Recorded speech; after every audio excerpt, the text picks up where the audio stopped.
Let's go check out the rooftop here. Haven't actually been up to the roof. It's a really cool hotel, man.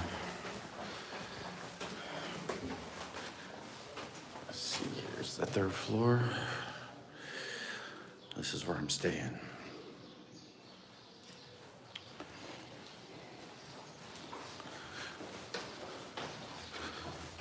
$6 a night to $11 per night. Check this out. This is the rooftop of the hotel here.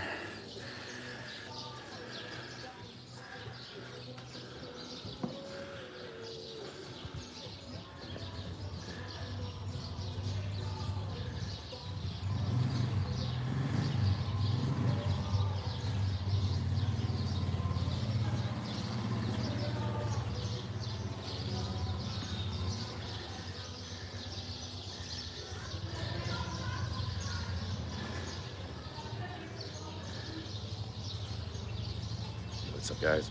Really blue here. Beautiful view, man. Look at these mountains.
Make sure I'm streaming on the right channel.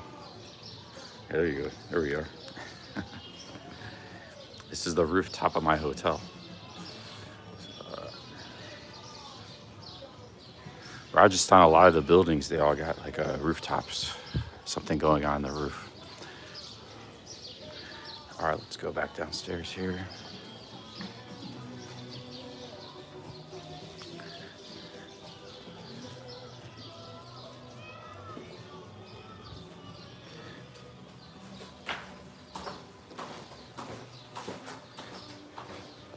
Okay, so the mission tonight is to go find like a really good thali, Rajasthani thali, local food. But it seems to be a little bit difficult in the city. It's kind of a small city. So, it's gonna be the challenge tonight, find some really good local food.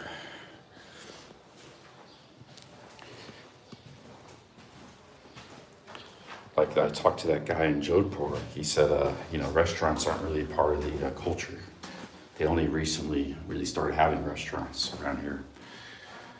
But that was a big city, Jodhpur, with 2 million people, and there wasn't that many restaurants. So they do have restaurants geared towards tourists, but I want like authentic Rajasthani thali. We have to try to find that, and it might not be easy to find.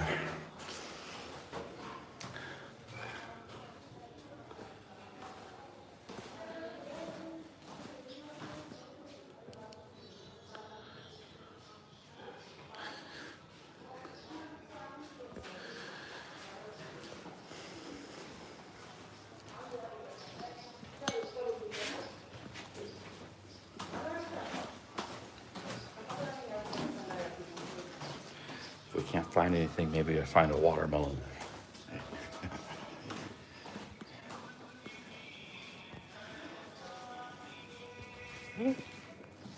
Remember me?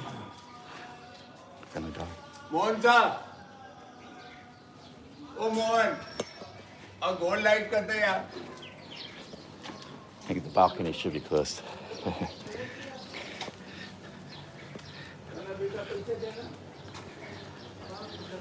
All right, there are some people selling garlic and herbs and stuff up here. I need to find some garlic to add to my food. So even right now, my stomach's churning. It's kind of when I eat the local food is because I didn't really eat anything yesterday, and even today I haven't had much, just juice and like a Snickers and stuff. So I need a proper meal tonight. Whatever we might have to do to find that. There's got to be something around here. There are some local looking places, but they're like geared towards the pilgrims and stuff. But I'm a little bit worried about eating at those places. So I don't know if that's gonna work or not, but if we go by one of those places and they have a lot of people, I'll probably eat at one of those places over in the Weapons Bazaar area.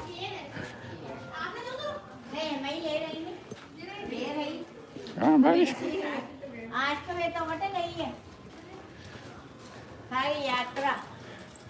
Okay, let's see. There's some people selling peppers and spices up here. Let's see if they are still here. Pickups, guys. I just bought this shirt today, brand new shirt. I think it looks pretty stylish. I got my pants on. Looking pretty good.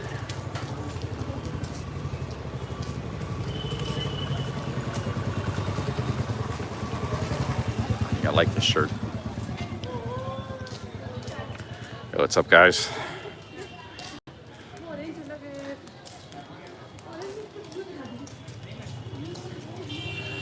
So I made a little short about travel vloggers. They go to Paharganj, generalizing about India and Delhi. So if you haven't seen that, check that out. Just posted that like 30 minutes ago. I was just kind of thinking about it. I was laying in bed and I was like, you know, Paharganj actually even being generous, saying it has 200,000 people. It's still only 1% of Delhi's population. It's a very small neighborhood. One of the really cool things about Delhi that I don't know a lot of people realize is like there's actually people who say they like some of those old Delhi neighborhoods like Paharganj. So they like the medieval streets, you know, the little alleyways and stuff. Well, for one, you find that all over India, but you can also find that all over Delhi. Like even in newer neighborhoods, there's a lot of newer neighborhoods that are built like that. Like all these little, it's like a labyrinth of streets all over Delhi. But they're not like us, the slum that Paharganj is. And those neighborhoods were actually clean. I stayed in a hotel in a couple of those places. The last stream I did in Delhi by the airport was a neighborhood like that. It was like a medieval sort of neighborhood. And it was spotless, you know. So,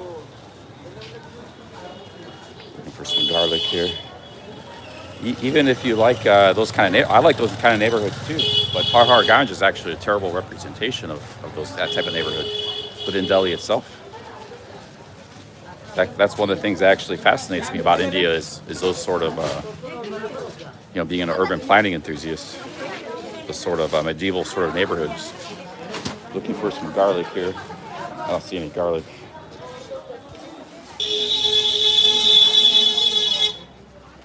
All right, let's go find some.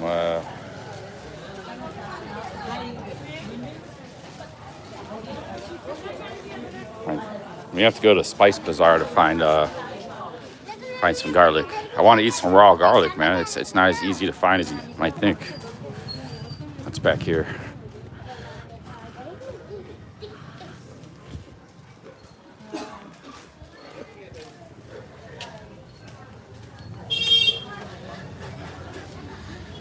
Hey, what's up, Hiking Prepper?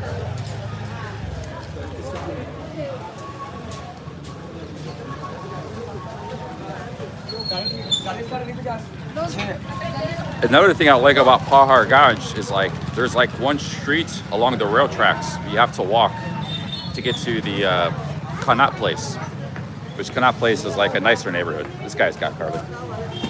Hello, how's it going? Can I get some garlic? Just raw garlic? Yeah. Just like one bulb. 20 rupees, one bulb. What? One garlic? Garlic? Just one? One piece, 20 rupees. Okay. Sorry, on a small change. I'm on YouTube, streaming on YouTube. Yeah. Okay, yeah, I'll give you my channel. Just one piece. I don't want too much. 20 rupee, one piece. Okay, 20 rupee. Yeah. I just want one piece of garlic. Just type yours. Okay, I will. Okay. Just gotta get my change back. I wish I had a little pocket here for the garlic. Keep away the vampire. Thank you. Here's my channel.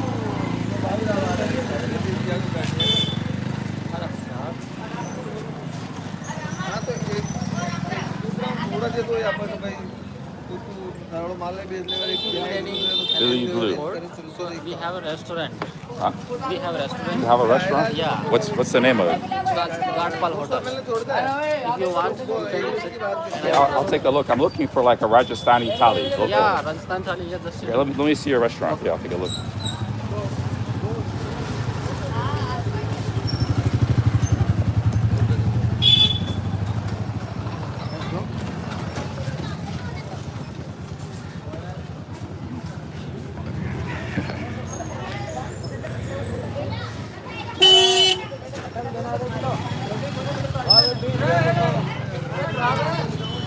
It's not far, is it?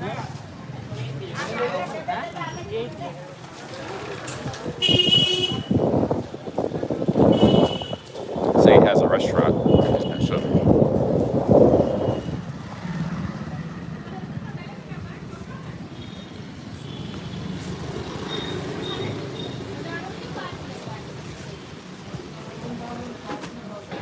Looks like there's a flood here or something. Maybe the sewer, something, a pipe broke.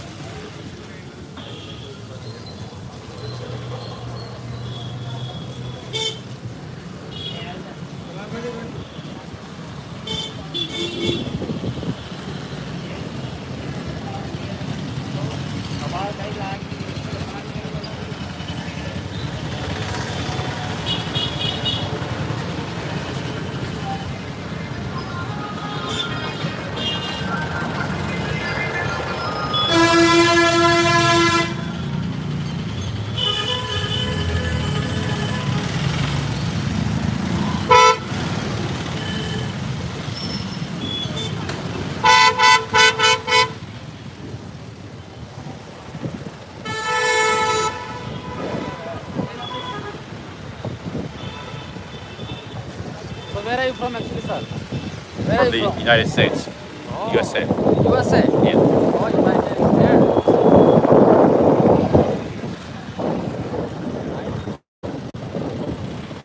Really, sir, nice to meet you too. Nice to meet you. What's your name? My name is Rakesh. Rakesh? Yeah, Rakesh. That's a cool name. What is your name, by the way? Huh? What is your name? Billy. How many days you also stay Pushkar? Just a couple days. I've been in India for 3 weeks now. Oh.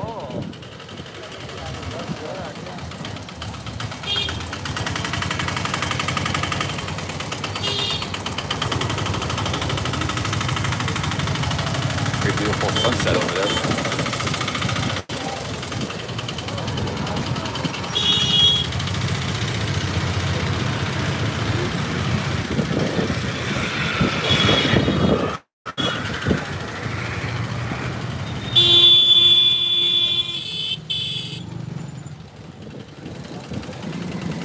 So how is your day today? That was good. Yeah, good day. And I will follow it on YouTube. Okay, thank you. I always use some new followers. Yeah, it is follower.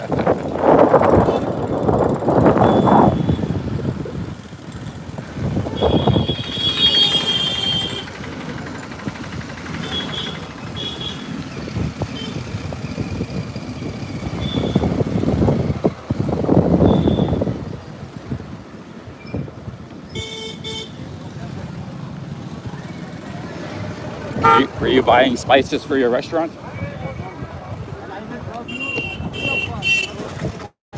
Oh, okay.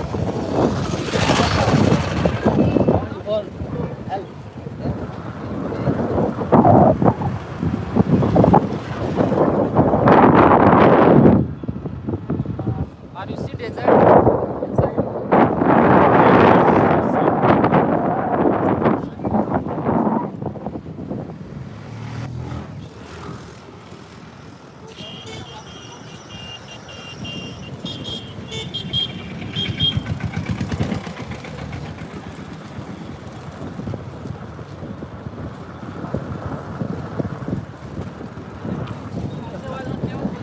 to take me to this restaurant. That's we are also vlogging.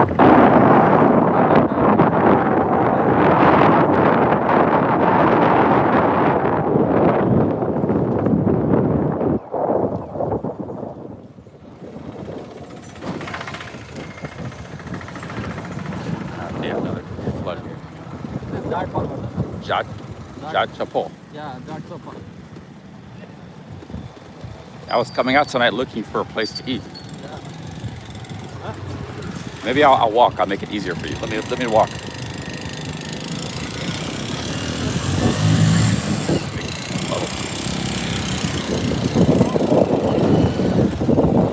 Yes. This is the restaurant. Welcome to sir. Lucky garlic. All right, looks nice restaurant. Hello.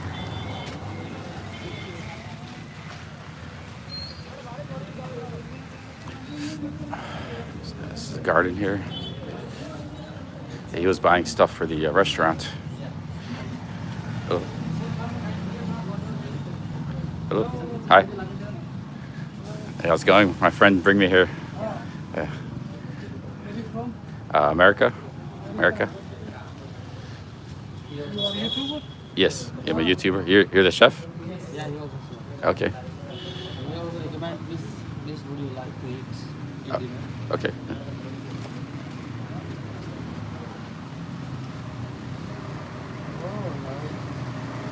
Sweet here.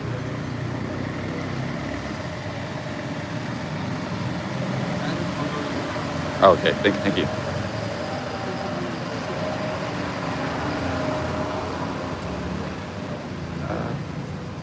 You like Indian food? Yeah, I'm looking for like a Rajasthani thali. Rajasthani thali, dal Yeah. bati? Yeah.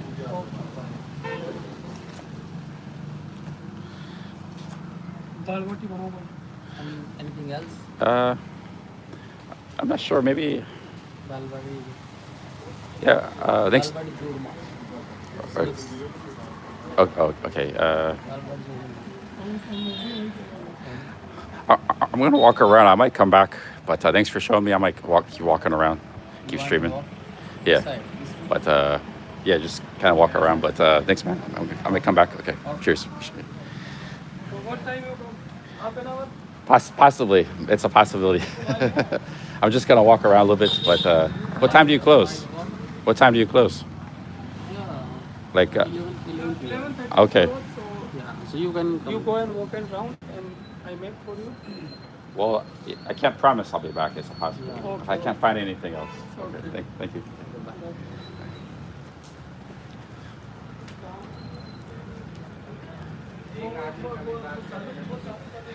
I just kind of have a rule not to eat at empty restaurants. It's probably very good, but that's the problem though, is everything is kind of empty like that. But I'm sure it's pretty good, but I have like rules I have to stick by. You know, this is why I don't get. I'm sure it'd be good, but I don't want to eat an empty restaurant. I could have told them if they had customers, maybe I'd come back. They bought fresh ingredients. You can see they bought fresh ingredients at the market.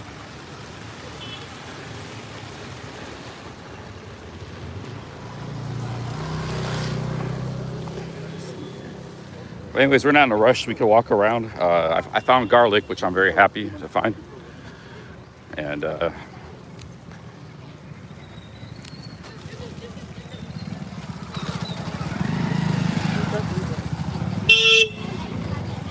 like a new neighborhood developing. Hello.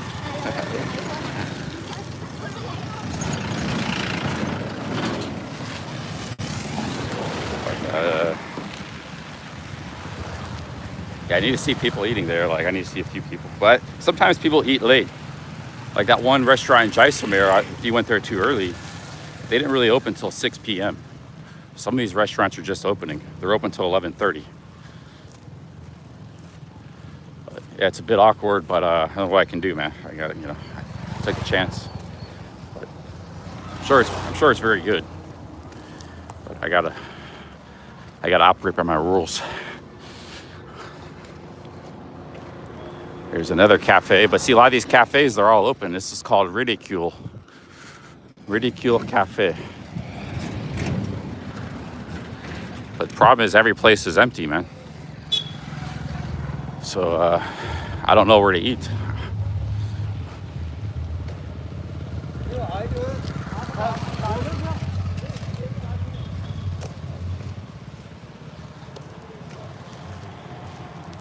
But they might be busy later. It's just that.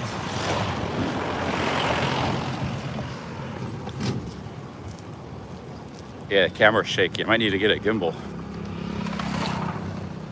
Oh, I'll just hop on random strangers' bikes. Nobody out here is trying to get you, man. India's pretty safe. I think it's like as safe as Thailand. It's a pretty safe country. You want to go to a dangerous country, go to Colombia or Colombia and Brazil and stuff. I want to go to Brazil, but it's a lot more dangerous there. I think India's pretty safe. I don't really know much about India as far as the that kind of stuff, but what Mintu has said, my own observations. That's one thing that you don't have to worry about in India too much. People generally want to help you. They generally want to help you and support you as a traveler. But I don't know how to gracefully exit that kind of situation. So I just want to see the restaurant, but I hope they're not offended,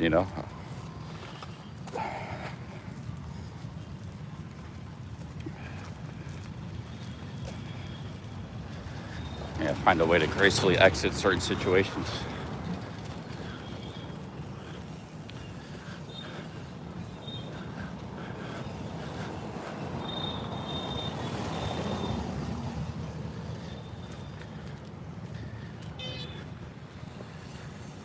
There's an ice cream stand.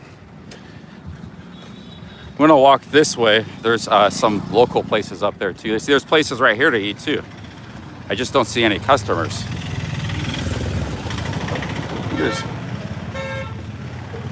I gotta see people sitting down eating. It's just a rule I have. I gotta bounce. There's a place right here.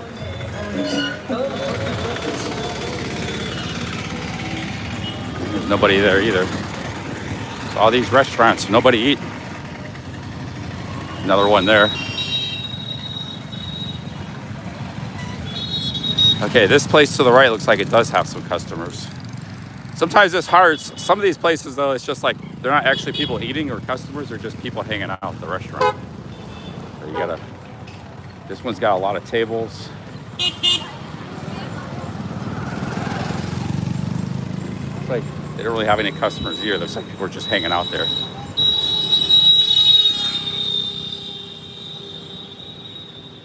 It's a problem with some of these small towns, though. In the big cities, it's easy to find popular places. In a small town, they may be a perfectly good restaurant. In fact, it could be one of the best restaurants in India. But you wouldn't know it because they don't get a lot of business. Just because it's a small town.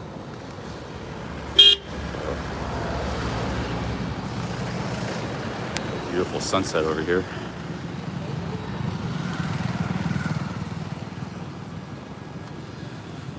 Yeah, I mean, that place looked like the guy was cooking right there, but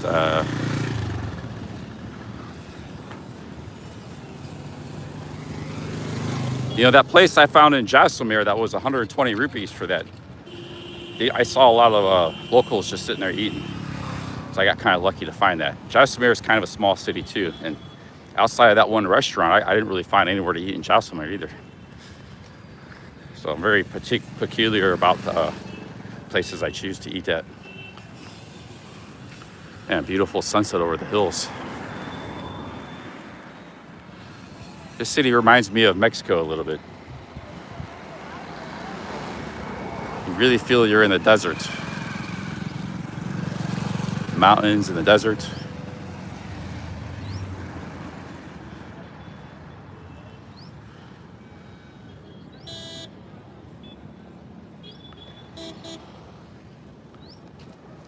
Is India safe for women?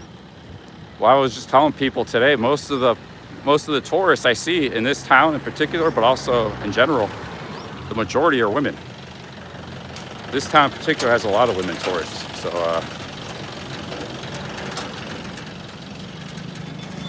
Maybe they would be the ones to ask. I'll have to ask them next time I see them.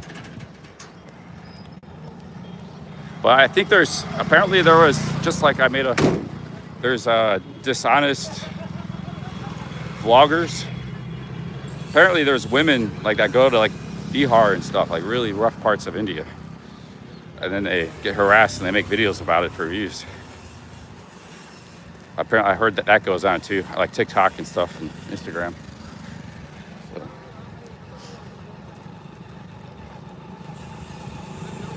I was calling out Small Brand America in that short. He started this whole train of negative Indian videos, disrespecting the country. He got 10 million views. It's still his most viewed video on his channel. But he did a follow-up video and he went right back to Paharganj. That whole video is in Paharganj. So he didn't give India a second chance and go to different cities, explore. He just flew into Paharganj for one night in Delhi and said India still sucks. That's just dishonest vlogging. Yes, he's a good vlogger. He's entertaining. He's a very good vlogger. That's why he's effective. But that's just really dishonest reporting right there, man.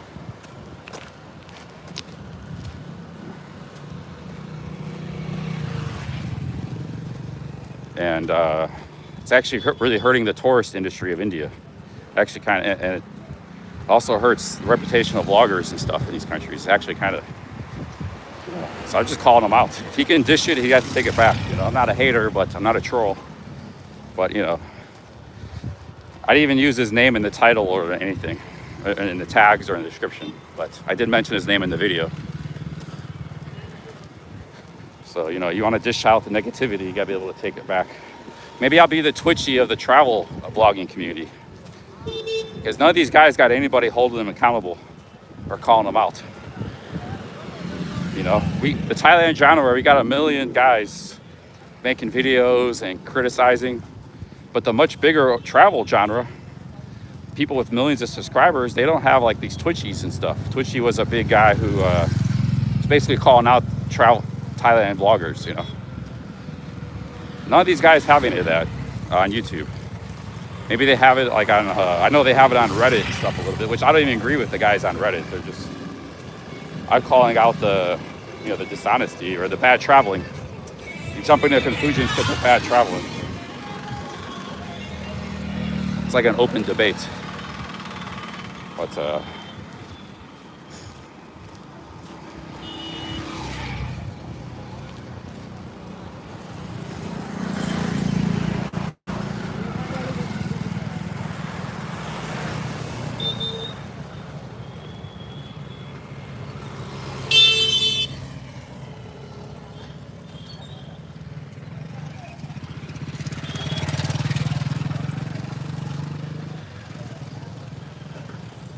But that neighborhood in particular, Paharganj, that's where like all the scammers are and stuff. That's where all the hassles are. It's not just that it's dirty. It's like a slum, but it's where all the people that are looking. I got hit by a tuk-tuk there my first night. I stayed there for 2-3 nights. I had a scammer harassing me at 2 in the morning. I just finished up streaming with Mintu, and I got slammed by a tuk-tuk. So that's where bad things happen, man, to travelers. You want to go make a vlog there and be negative. That's just, one of the worst parts of all of India.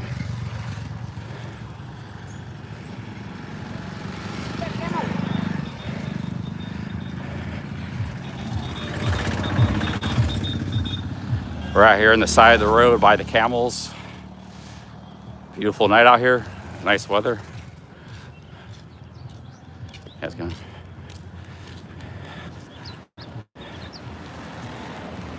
Still got my lucky garlic.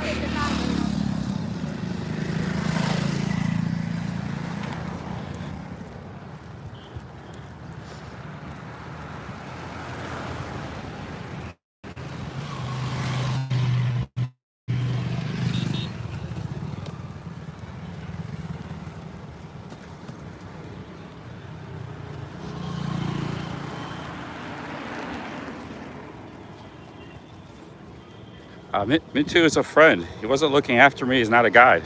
He helped me, like, as a friend, but he's a friend.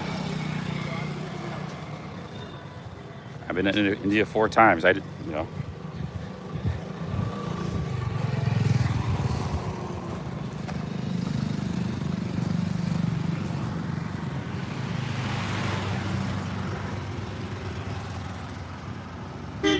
Yeah, Mintu is just a friend hanging out.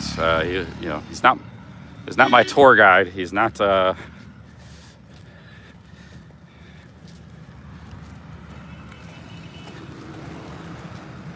Like, why don't they call Louis Cabo? Like, oh, Louis Cabo is your tour guide in Pattaya, Thailand. It's almost like a demeaning thing to both him and me, to both of us. Was it Wander Nirvana, my guide, tour guide in Bangkok? My friend. Hey, how's it going? So. Hello, how are you, my friend? So I'm just, you know, it's not getting on your guys' cases, but I'm just setting the record straight on that. He's just a friend hanging out, man. It's not my tour or anything. There's a hotel back there. Yeah, this is Pushkar. Okay, Mike Jetson, you're getting a timeout. Yeah, nobody ever said that about anybody else, though, you know? It's like, let's find some food. This is a challenge, finding a restaurant. But, you know, friends do show each other stuff and help each other out. But that's... A tour guide is a guy on the side of the street, and he shows you around.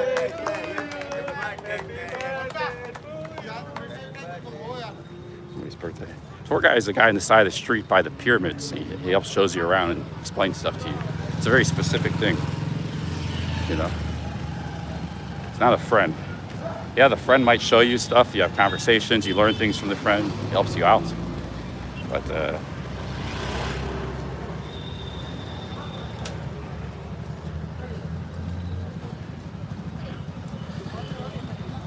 somebody's birthday back there. There's an ice cream place. So I think we're off on the main street. We gotta find a restaurant.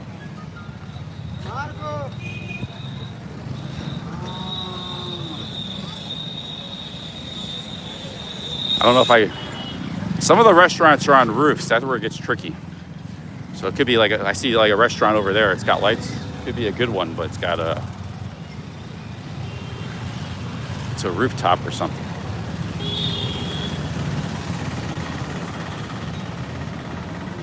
See what's down this street.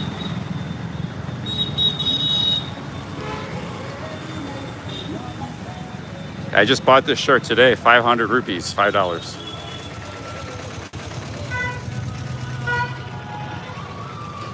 I feel a little like I'm getting sick again or something.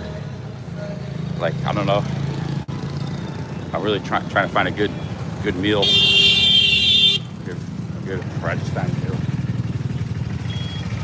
No disrespect to that restaurant, maybe it was good, but I just gotta find a busy place. Might not exist. Might have to go through like the tourist neighborhood. Get something there. We're kind of on the outskirts at the moment.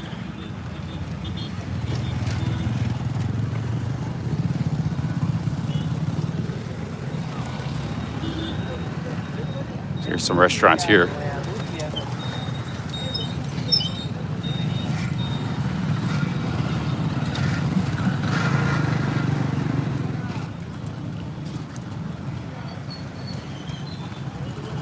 Yeah, there's no alcohol or meat in this town. Mitsu was in the chat earlier today. Yeah, he tunes in time to time.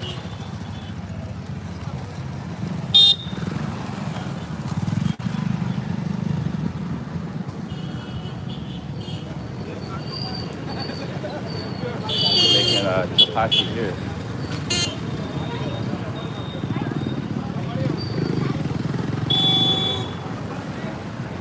Let me check my phone. See if I can find a good restaurant. Meanwhile, enjoy the cow tent. Hey, big ups, Mr. C. Mr. C with the $10. Thank you. Mr. C from Louisiana. Thank you very much. Thank you, Mr. C. I'm gonna look at my maps, see what's going on out here. Maybe I can find a restaurant. This place might be good right here. Looks kind of local. They're baking the bread. I don't know, man. I don't know. Hold on.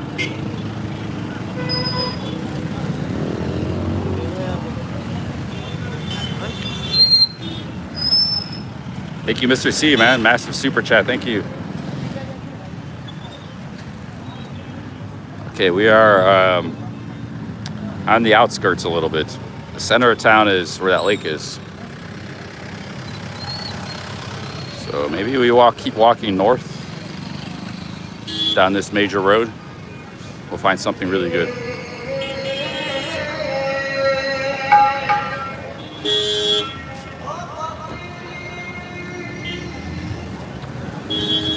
This place might be a possibility. This looks kind of good. It's a tea stall. They're cooking stuff back here too. A little bit of everything there. Sugarcane juice, tea stall. Probably a lot of good places. I'm just being very careful.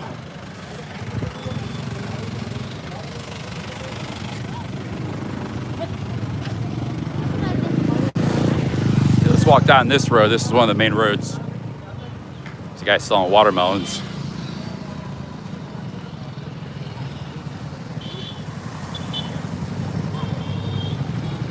I could just get a watermelon for dinner. They got the real big green ones. Get that, take it back home. Have dinner on that. Yeah, there's no meat or alcohol in this city. There's not it's a small, it's a very small, sacred Hindu city. So while yes, most cities have a Muslim community and neighborhoods, this one's just small, it doesn't really have it. But there's Ajmer is 10 miles away. Ajmer is 500,000 people. It's just over those mountains. It's a much bigger city. It probably has, I'm sure, Muslim neighborhoods. And you can find meat restaurants there. India doesn't mean chicken, man. The chicken's really good. I could go for that right now, actually. But we just want to find a thali. This road might be a little dangerous to walk on because it's really dark. There's no street lights.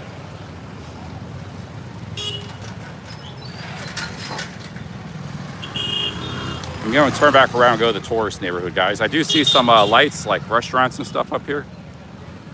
But, yeah, a car might not see me and hit me or something. I'm going to walk on the other side of the road is what I'm going to do.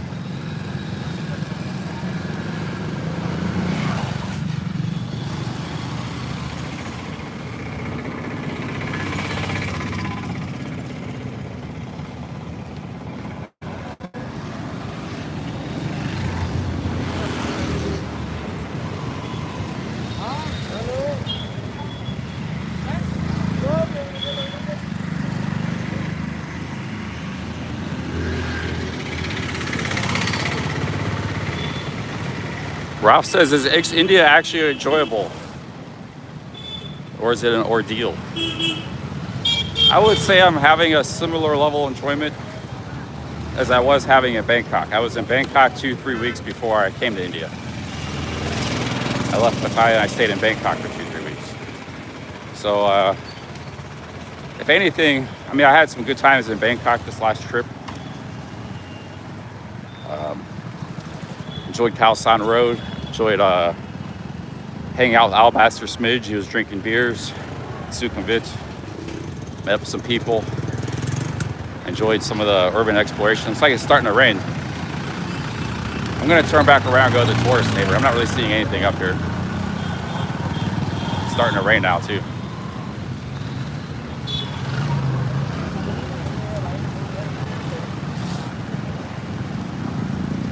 Well, it's not really an ordeal. It's an ordeal if you put yourself, a lot of people come with a preconception. They're already stressed even before they set foot in this country. So they put themselves through a mental ordeal even before they arrive. And when you're in I kind of did that the first time as well, my first time I came here. I expected the worst, so I met the worst.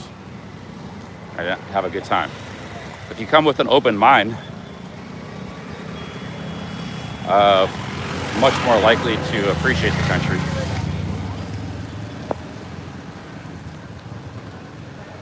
And it's starting to rain. I don't really see any restaurants up here. I'm gonna turn back around. It's just like a local area or something.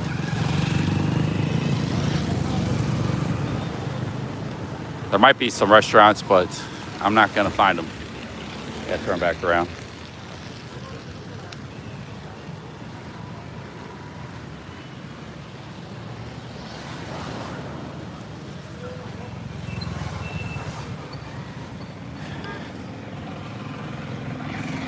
You know, the Appalachian Trail is an ordeal. People go hike that for 2,000 miles. That's an ordeal. Even people who've been hiking for years and very experienced, and they love through hiking, they still say it's a deal, and sometimes they have a really hard time, no matter how experienced or how good they are at hiking. So,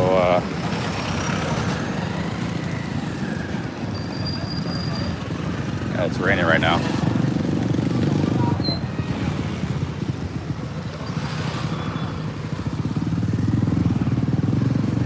This moment's a bit of a deal. I'm just gonna go to the tourist. I'm gonna go to a tourist rooftop restaurant somewhere in the city, find something. Yeah, this is only complaint about Pushkar, man. I haven't been able to figure out the food situation. There's not that many places to eat.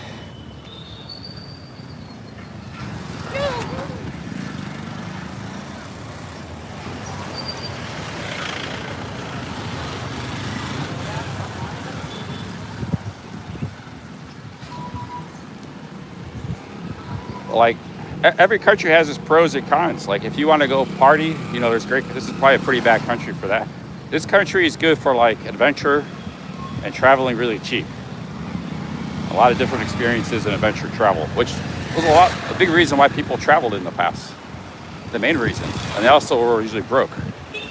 Nowadays, the travelers aren't as broke, so they care less about how cheap it is. And then, I don't know, the traveling for adventure has been lost somewhat.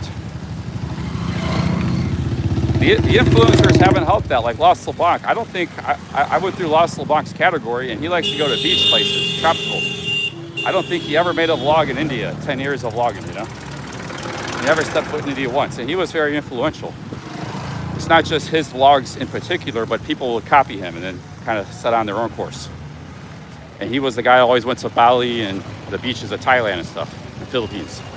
So people just copied him and went to his places, you know. He didn't go to Goa or Kerala and stuff. I don't think he ever made, I have to look through his whole catalog, but I don't remember ever seeing a vlog from his in India. Yeah. And he influenced a lot of other future travel vloggers and influencers, like a cascade effect. These guys are very influential, not just for what they put out there, but also the people who reproduce content based on being influenced from him.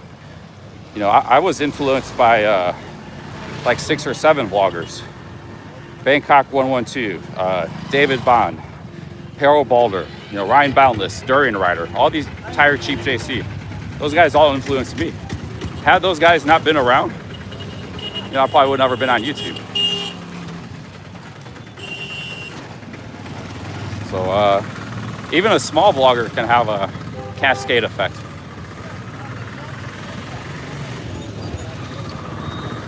So these guys are definitely influencers.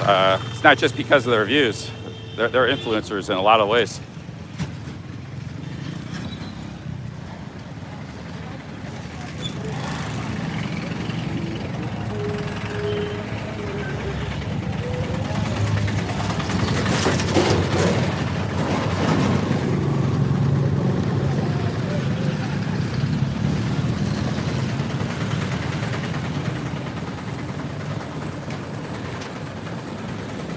Let's get back into the city. It's pretty dark out here. Not much going on. Maybe get this tuk-tuk. Tuk-tuk! Auto! You take me to the market? 50 rupee market? Market 50 rupee? No? No. Oh, just there, okay.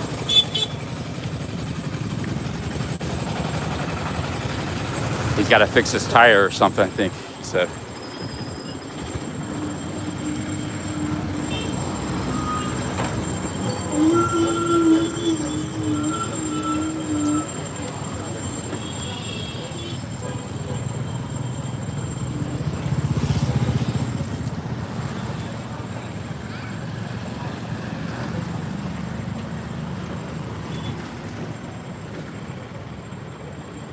guys are influencers word of mouth too. Like, let's say there's, you know, a few people watches this guy's vlog, and then they tell all their friends. His friends say, well, I want to go to India. Oh, you can't go there. It's terrible, you know. And all he does is watch somebody's vlog, you know. So word of mouth is very powerful. That's all affected by influencers. All right, let's see here. Let me look at my maps. So we're gonna stay on this road, or we can cut in. Yeah, let's stay on this road.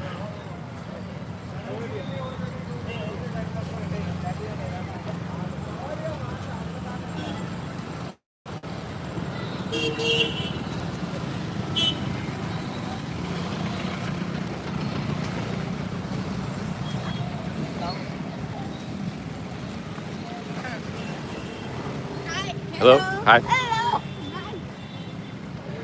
I think this is where that gypsy camp is. Back in there somewhere.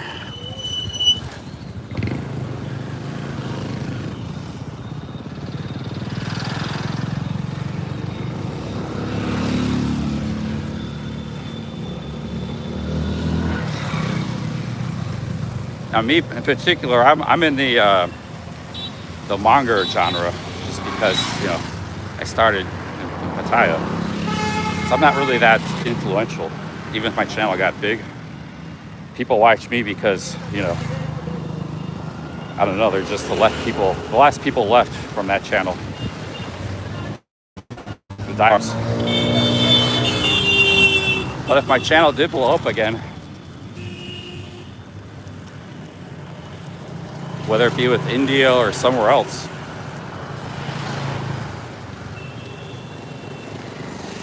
things might be a little different this time. Because I'm a different person. That was a long time ago. I'm not a drinking party goer anymore. I was looking at places where I could go in after India. I saw Azerbaijan. It's right next to Iran. Very cheap hotels in Azerbaijan, $8 a night. It's cheap as here almost. It's a very small country though. It's like 5 million people. But that could be an interesting country to go to, Azerbaijan. After that, we go to Georgia or Armenia. We explore the Caucasus region. That's a possibility I was looking at.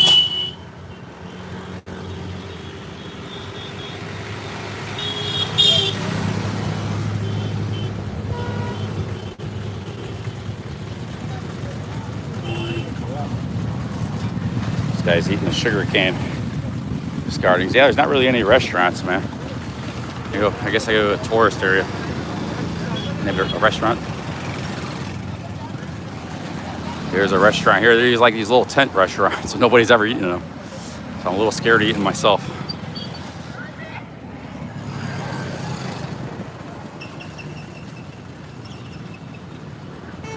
Azerbaijan is on the border. Azerbaijan is actually there. It was part of the Soviet Union, but historically they're Persian people themselves. In fact, there's a big province in Iran across the border called Azerbaijan. That's a Persian part of the Soviet Union. There's a lot of oil there. It was conquered by the Soviets back in 1920 or something. Actually, I think it's been a part of Russia even before the Soviets. It was part of the Russian Empire. It's been a part of Russia for a pretty long time. In the 19th century, Russia was very imperialistic and very expansive. And they were expanding at the expense of countries like Turkey, China, Persia. These were like empires that at one time were powerful, but they were kind of, in the 19th century, they were not very powerful. And Russia took advantage of that. They didn't make it to India. They didn't quite make it that far. So I think the Caucasus were won in the 19th century for the Russian Empire. But they met their match with Japan. They lost like 3 wars in a row against Japan. So that was in 1904, and those wars actually caused that country a lot of problems. Had Japan not defeated Russia like they did, it really hurt the respectability and legitimacy of the country. They might not have had a Russian Revolution. Oh, when they lost really bad in World War I too, then it was like it was all over. Nobody could support that regime anymore. So the Soviets took over, the communists. They still had their support, but the Tsar and everybody, but it was not a good situation.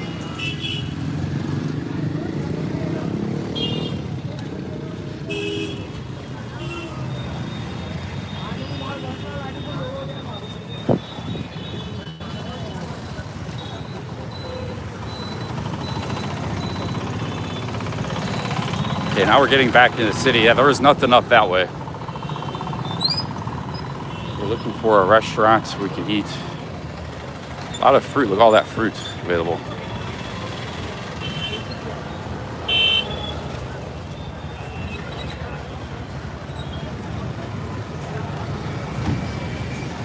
The thing that's bothering me about India right now is getting sick. Like, I didn't get real sick. I had a cold, but it lasted like 5-6 days. I don't know, something's been bothering me a little bit last couple days now, a few days. The stomach is bothering me right at this very moment. So I haven't felt completely healthy. The first 10 days I did. First 10, 11 days. In Delhi and Jaisalmer. When I got to Jodhpur, things kind of went south with the health. Jaisalmer and Delhi, I felt really good. No problems. So if I can get over this ailments, I'll be much better, much more enjoying the trip. It's hard to enjoy a trip when you have ailments. Hey, big ups.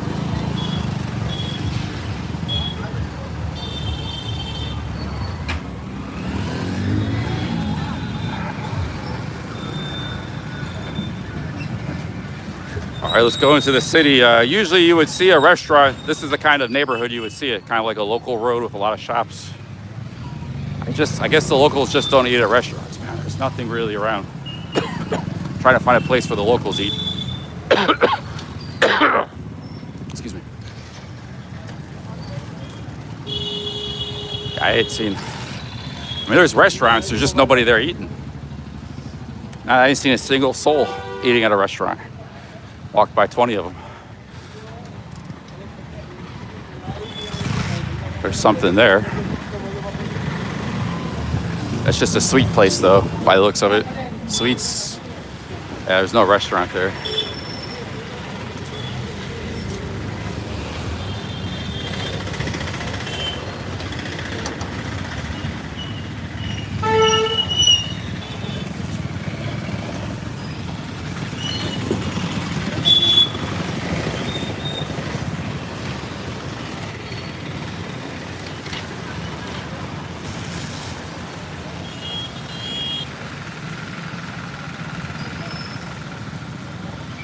Yeah, they eat at home.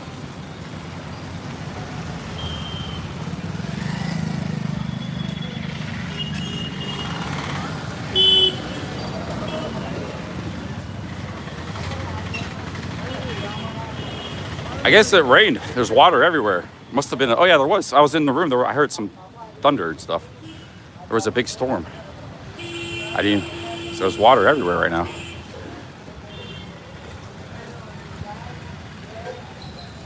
We gotta walk through this puddle here. I think this was the way where I was earlier.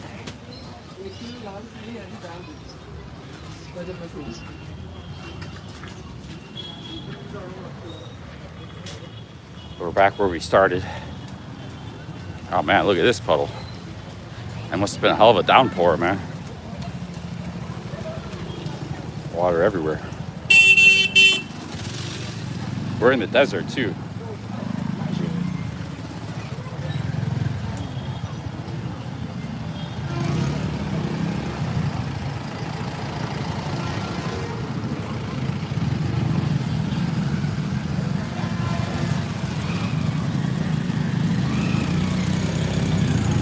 Water will evaporate pretty quick, but that means it's probably gonna be humid tomorrow.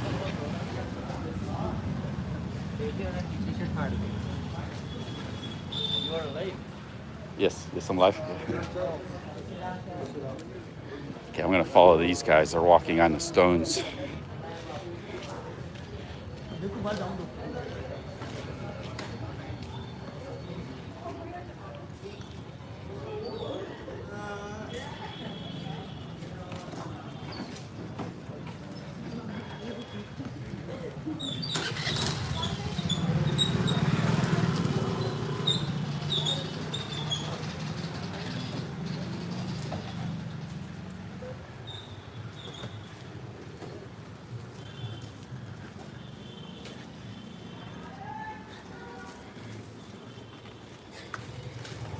Yeah, guys, this is actually a problem for me. I was gonna maybe stay in the city for 4 or 5 days. I just don't know what to eat, man.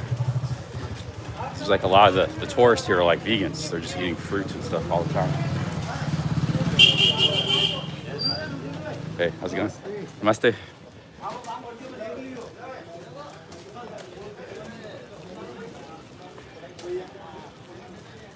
Okay, let's get back into the city. Get back in the tourist neighborhood. Maybe we'll get something there. I got no choice. I'm getting pretty hungry. I was hoping for a Rajasthani thali, but some of these tourist restaurants do have that stuff. Hopefully we can find something good.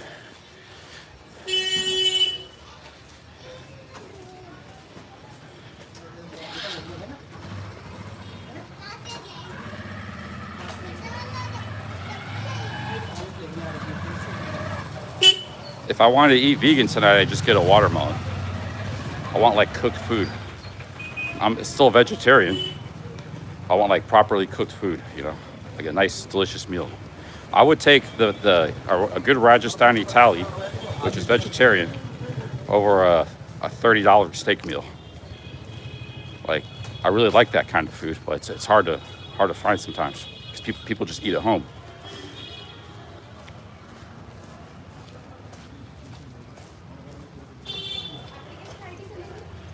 But I've been eating a lot of the Rajasthani thalis all over Rajasthan.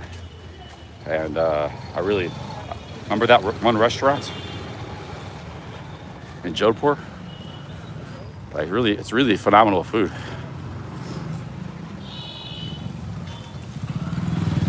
There might be something like that here though. Let's look at our maps.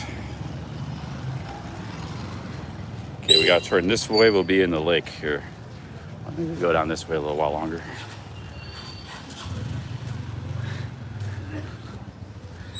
Okay, go straight and make a right.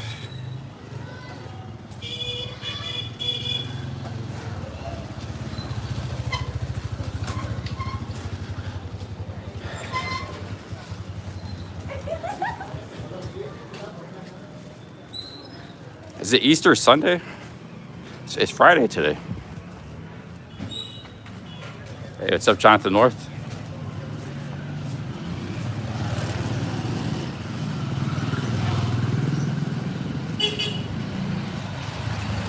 I heard Colombia, Jonathan North did some great Colombia vlogs and travels, live streams. I heard Colombia, they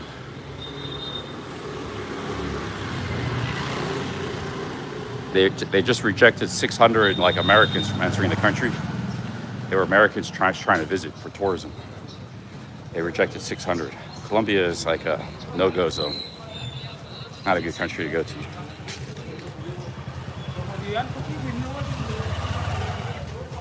Go anywhere else in South America. Just don't go to Colombia.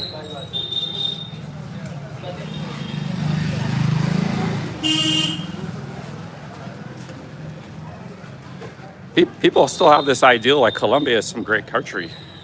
Like I was having pizza with Retire and Go, who, you know, is a great guy, great traveler. He's been all over Asia now. Just travels with one backpack, but I don't know if he knows much about South America. He said he wanted to go to Colombia. I didn't say it because I think he was doing something for the vlog or live stream. So why do you want to go to Colombia? Go to anywhere else in Latin America. A lot of people just, if they're not familiar with South America, they have an idea that that's the best place to go. It's like the worst place to go. Maybe not the worst. I don't know. I don't know about Bolivia. Bolivia is kind of sketchy, but it's up there.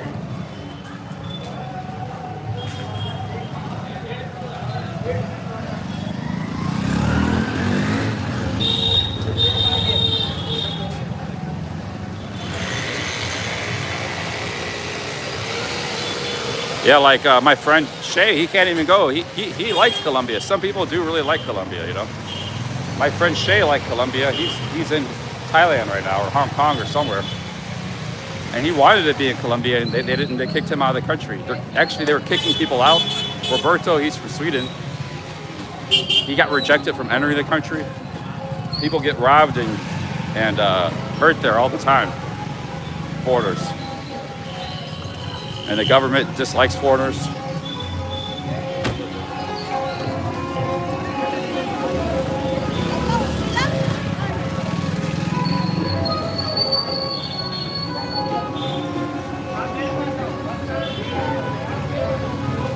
Yeah, Colombia's. I had an alright time there 3 years ago. I had a good time there, but travel around and streaming. Small towns can be nice. A lot of the crime always takes place in the big cities there. Cartagena, Medellin.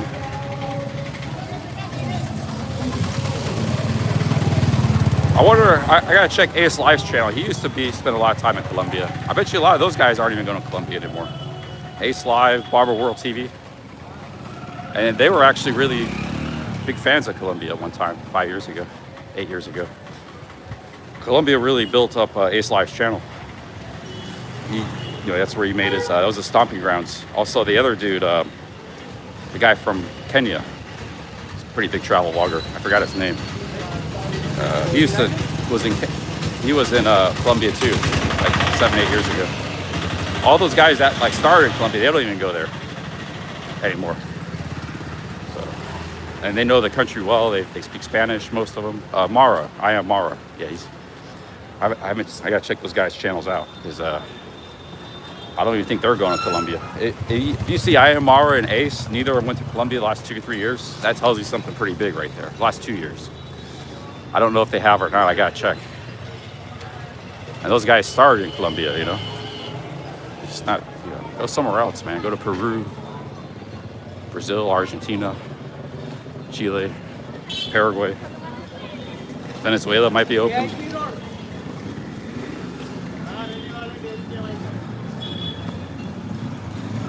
Yeah, Nana Pips and Chris were both Colombian. Both my friends, Chris Travels and Nana Pips.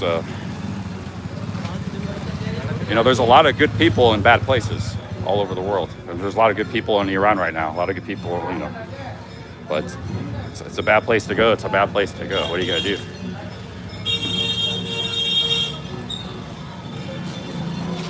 I'm worried about Iran, man. I hope the people there don't suffer too much. I think the bombing, it's just targeted like military. But if they start taking out power plants and stuff, it could really, they're already struggling. They're pretty bad people. It could be a really bad situation in Iran.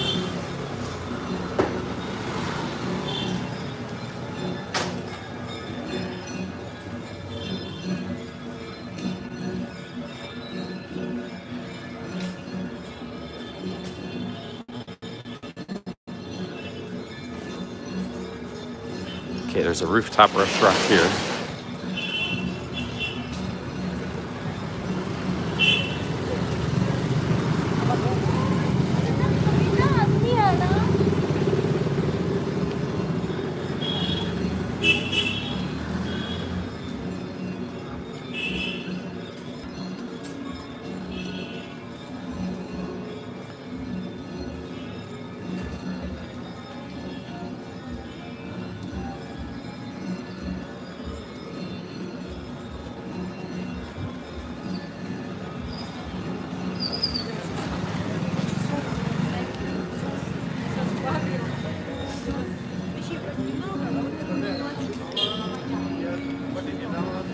There's a rooftop restaurant here, Cafe Enigma.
500 temples in this city.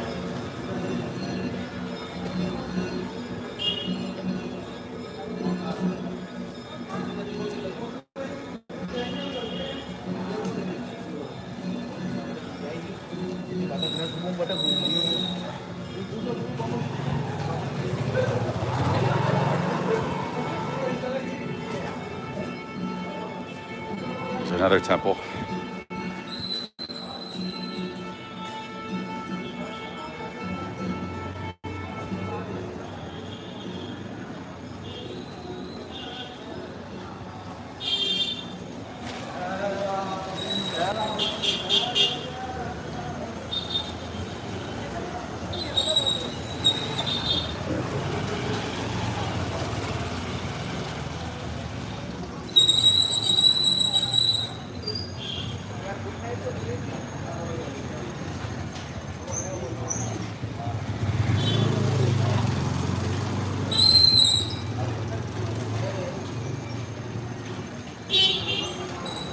There's a hotel right here, Lakeview Room. I think very first floor.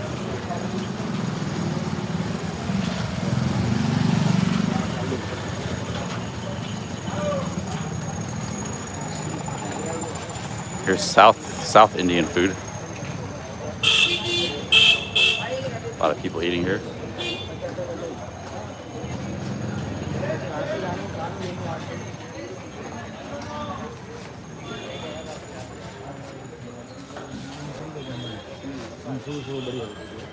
This place is pretty popular. Actually, it's so popular there's no tables available. Hey, how's it going? Yeah. America, USA? Very big, Yeah. very dangerous country.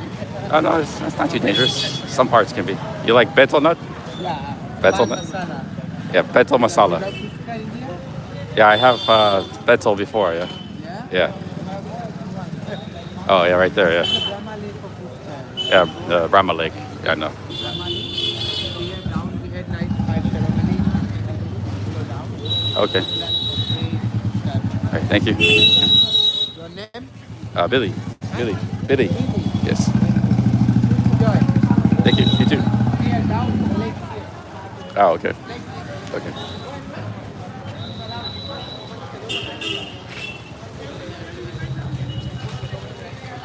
Okay, we could go back to that South Indian restaurant. Looked like they had Rajasthani food as well.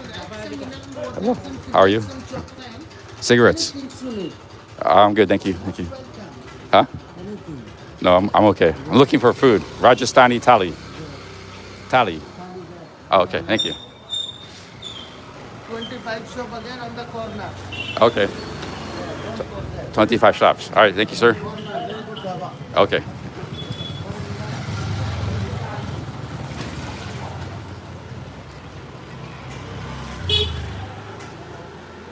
Look at the horns on this one.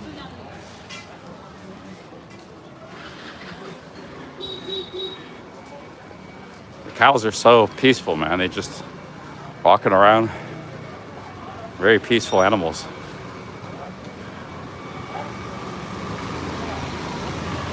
Billy Bob. My name is Billy Bob.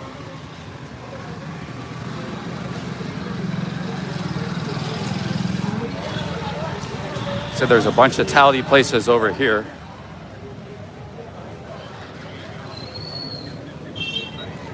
I haven't been out here at night. First night I was streaming all day. I just went to the hotel and ended the stream. And last night I didn't come out at night either. So this is actually my first time out at night. See what's going on in this city.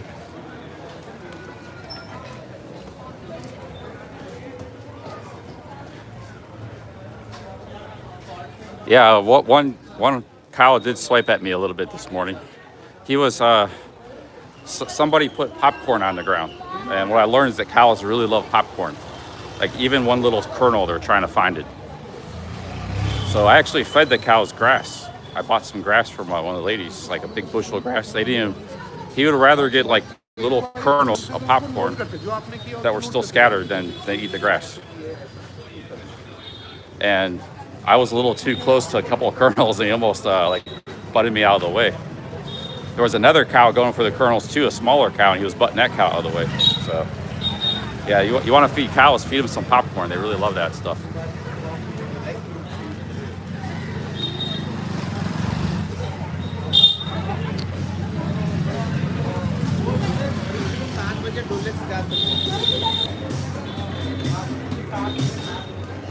Here's another temple.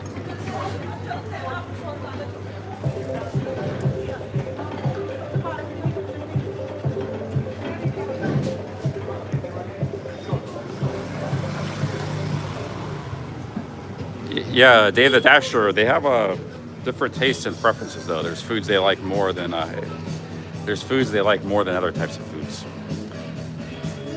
So they'll eat just about any vegetable material. They'll eat the rind of a cantaloupe, anything. But they have foods they prefer, just like humans do.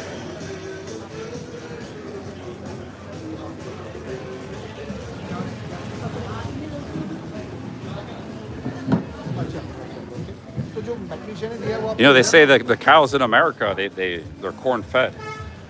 A lot of them are corn fed, but from what I've seen today, those were kernels of popcorn already popped. It looks like cows really like corn, so I don't know if corn fed cows is actually a bad thing. You know, it's not grass fed. Some cows, they treat them in a mix of pasture and corn fed.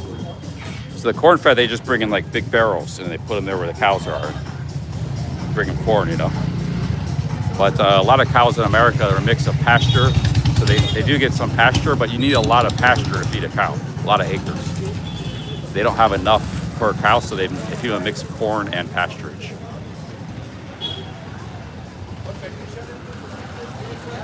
Hello, how are you? Okay, thank you. You know a place to get good thali, Rajasthani thali? Rajasthani. At the Brahma temple, nice. Brahma temple? That way, that way, okay. If you want, I take you there. Maybe I walk, show everybody. 1.5 kilometers, my friend. Yeah, it's a little bit far. Yeah, a little bit far. You coming, walking. That's back. where they have the swords and the guns and stuff, right? That's where they have the weapons, like the swords and knife they sell. Yes, all things. Yeah, they sell there. Okay. Yeah, I'll walk there. I take you there, you coming back side, you coming back, walking better for you. How much you charge me to Brahma temple? Only 150, not too much. I'll just walk. I'm trying to. 100, okay, sitting. I'll walk. 100, you are 1.5 kilometers, sir. I just want to see everything on the way. I'll walk. It's okay. I'll walk. Okay.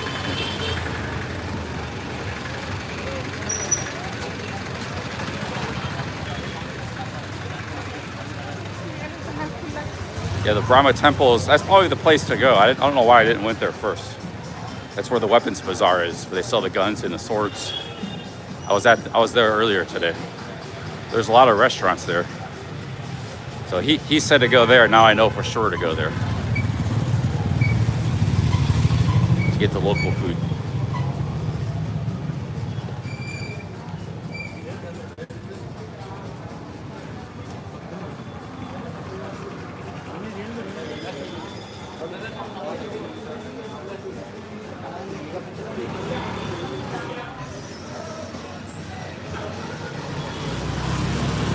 Talked to this guy earlier today. He's sells the copper flasks. This place looks pretty good. It's a Sri Pakesh restaurant.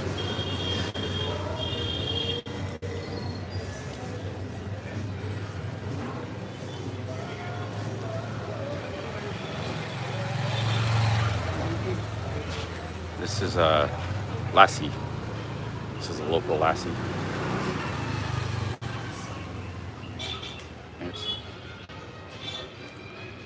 Lassi is very popular in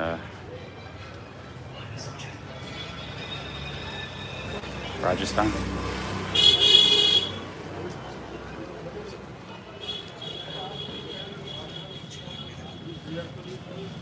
This is the main street. Haven't been out here at night. It's kind of interesting. That's kind of why I wanted to walk.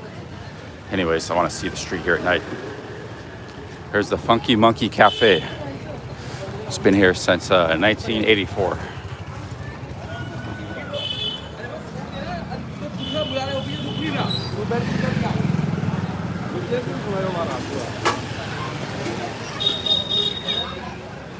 Oh, we got a super chat. Hang on, I missed a super chat. Wasn't paying attention. Hey, Fitzy. Fitzy with the 10 Aussies. Thank you. Thank you, Fitzy.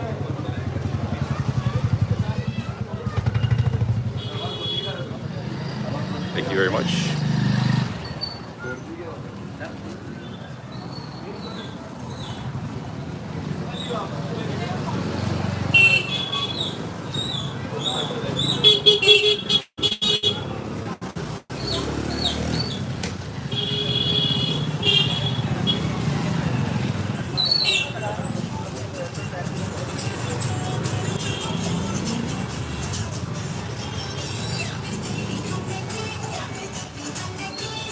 Guy just put his hand in my face. I was actually turning the camera down. I turned the camera down for him. I saw he was hiding from the camera. Huh? Sorry? I'm gonna go by the Brahma temple. Have thali over there. Yeah, Nikki.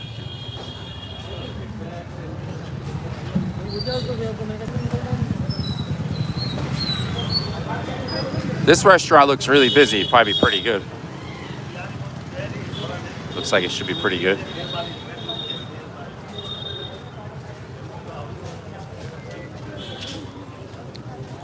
Yeah, new shirt.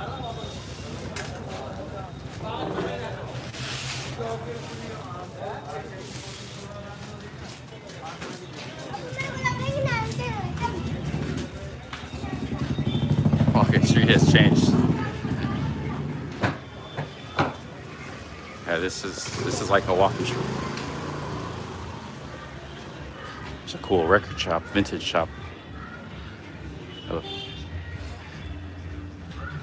I like to check out some more older Indian music.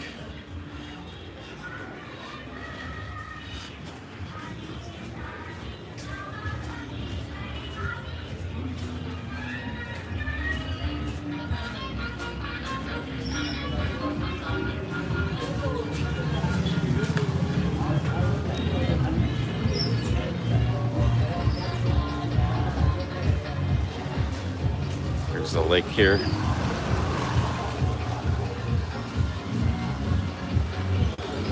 Mama Rooftop Cafe on the lake. Indian, Italian, Israeli foods. Hey, big ups Whitaker. Whitaker with the 3 Aussies, thank you. Whitaker, Fitzy, thank you guys. Thank you very much.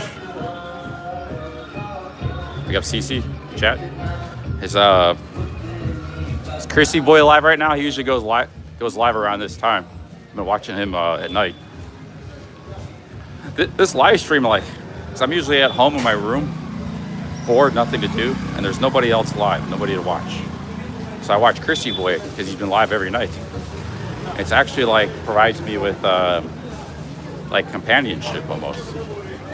If he's not live, then I got nothing to watch, no social interaction. So I can see these live streamers actually fill in a gap in people's lives. It's filling a gap in my life. I got nothing to do at night. I could read a book or something. That's what I should do. But, I get a little entertainment and discourse at night, you know. But he said he's going to stop going live because he's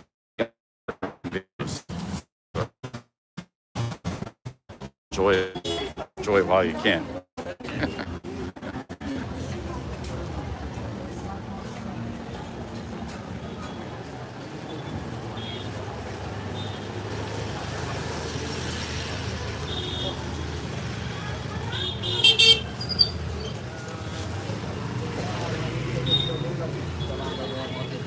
Yeah, the live streamers provide a lot of companionship, like friendship, social interaction, discourse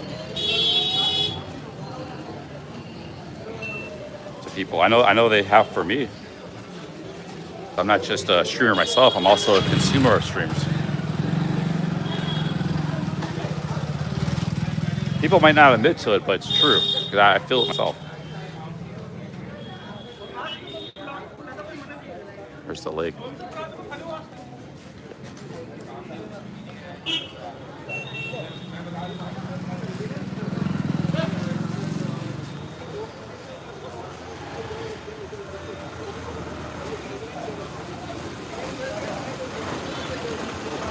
Yeah, there's just not that many streamers. Yeah. And then sometimes Kelly goes live at night. So I've been watching either Kelly or Chrissy Boy. Chrissy Boy goes live around 8, 9 o'clock Thailand time, 9 o'clock. And Kelly might be live later. Sometimes I wake up in the middle of the night and watch Kelly for a few minutes, 30 minutes or something. That's all there really is to watch at my time at nighttime. B. Morano was live earlier. I just subscribed to his channel. So there's just nobody to watch, man.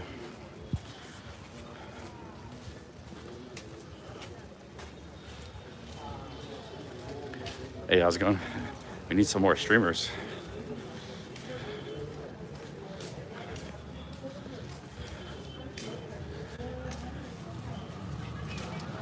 Is that Ukrainian lady just walked by?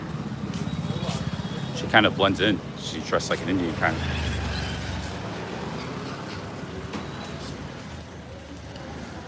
So yeah, it's a really small community here, really small.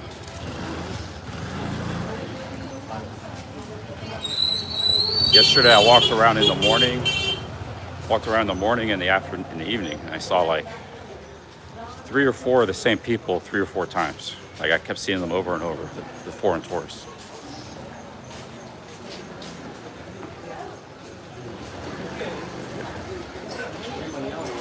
But it's a pretty cool place, man. It's cool. It's very small, but sometimes small is an advantage. Pretty interesting place.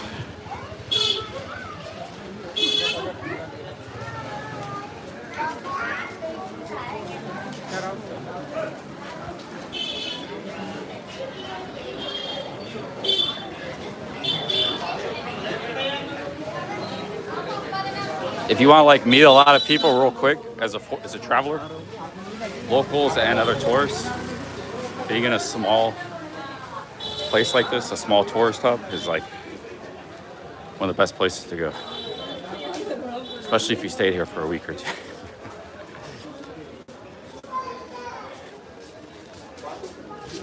So, some people, they might pass through for just a day or 2 here, a day trip. They're here for a day or 2. A lot of people here from Jaipur. But if you stayed here for like 2 weeks, you would get to know all the people who are also staying here for 2 weeks or a long time. So people would just see the same people over and over on the streets. You know?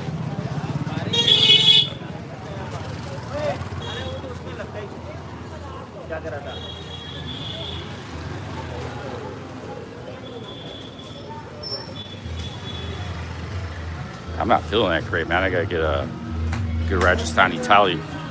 I bought a garlic to eat. That was my first mission, was to find some garlic. I got that. I just gotta find some food.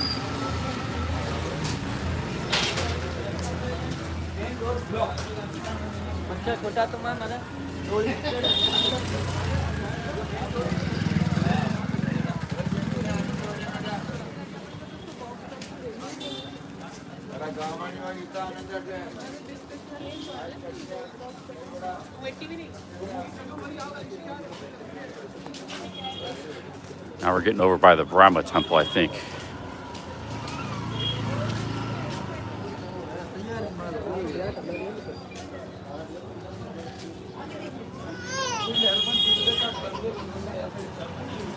I had a soy cow flashback walking down that street a few minutes ago. That one guy that didn't like being filmed. Very angry. On the one hand, I don't blame him. That's why I don't like streaming on soy cow, because like you have to pass people. So if there's somebody that really doesn't like cameras, they get pissed off because they have to walk by a streamer. So that's why I pointed the camera down. But he was pretty pissed off. That happens a lot on soy cow. It's like the guy's trying to walk down the street. He's got to walk by a streamer, you know. I had a soy cow flashback a minute ago. Hey, yes, how's it going? How are you?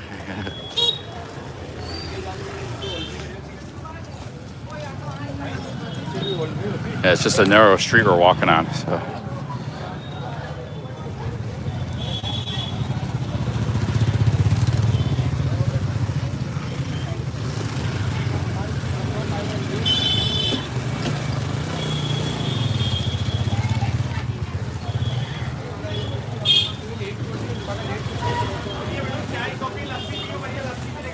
It's a cultural thing though. Some Westerners, especially older Westerners, really don't like it. Western travelers in their 60s, but I haven't had one Indian get mad at my filming. Like 20 days in India, I haven't had one Indian get pissed off. In fact, like they want to take selfies and stuff with you. You know, they want the camera. Either they're like completely nonchalant and neutral, or they're very positive. So I can't help it if there's a boomer once in a while that doesn't like cameras.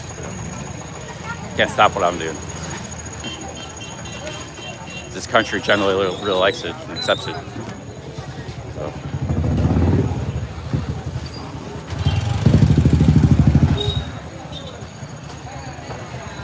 That was like the first time, or actually in 22 days in India, tourists or locals. There might have been one or two people covering their face, like kind of in the sidelines. But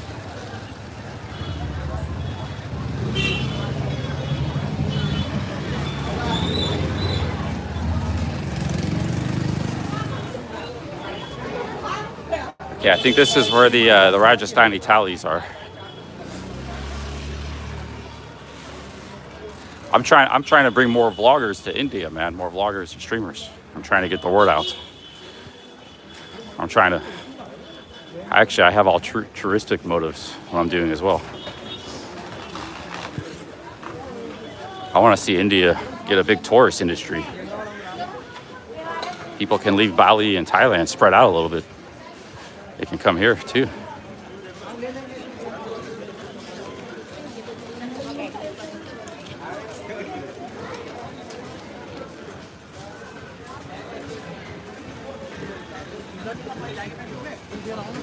I think this is the tea stall. I think this is the guy that had really good tea. Yeah, I'll get some tea. He wasn't open earlier. Yeah. This is like the best tea I've had in India right here.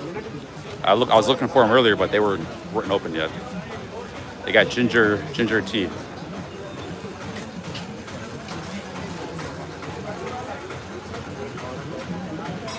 Hello, sir. You have ginger masala? Yeah, I'll take one. I think this is best tea I have in India. No.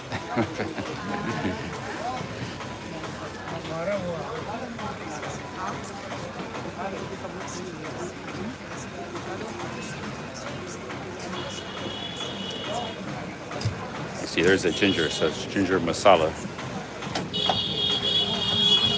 It's making smashing up the ginger.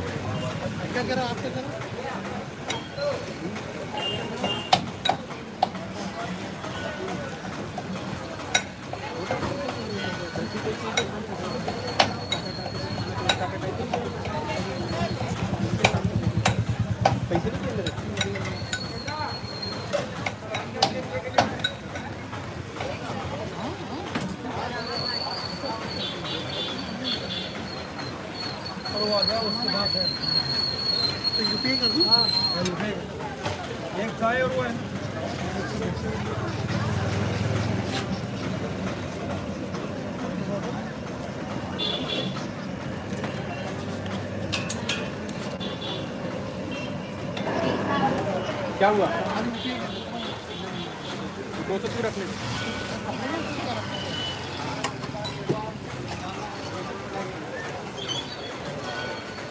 They serve it in these clay cups.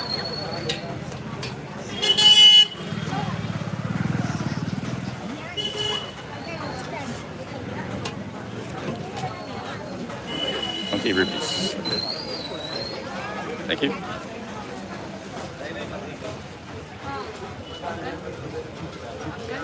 Yeah, the tea is very good in India, but I had this yesterday. This place, it was exceptionally good, man. Sorry. I'm from USA. USA. You guys want a selfie? Okay. You want selfie? Selfie? Okay. No? Okay. Where are you guys from? Indore. Indore? MP. Indore, okay. MP. And which city from here? USA. I'm from Ohio. Did you have the tea here? It's really, really good. Really good. Yes, you want to say hello? Hi. Let me say hi. They're from. Some friends from the Washington DC and New York. Oh, yeah, been to Washington, New York. I run Hello. the IT company.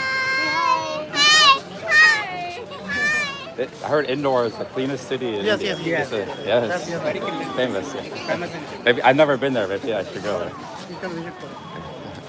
How far is it by train or bus? Around the time, it should, 500 kilometers. Oh, 530. it's far. Yeah, it's very far. You can take the train from the Ajmer. Ajmer by Indore. Ajmer to Indore. Okay. You can take the bus, Jaipur, Indore to Jaipur is up to 20. Yeah, it's 500 kilometers. Bye. Bye. Nice to meet you guys. Bye. Have a good time in Rajasthan.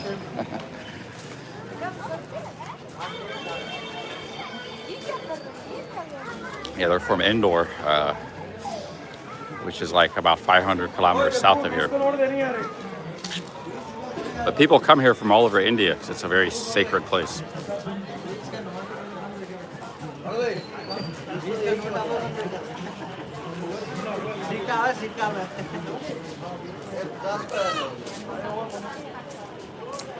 Yeah, this tea is awesome, man. It's heavy ginger, but it's got the masala spices, sweet. Maybe I'll get 2 of these and just have this tonight. It's made with milk, too.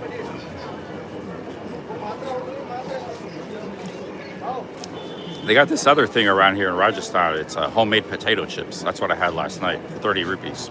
That's what I had for dinner last night. 100 grams. If you ever make it to Rajasthan, you gotta have the homemade potato chips because they're actually like phenomenal. If you've eaten like processed potato chips your entire life, these are something else, man. They're so good. I'm almost, I had a bag of regular potato chips afterwards. It's like I couldn't even really eat them. The homemade chips were so good.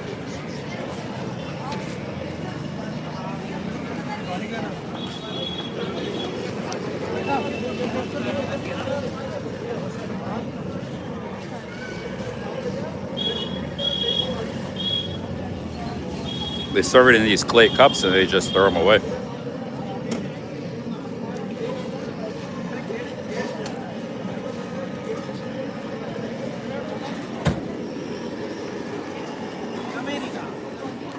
Hey, how's it going?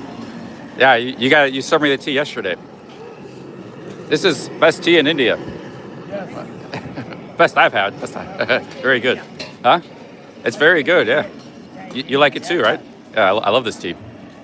He was making some more right now.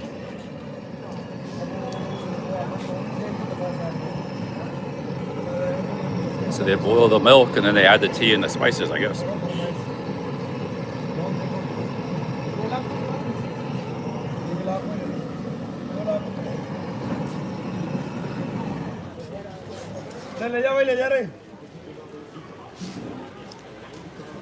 Might get another cup, man. It is, absolutely delicious. Only thing is, though, I don't need a bunch of caffeine before I go to sleep. That ginger is, I need that ginger. Bye-bye.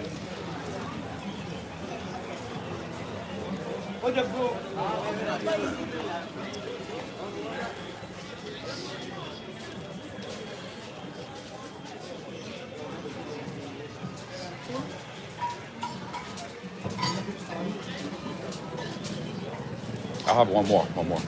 Yeah.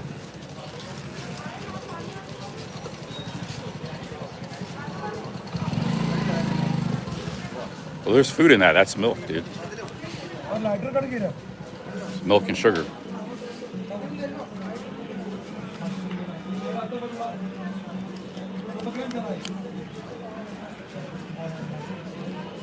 I gotta learn how to make this at home. Oh man, I dropped some tea in my shirt.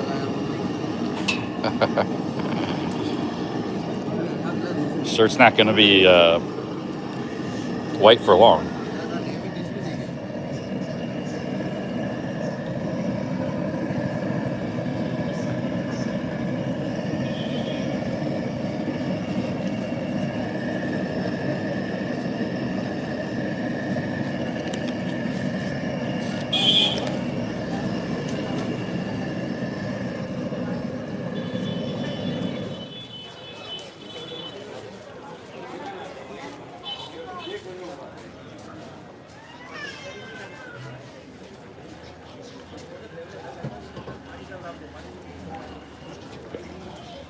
This is chai, big restaurant, big hotel, no possible.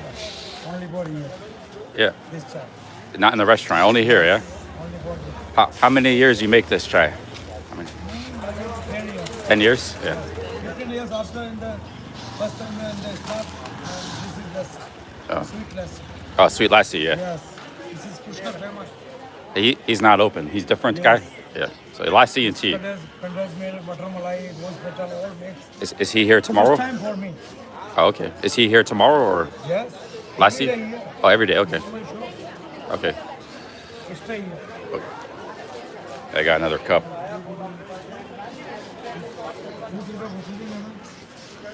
Yeah, I guess they all have their own unique recipes and spices and stuff. Whatever he's doing, it's really good, man.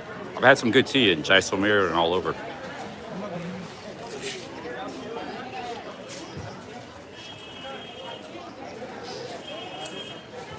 It's by the Brahma Temple, a very famous temple. If you want to find it, look for the Brahma Temple.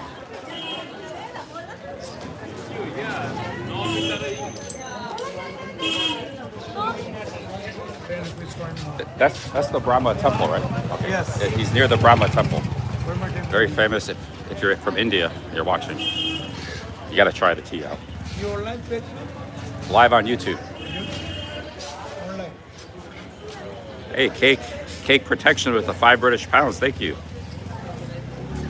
Thank you for the super chat.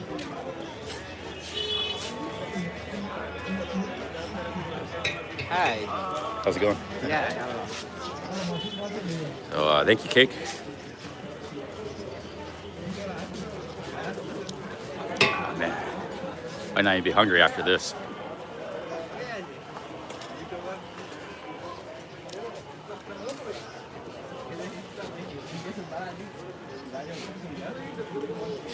Yeah, they all have their own spice recipe. So like chai is Thai, or chai is tea.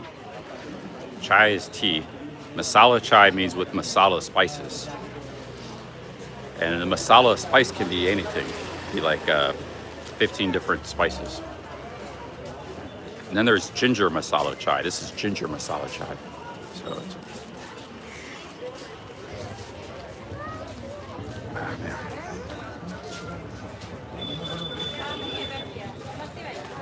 I think you cake.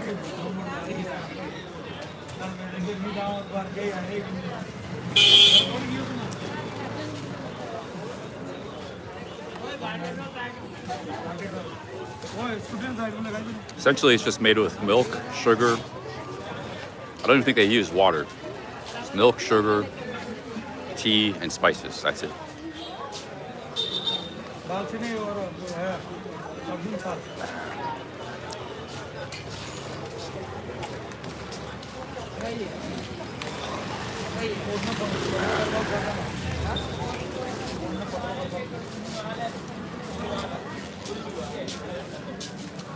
What's carrot chai? I don't know. There's like mint chai. There's different. I just learned about the ginger chai today with this guy here yesterday. But there's different kinds of tea.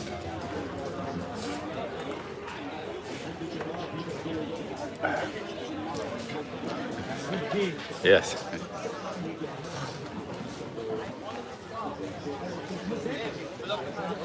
I'm gonna go look for some food, but I'm just.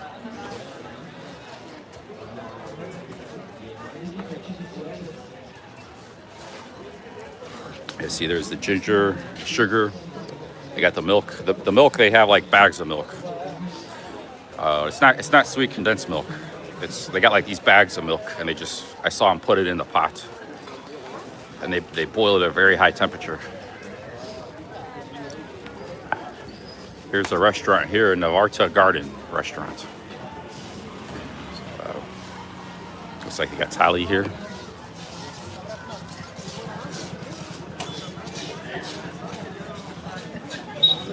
Oh. Okay.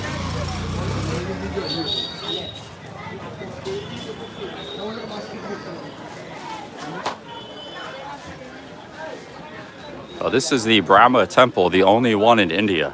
There's almost a million temples. Shiva and Vishnu, and this is the only Brahma one. He was the creator of the world. It's right here in Pushkar. I guess the history of this, the legend of this city is Brahma fought like a demon, and it created this lake. And how's it going?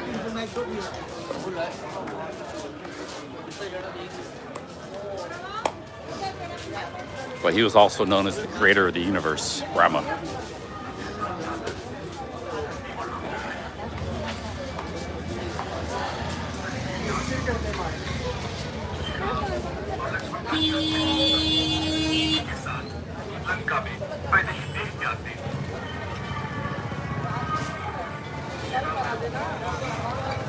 Okay, this place, they had a lot of people eating here in the afternoon, and they got people eating here now. So I think I'll eat here. There's a lady cooking by the fire.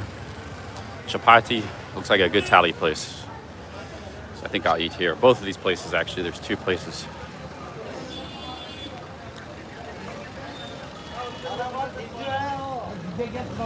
I think this is a place to come here. There's three places, actually.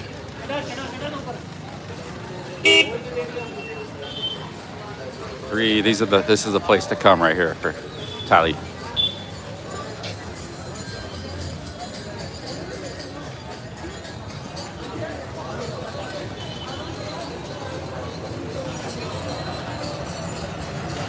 It's like the last one's the most popular, but they're most full tables. I think I'll eat here.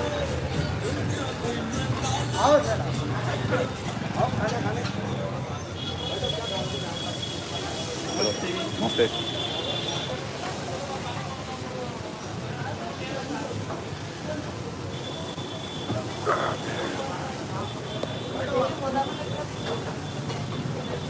My legs are kind of tired. I don't know why. I didn't walk that much. I guess I've been walking for the last 2 hours.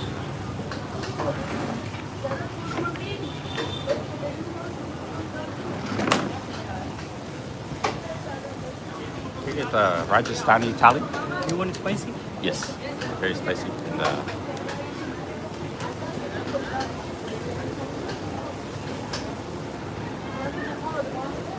thalis here.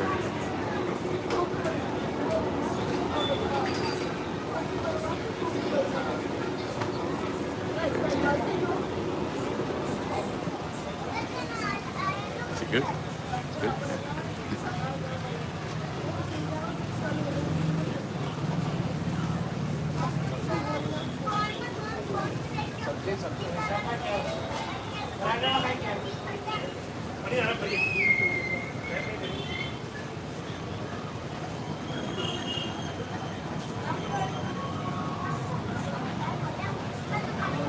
Time for some cow tent.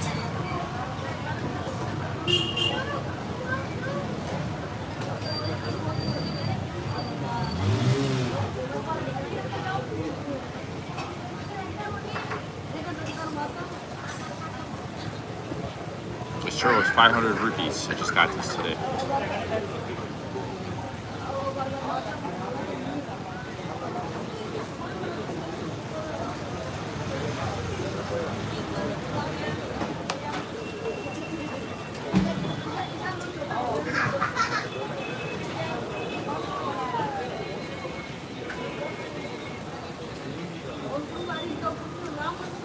Yeah, I ordered Rajasthani thali. Where are you from, Ankush? Where in India are you from? I got some new Indian viewers. I think they have a unique thali here in Rajasthan that they don't have in other parts of India. That's why I say Rajasthani thali.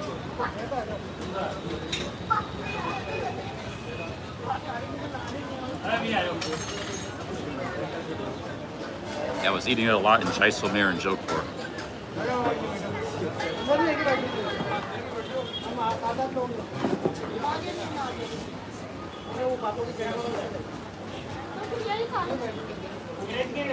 Well, I haven't really had any proper food in 2 days, so I need a good meal here.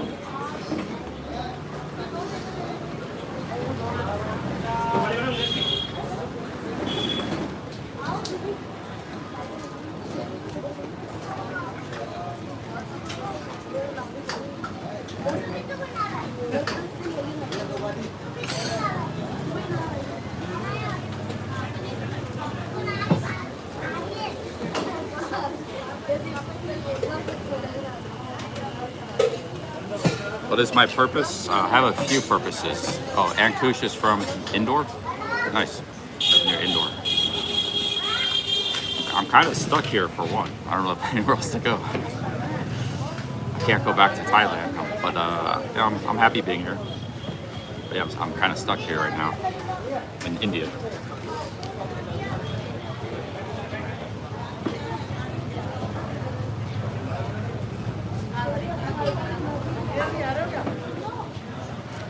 Partly because of the war going on in the Middle East, partly because of my finances, partly because of my extensive visa run history in Thailand. There's only really two places I can go to right now, is Thailand and Malaysia. So right now I'm just, but I'm happy being here in India. I'm in no rush to leave. The thing is, everything west of here, you have to fly through the Middle East, which is problematic right now, because of the war. And if I fly east, there's only two countries nearby. Further than that, like Taiwan or Japan, it's very expensive to fly there from India. So kind of just, this is kind of where I'm at right now. I was looking at Azerbaijan, maybe go to Azerbaijan after this, but I don't know if they'll like Americans, man, because that's a Persian-speaking nation, I think, Azerbaijani.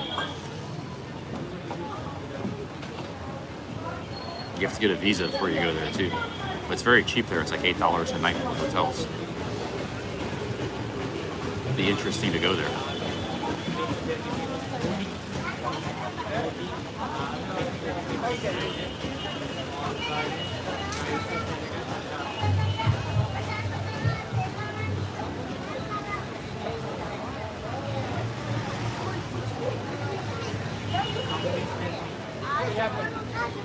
Yeah, with Azerbaijan, you got to get a 30-day visa, and then if you stay for more than 15 days, you have to notify the government. So they got a little bit of paperwork there.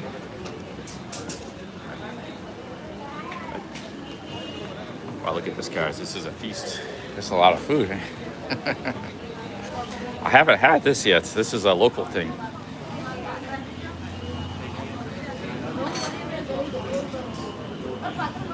So you have any water? Bottle of water? What do you want cold? Okay, I'll take cold, yeah. You gotta eat it all with your hands.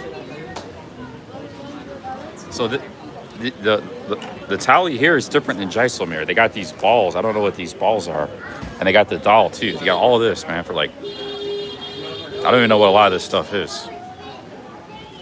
But they got the chili. Some of the stuff's the same. The chili sauce, the fermented vegetables. All this for like a couple bucks. Incredible. They got this instead of, I think this is the bread. This instead of chapati. This is chapati bread? Bread? Chapati?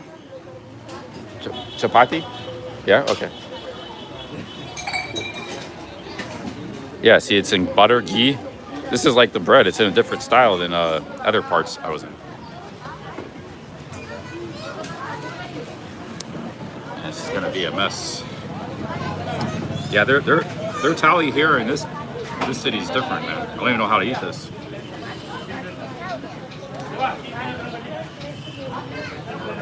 Let me try it. Oh yeah, this is like a dough. Wow. This is really good. Different.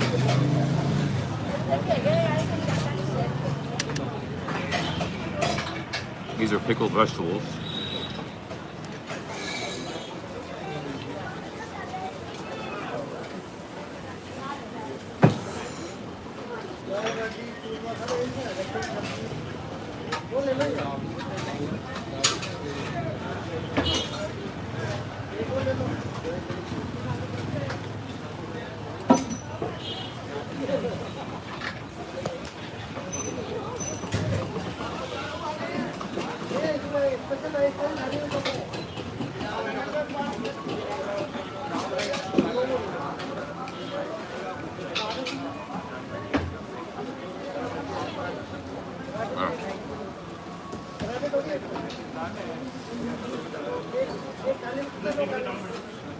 People were telling me about this. You gotta try the famous Thai thali dal. They don't have this in Jodhpur and Jaisalmer.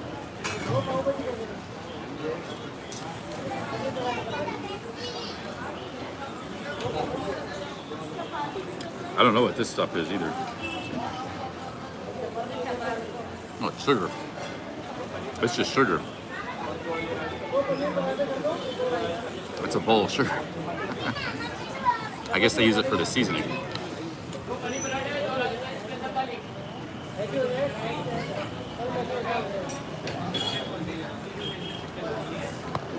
It's a feast for a king.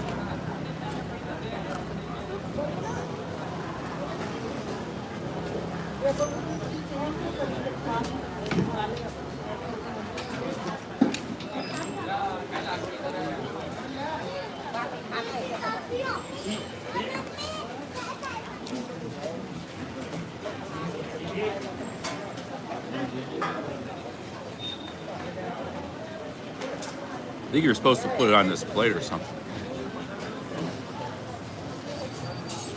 This is a yogurt.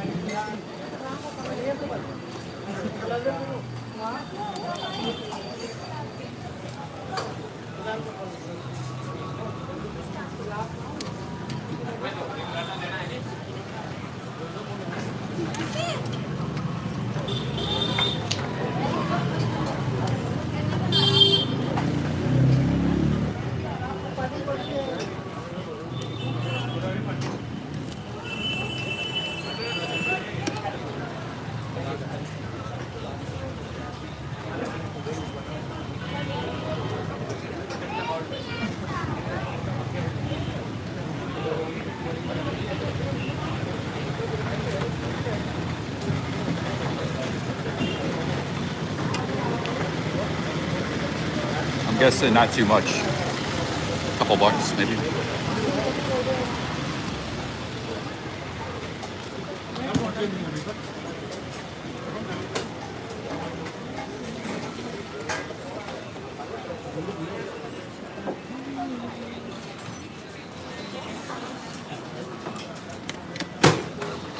Hey, Chris B.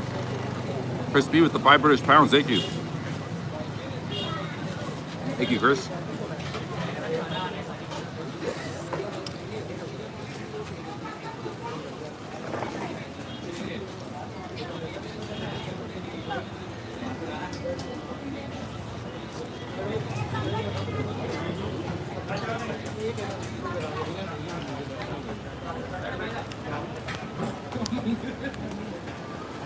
Thank you, Chris.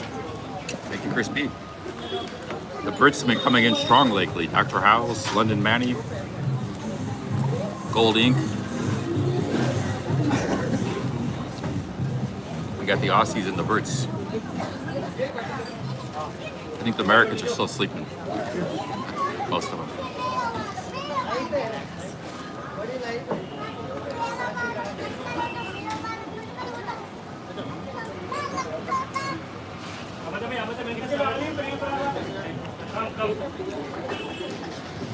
Damn, Ali Jenny with the 14 Canadians. Thank you.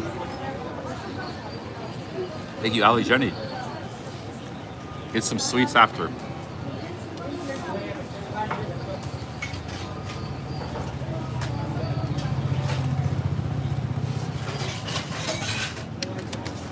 See, I believe this sort of food protects you from like food poisoning. The pickled vegetables, the chili, the yogurt, fermented foods. This food is protective. You know, it looks scary, but it's actually like protective. Hey, thank you, Ali. But if your body is not used to the bacteria profile, you might still get sick, even if it's safe food. You have to kind of go through an adjustment process. But this food will protect you, I think. Thank you, Ali. Tandra with the 5 British pounds. Thank you, Tandra. Super chats rolling in. Thank you, guys. Thank you, guys. Cheers.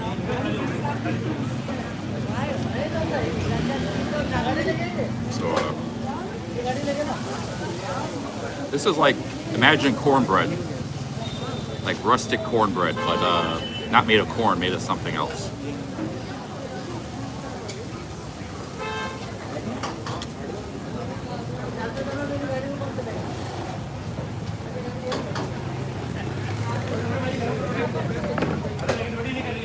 Hey, Tony with the 5 British pounds. Thank you, Tony.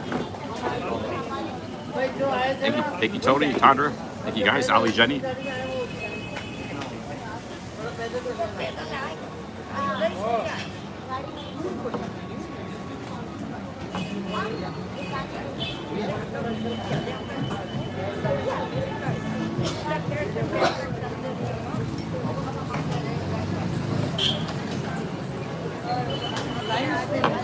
Hi. Where are you from? I'm from USA. USA, okay. I'm from Pama. Are you from Rajasthan? Yeah, no, actually I'm from Uttar Pradesh. Uttar Pradesh. Okay. Yeah, UP. Do they have this in Uttar? No. Yeah. Same? Yeah, we are. Yeah. We are also already. Okay. Yeah, waiting for our order. So you are live streaming? Yeah, I'm a live streamer. Yeah. Okay. Are you a content creator or some what? YouTuber. YouTuber. Okay. What's your name of your YouTube channel? My channel is Billy Blue. Sorry? Billy. You can type it. My hand's a little bit messy. B-I-L-L-Y. Space Blue. Space? Space Blue. B-L-U-E. You see it? Yeah, live stream. Oh, yeah. Yeah, okay. All right. Thank you, man. Enjoy your meal. Yeah, you guys enjoy it too. You got a big family. A lot of food. They're from Uttar Pradesh, biggest province in India.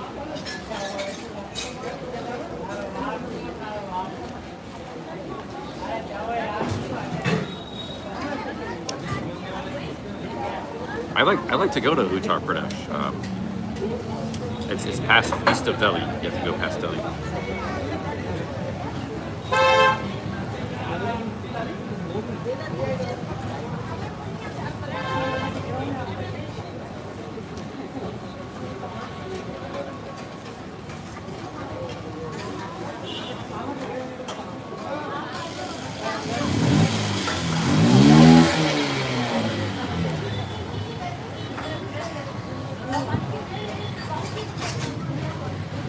I've been eating these thalis and stuff all over. I came out tonight looking for a thali.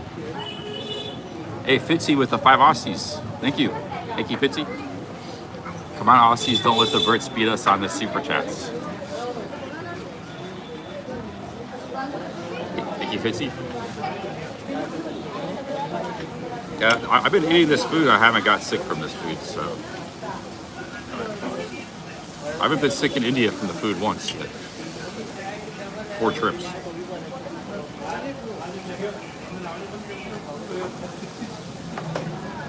I think if you can handle Thai street food, you can handle Indian food. Same thing.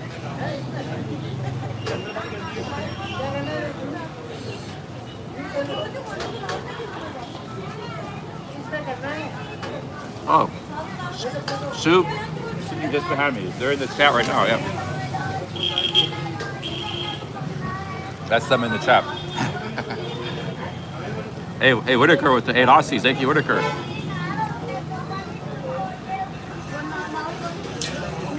They're right here in the chat. They're sitting right behind me. They're already in the chat. Thank you, Whitaker. Thank you.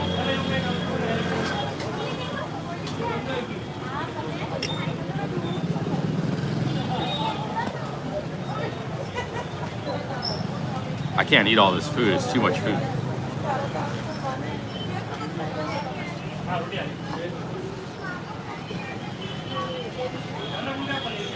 That's a lot of food. Thank you, Whitaker. Fitzy Whitaker. Thank you, guys.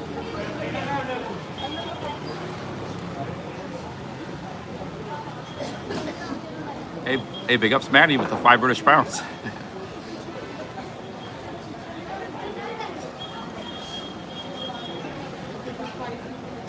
Thank you, Manny.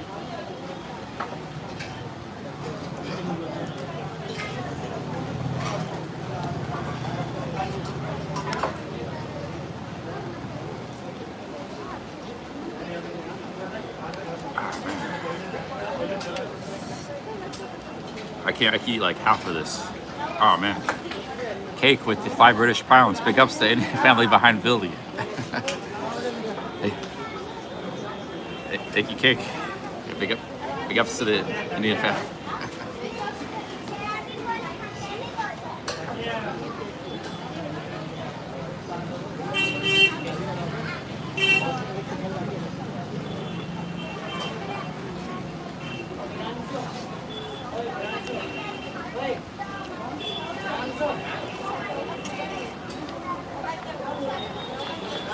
Sometimes they joke in the chat, just joking. They joking.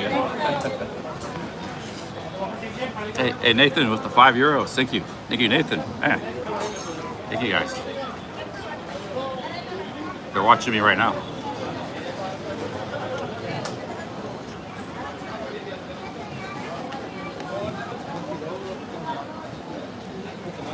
Thank you, Nathan. Gold. Manny.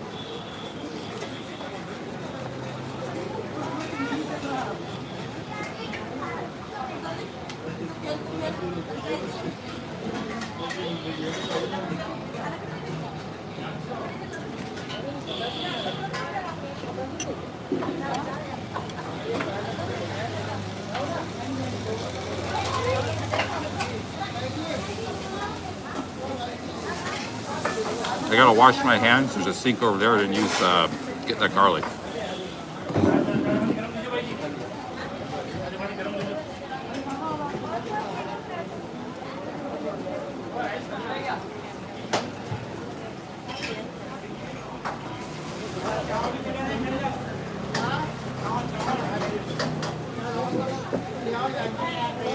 Damn, you guys are pouring it on.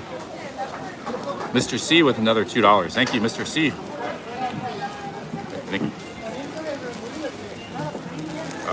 Thank you, Mr. C. I was talking, there's a Ukrainian lady in the city. Very beautiful Ukrainian lady. She's from the war zone of Ukraine. And we were talking about Ayurveda on the stream today. I was talking about the parasites. She said Ayurveda is very good. So I've heard of it, but I don't know anything about it. But I'll have to research that. Thank you, Nathan. Thank you, Mr. C. Thank you, guys. We got another super chat. Maria Martinez with the $5. Thank you. Thank you, Maria. Tandra, thank you, guys. You guys got to slow down these super chats. People are going to think I'm rich. There's a lot of locals watching right now. Hey, Bexil with the 10 British pounds. Shout out to the Brits. Tandra. Thank you, guys. Bexil. Maria Martinez. That's too many names to shout out. Mr. C. Thank you, guys.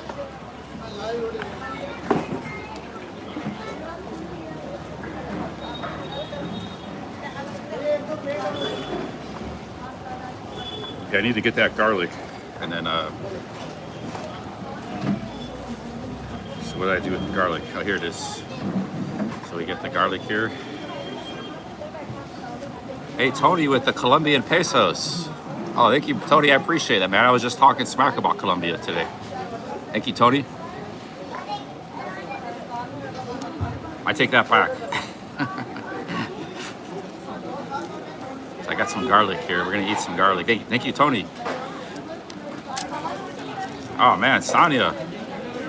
Sonia with the 20 British pounds. Thank you, Sonia. Jeez. So I'm gonna eat some raw garlic with my, just try to kill the parasites or whatever is going on. Thank you, Sonia. Yeah, she sent me a big one the other day too. Thank you, Sonia. Oh man. Hey, Whitaker. Oh, it's 1 a.m. in Australia. Thank you, Whitaker. Sonia. Thank you, Whitaker. Tony, Bexhill Berry. I haven't seen him in the chat. Bexhill Berry. Thank you, with the 10 British pounds. Oh, thank you, guys. Hey, copy paste. Thank you, copy paste. Thank you, guys. So we got some raw garlic. We're gonna put this with our food. Hey, Tony with the 25 bob. Thank you very much. Thank you, Tony. I don't know what currency that is. Copy paste. Whitaker. Sonia, thank you, guys.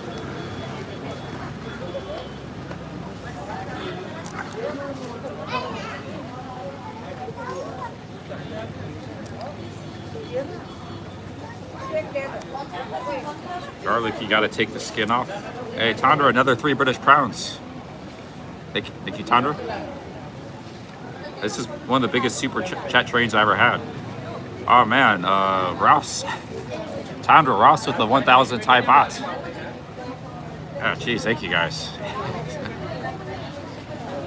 You like this shirt with some bling? Yeah, Mintu got me this. Delhi. Thank you, Ross. I saw your line message about losing your line account.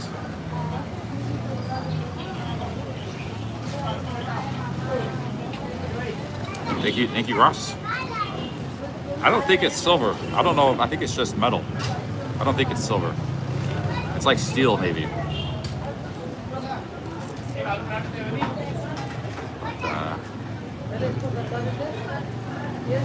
What we're gonna do is just crush this with our fingers. Garlic, you need a crush. You can crush it with your teeth too. Actually, it's hard to crush your teeth. You need to crush this. Hey, Nathan with the 150. Nathan, big ups. Guys, it's too many super chats, man. I haven't gave everybody a good shout out. Let's put the garlic here. I'm trying to eat some raw garlic for my parasites if I have them. Okay, we got some chili.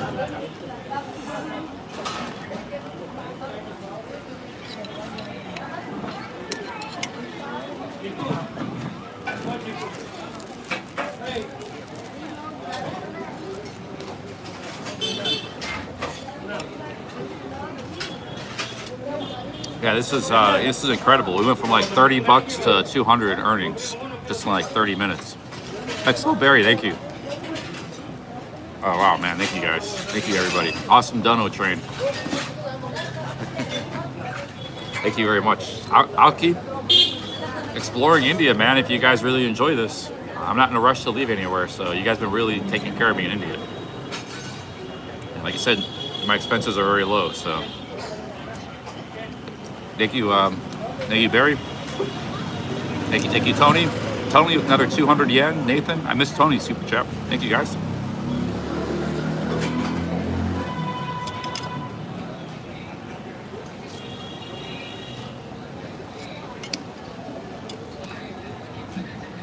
Yeah, the raw garlic, you can eat it if you combine it with the food. So like you have some food and you put the raw garlic with it, then it's palatable. But if you try to eat it by itself, it'll really burn your mouth and your throat. It really hurts.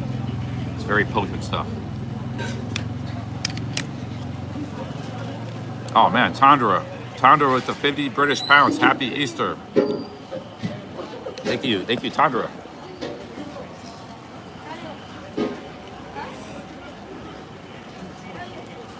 Thank you very much, Tandra. Thank you.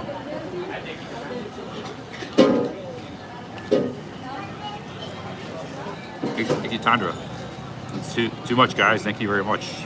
Yeah, we're up to 260 in super chats already today. This stream.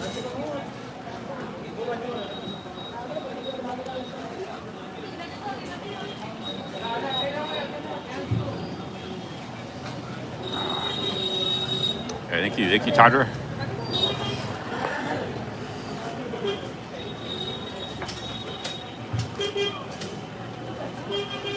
You see, this food is for like 2 people. I can eat like half of it. I can't eat it all.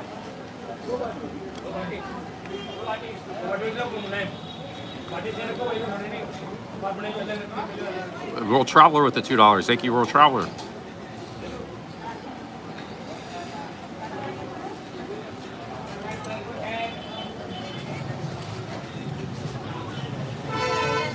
Yeah, thank you guys. Thank you very much. Tandra, Sonia, Ross, everybody, man. Everybody, big super chats. Thank you.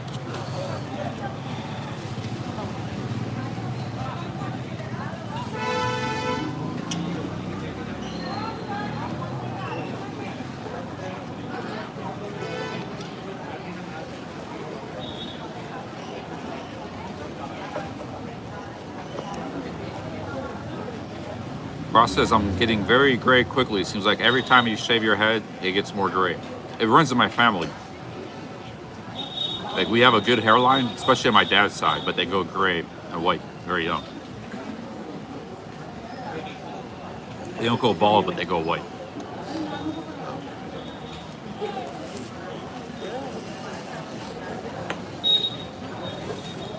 I'm gonna eat this yogurt, and this is all I can finish. Yeah, my hair grows fast. No problem with baldness. Big ups for World Traveler.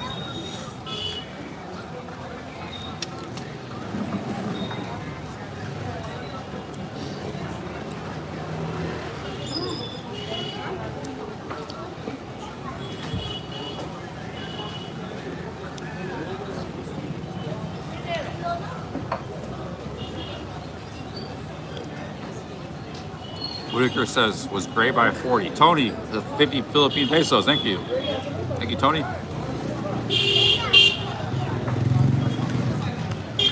This is like a yogurt dish, plain yogurt with masala spices.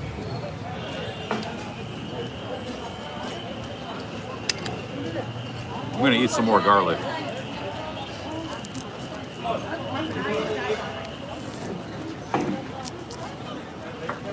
We're gonna just nuclear blast out whatever's going on in my stomach. Hey, Dr. House. Dr. House, thank you.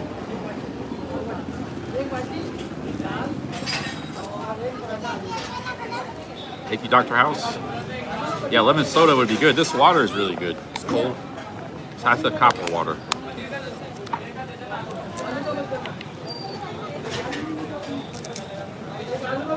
All right, I'm gonna smash this.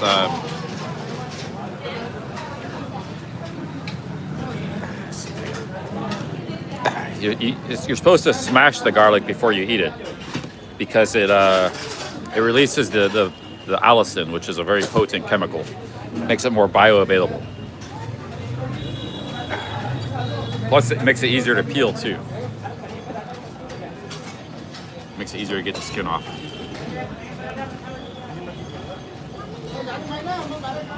Hey, copy paste. Thanks again, copy paste.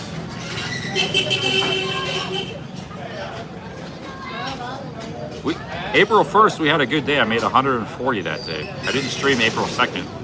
And this is even better day. So we're gonna off to a really good month here already. Good start. We got a, thank you, copy paste. Garlic. We're gonna put some bread here.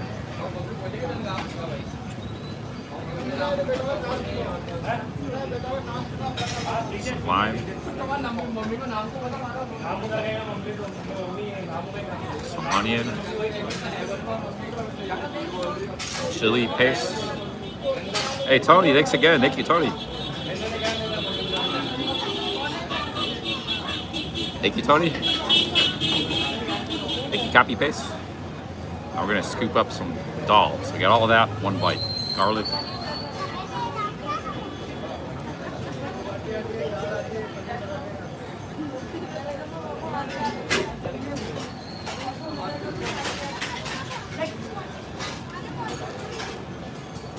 Damn, Oz Tim with the 3 Aussies. India delivers the donuts. I hope some people are watching, vloggers and streamers. Like, maybe come to India, man. India's land of opportunity.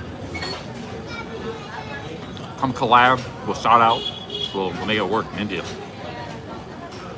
If anybody's watching right now, if you're a streamer or vlogger, you come here. I'll welcome you with open arms. Be a part of the community. Thank you, Oz Tim. It's like there's YouTubers that are afraid of like our community. It's not just mine. There's other streamers. They think it's a bunch of trolls. But look at how generous people are, how nice people are. Everybody I met in real person is really nice. So if you're afraid of something, that's only your own problem.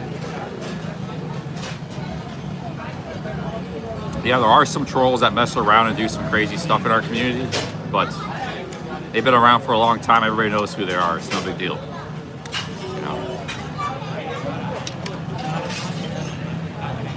Some of those guys, they turn into big fans and super chatters too. So if you're a good guy, a good streamer, there's nothing to worry about. Come here, collab with me. I'll promote you. Come to India. We'll make streaming in India great. You're probably you could be a better streamer than I am. I'm not the best streamer or anything. You know, I'm just out here doing my thing.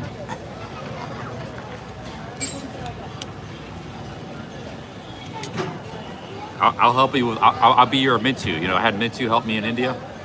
Show me the way when I first came here. I'll help you out. I'll help you stream it and I'll help you in India. India can be daunting a little bit at first. Culture shock and stuff. Yeah, big ups, guys. Thank you for this. Thank you, Austin.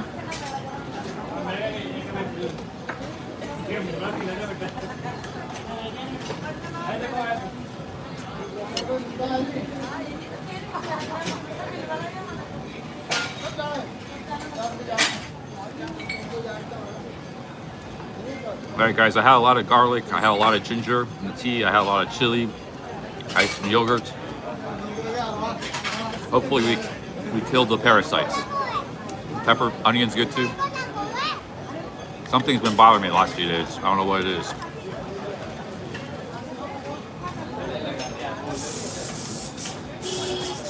Hey, Brad Hamilton with the $5. Keep the train rolling. Thank you, Brad.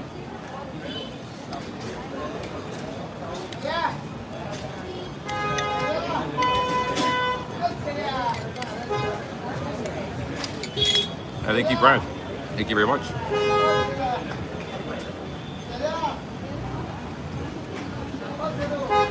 See, every time I go to a restaurant or a street food place, they give me too much food. I can't eat all this. So if you're on a budget or you're broke, we could split this food. I'm just gonna end up, I can't eat all this, man. It's too much food. I didn't even eat half of it.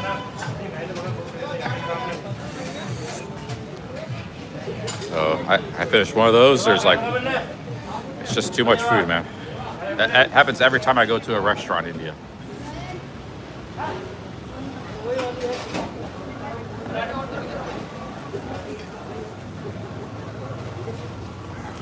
How much was all this food? You're about to find out.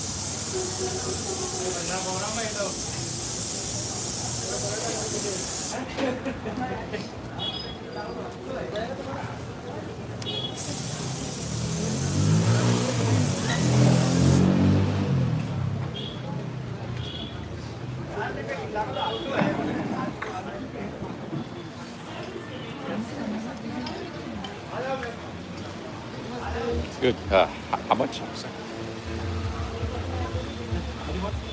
One thali and one water? Yeah. What's the price here?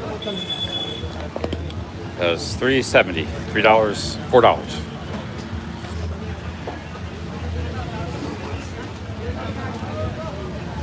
Can I film? This is where they cook the food right here, the bread. And this is the chapati. That's the bread there too. This is chapati? Same? Oh, I was in Jaisalmer. They didn't have the same. Padi. Patty. Yeah, patty. Okay. Padi. Okay. Yes, it's different here.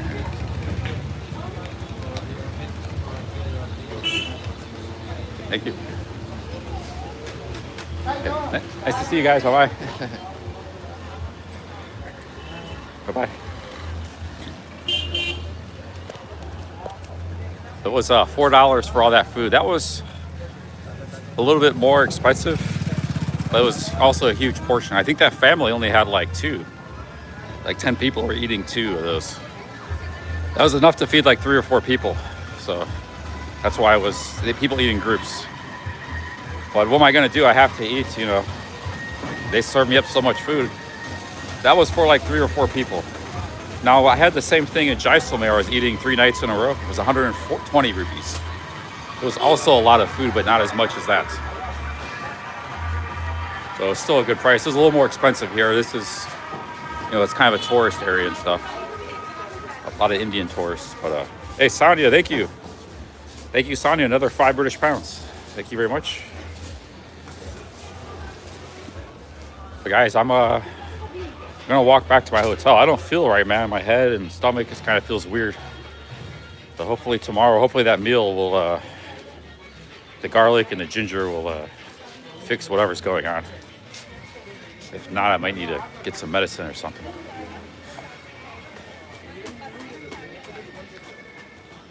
I also have the papaya seeds in my room. Papaya I haven't eaten yet. Thank you, Sonia.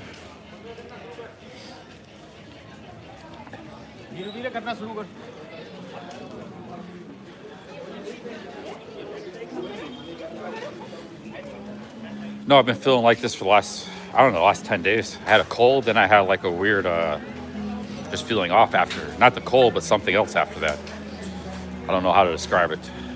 It's kind of hit me today too. But that's why I just wanted to hit it with some garlic, that ginger tea. You know, that stuff is all medicinal. It can be.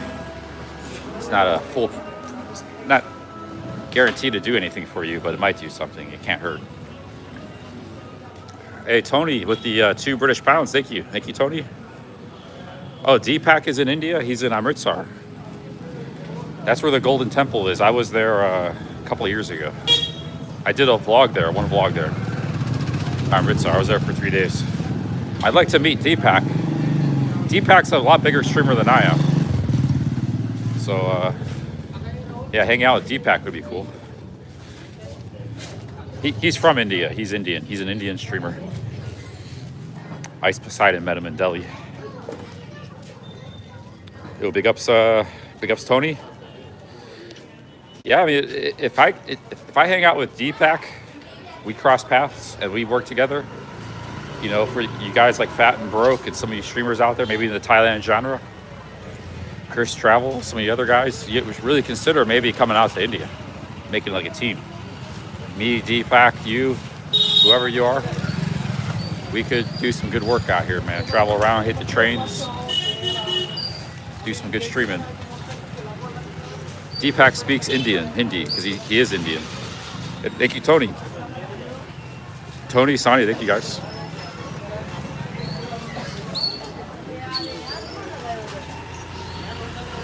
I invited Fat and Broke out here. He said maybe he'll go to Thailand. I think he's cold on India. He was interested in going like a month or two ago. He contacted me, but he changed his mind. He changed his mind. So, but any chance you're watching, man? Hey, man, you might want to consider it. It goes for anybody. Who are some other streamers we got in Thailand right now that are streaming? Chrissy Boy, but he's not really a streamer, but he wants to stream. He doesn't have a phone. He needs a phone to stream. I kind of want to help him out streaming, but he's in Thailand. I don't think he's coming back to India. He got sick 3 times in India, almost died. So he just left India. Chrissy Boy's not really an option. But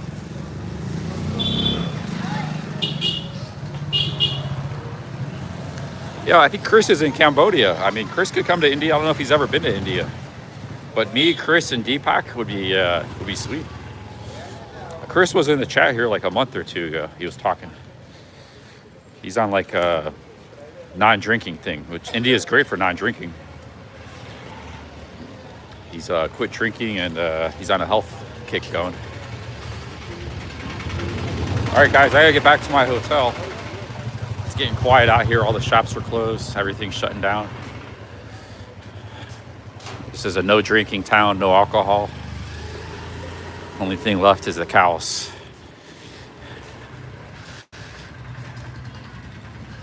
There's a couple shops open. But 9 o'clock, everything is shut. Thank you everybody for the super chats. I'll take you back to my hotel, then I'll end the stream.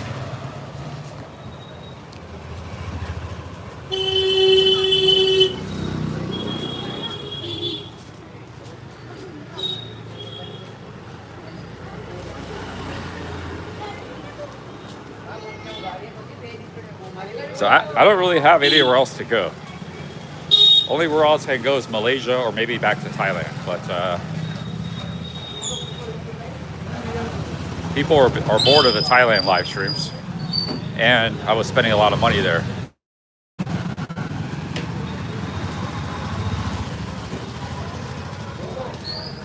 If I did go back to Thailand, I would just get a room, like a cheap room. Yeah, no, I'm gonna get some Coca-Cola. I know where I'm at now. This guy's got a good stand here. This is like the 7-Eleven.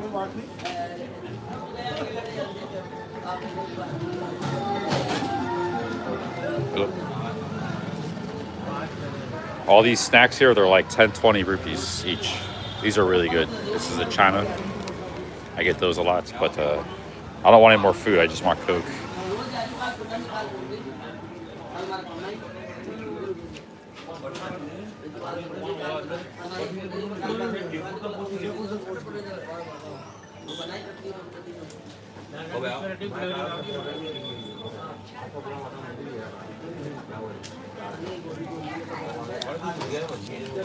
Yeah, that Ukrainian woman is a sweetheart, but she's a traveler, you know. She's a sweet lady. Hello, how are you? Can I get a small Coke?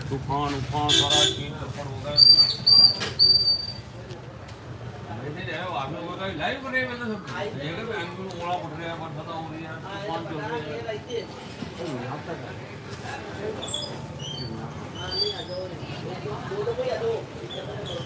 right, thank you, sir. So we, just Coke, thank you. Must be a lot of profit in the cigarettes. I always want to buy cigarettes. Yeah, I had a lot of caffeine because I had 2 teas too. Those ginger teas.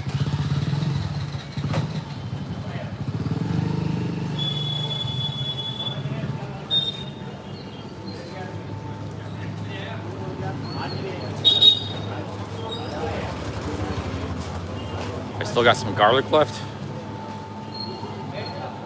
I think I ate most of it. Yeah, the people are very friendly in India generally.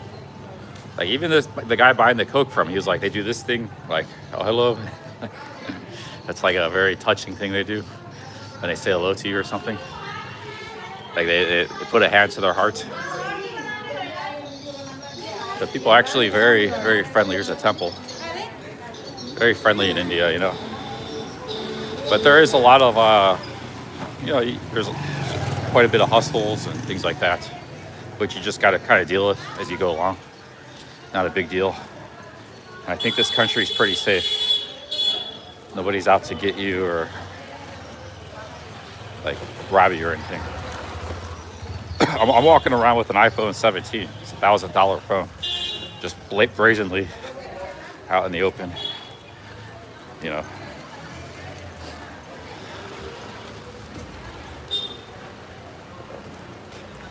I gotta check my maps here.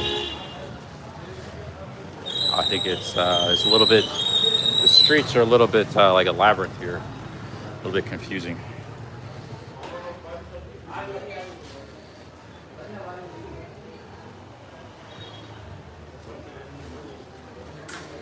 All right, see, I gotta go this way.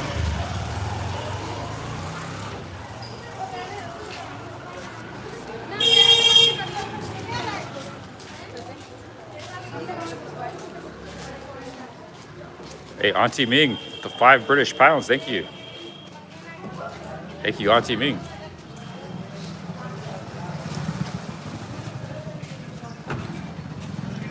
Thank you, Auntie Ming. My point is, India is not an intimidating country. A lot of people are intimidated by coming here. And the first impressions can lead to that, especially you keep going to Paharganj. Yeah, it's not a very nice place to go. That's why I made that short. But once you get to know the country, you see the people are very kind and gentle, and there's no dangers here. So there's nothing really to be intimidated about. Yeah, sometimes it's a little sketchy looking and dirty, and you know, I haven't seen a trash collection truck.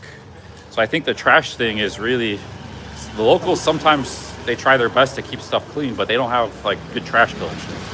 It's like a failure of government sometimes, I think. Local government, you know. So some neighborhoods are cleaner than other neighborhoods. There is, you know, a cleanliness problem. Jodhpur, they were sweeping stuff up, the locals, just collecting it themselves.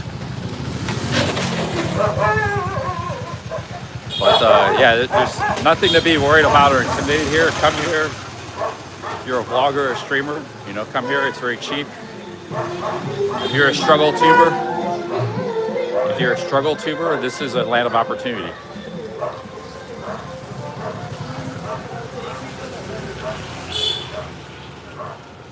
Thank you, Auntie Ming. Most of us are struggle tubers.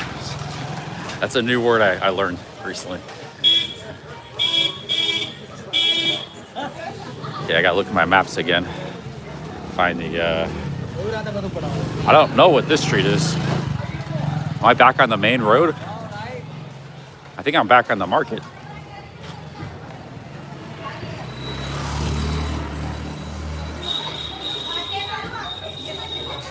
Yeah, I'm back in the market, man. So I gotta go, took the wrong road. I'll put the Coke in my pocket.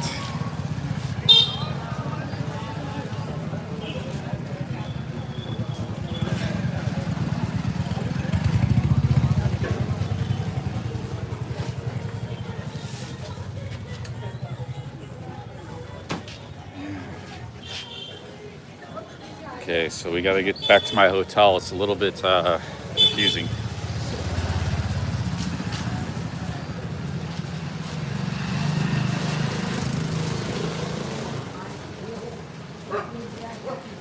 There's a sign that points you out to the that points you in the direction of the hotel.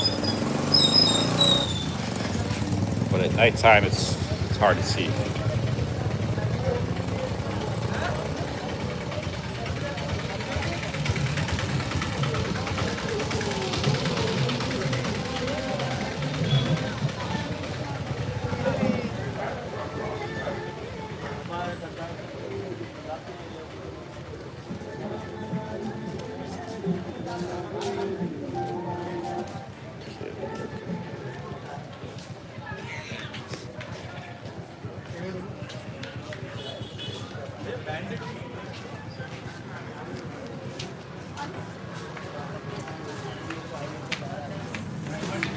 Okay, my hotel's about 1,000 foot away. If I follow this road, then make a left.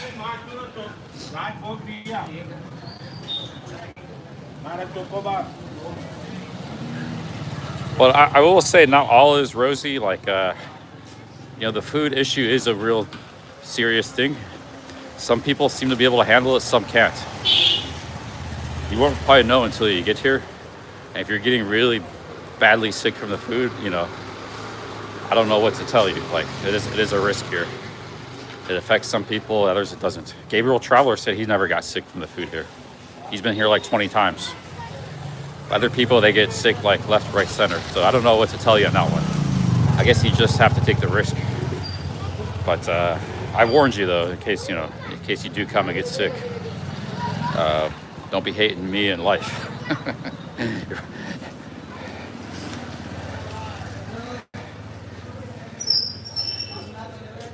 Chrissy boy was sick like 3 times. He almost died 3 times, he said, in 1 month in India. And he said he's completely skint, completely broke. He said if somebody paid him $10,000 to stay in India when he left a few weeks ago, he wouldn't have taken it. So, like there are challenges. It's not all rosy. But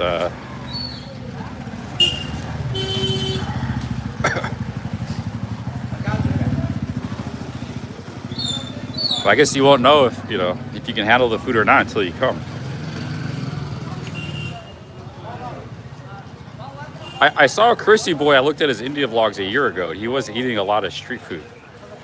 But he had he was in a lot of the same cities I was in, like Jaisalmer and stuff. So I actually knew like some of the stuff he was eating in places. He was eating the thalis, everything. But he got a bad parasite, or he was very sick for 6 weeks. So hey, how's it going? Huh? YouTuber. Yes, YouTuber, live streamer. He is my nephew. Oh, your nephews. He is my father. Oh, hello. How are you? Hello. Very naughty. Oh, okay. That's your nephew. Nephew is my nephew. Ice cream. Hello. How are you? Hello. Where are they from? Huh? Where is your family from? What? Rajasthan. Rajasthan. Rajasthan. Oh, okay. Hello. YouTuber. Yeah, I'm a YouTuber. The channel is Hello. channel Billy What's Blue. the channel? Billy Blue. You want my channel? Oh, sure. Very. It's a live stream. Oh, live. Yeah. Namaskar. Namaste. Namaste. Thank you. Thank you. I don't know any Indian. I think you said like namaste. I gotta learn my word Indian. Okay, my hotel is right up ahead here.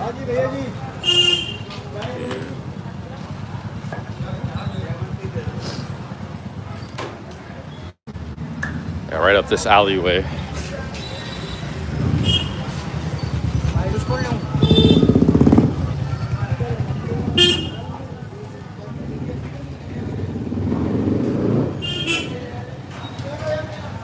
I think I can find the way the rest of the way. We're getting close now.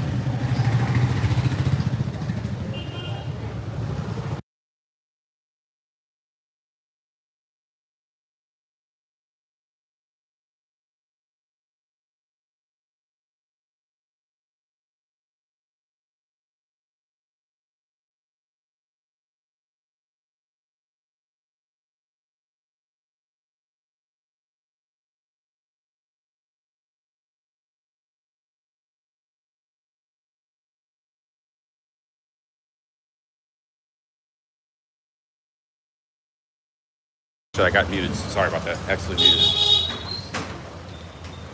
Yeah, I've heard about people who they've been all over the world, like 100 countries, and they came to India, and they didn't want to stay here for 2-3 days. They got a flight right out.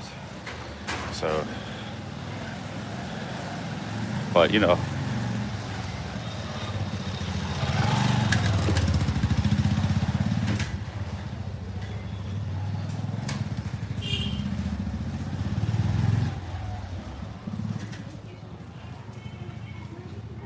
Yeah, if you just come here with an open mind and a positive attitude, I think you'll be all right.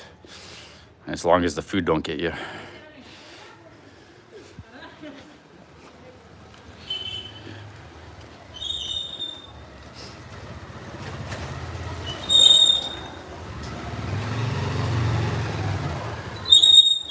Okay, I think we're getting close to my hotel.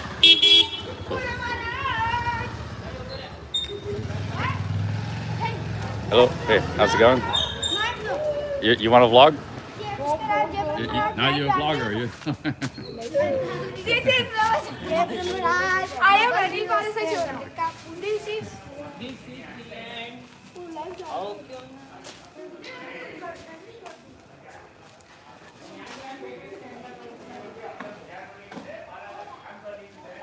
All right, there's a lot of back alleyways you got to go down to get to the hotel.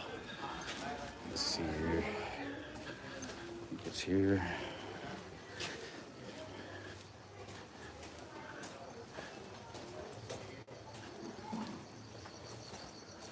Man, there's only cows out here. Another cow.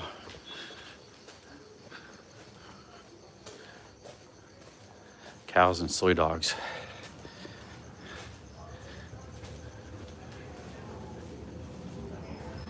Ah, shit, wait. Dang it. I gotta go this way.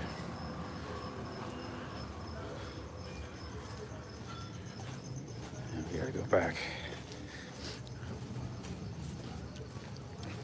Hey, look at the streets, man. It's very confusing.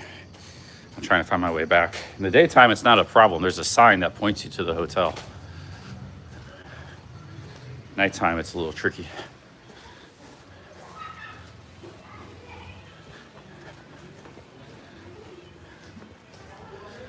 Okay, I think we gotta go this way. We gotta take a right.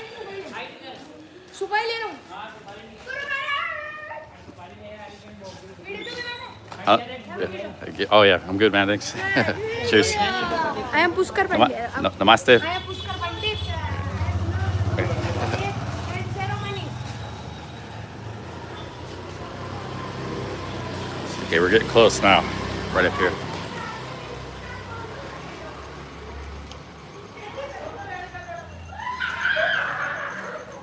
It's not a big city, but it can still be a little bit tricky because it's all the alleyways and stuff. If you go down the wrong alleyway, then you gotta like circle back around.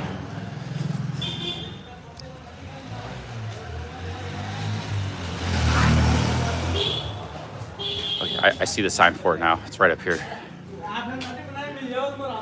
Yeah, big ups to everybody. Thanks for the super chats. I'll keep the stream going in the hotel.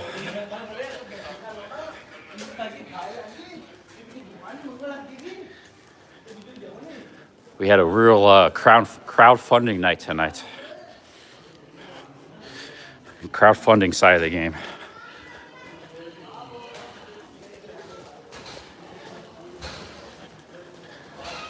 Okay, it's right here. Then we got to make a right and then a left, and I think we'll be there.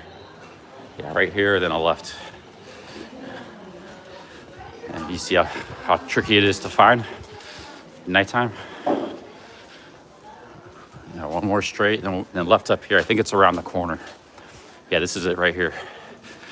That's a little tricky to find. Oh man. Yeah, here it is. Ah shit, the door's locked. See, it's only 9:30. Oh, somebody's probably there. Yeah, okay, it's open.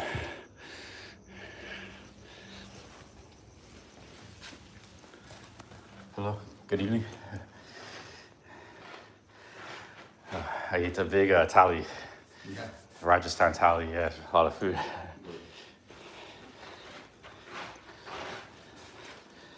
Good night.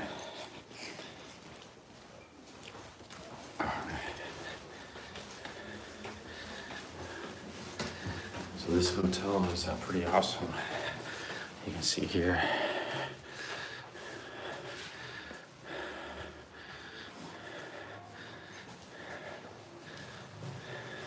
I think he was waiting for me to come back, go to sleep.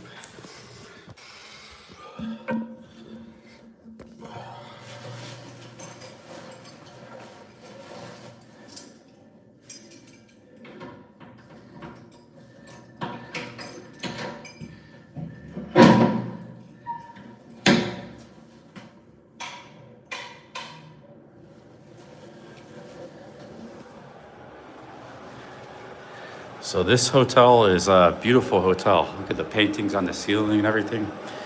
$11 a night. And they got a smaller room for $6 a night downstairs on the ground floor. So $6 to $11 per night here. Sorry for the mess. But yeah, awesome place. I might go to a cheaper room though. I still got that papaya to eat. Let me wash my hands and then I'm gonna drink that Coke and then we can chat some more. I haven't been reading the chat like all night, other than super chats. So I'm gonna wash my hands and then I'm back.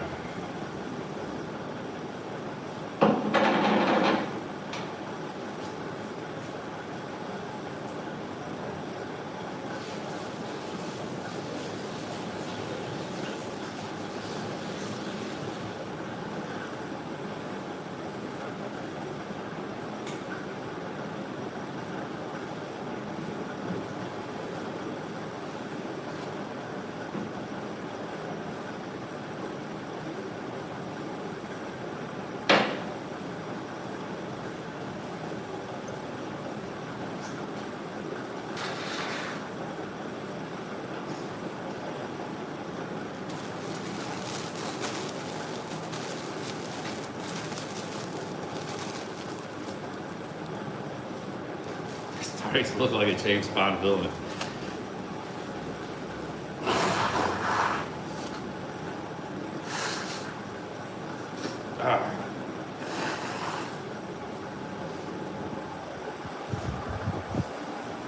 This toilet paper is like lemon scented.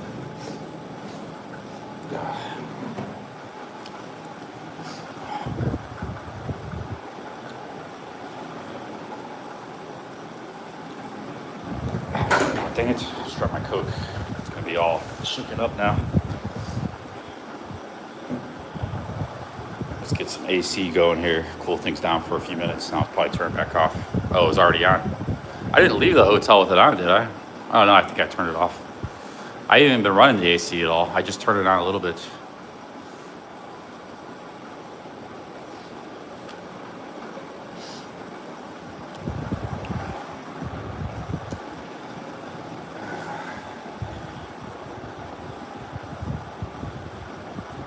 Yeah, I might move. If I'm feeling good, I'm gonna move into a room that's like $5 or $6 a night, $4 a night. If I'm not feeling good, I'll probably stay here.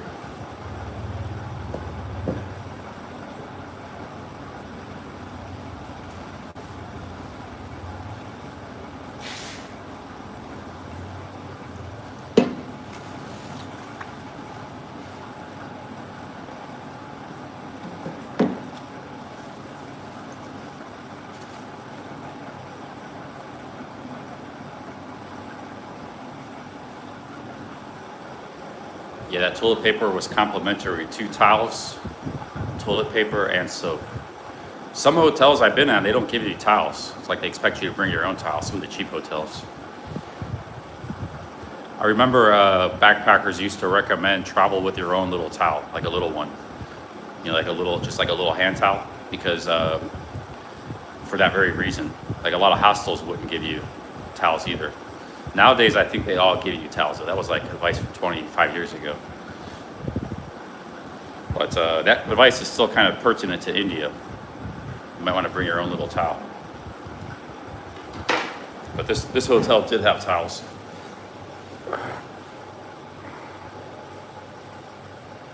Yeah, nice room. Beautiful colors, art.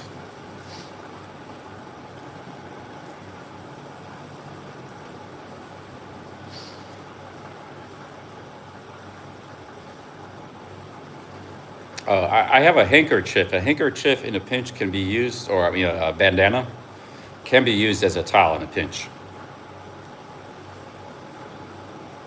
Bandana is the ultimate useful tool. So if you don't, nothing else, just to carry a bandana. You use that for all sorts of things.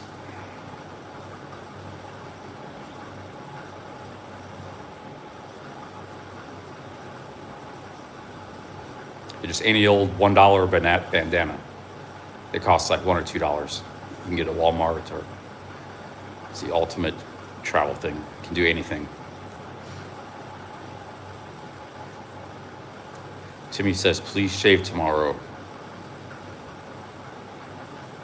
I wouldn't want to use underwear as a towel. That's kind of, but bandana can be used as a towel. It's good to keep something separate.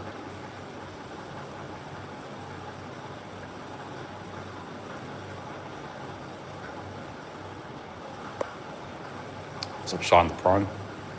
I'll sit here and read some comments for a while, and I'm going to end the stream. India or Indiana? This is India. India. Shout out to the great state of Indiana.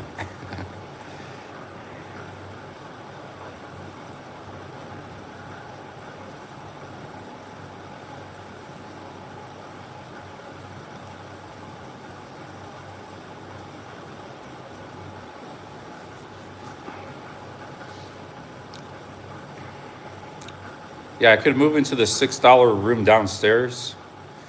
And I saw a few other hotels that were cheaper for $4 or $5, about the same thing. I like to try out different hotels. So this place is great. It gives up my approval. But maybe we'll check out some other places too. 'Cause, there's like different neighborhoods. There's different, you see different part of the city. 4 months in Thailand, man, I stayed in about 30 different hotels in Pattaya, Bangkok, Chiang Mai, Isan. They're all kind of shitty, really, to be honest. I think there might be a couple that were pretty good. The ones in Isan are pretty good. But nowadays in Pattaya and Bangkok, if you're paying $20 to $25 in high season, they're all just not very good rooms. You don't get much value for your money. I was staying by the airport, Suvarnabhumi, for like a week around New Year's. That was the only place I get a hotel. All the hotels in Pattaya were booked. Everything they're either booked or crazy expensive. There were hotels in Pattaya around New Year's that were usually like $20 a night that were $150 a night. So the only place in that area of Thailand that had good hotels was in Bangkok by the airport, Suvarnabhumi Airport. And so I was staying there for like a week, man. It's like, that wasn't really a great time in Thailand. In fact, I was losing money the entire time too. It's not that good. I enjoyed Isan, was pretty good. I did have some good times in Bangkok and Pattaya. The 6-pack challenge was cool. It was kind of fun. It was a good experience. But overall, it was just lackluster Thailand trip. Time to spend in Thailand. Well, you just don't go there. I said I'm never going back in high season.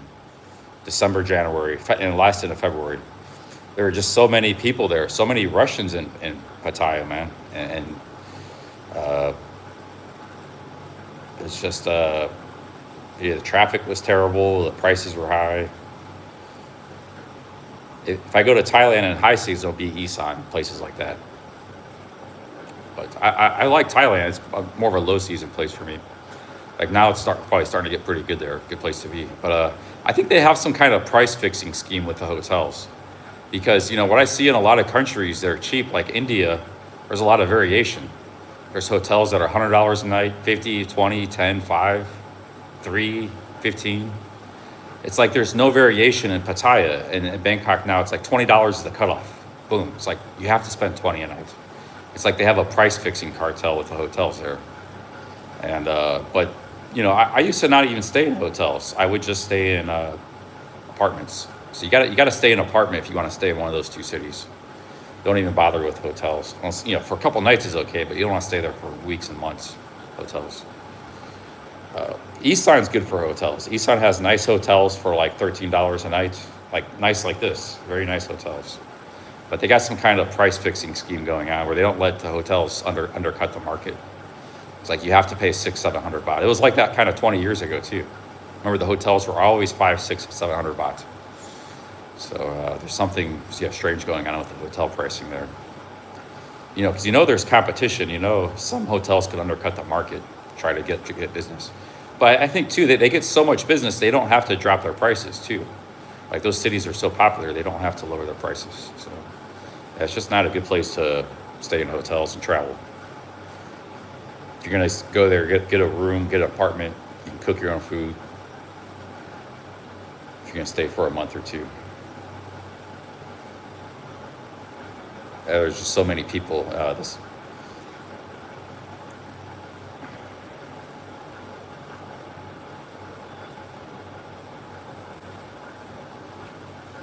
Yeah, Ricky's lawyer, people have been doing that for forever, man. Like the 10K baht nightly budget, that's normal there. A lot of punters, they just go there once a year and, they spend 10,000 baht a night. It's been going on forever. If you don't do that, you're called a cheap Charlie by the other expats.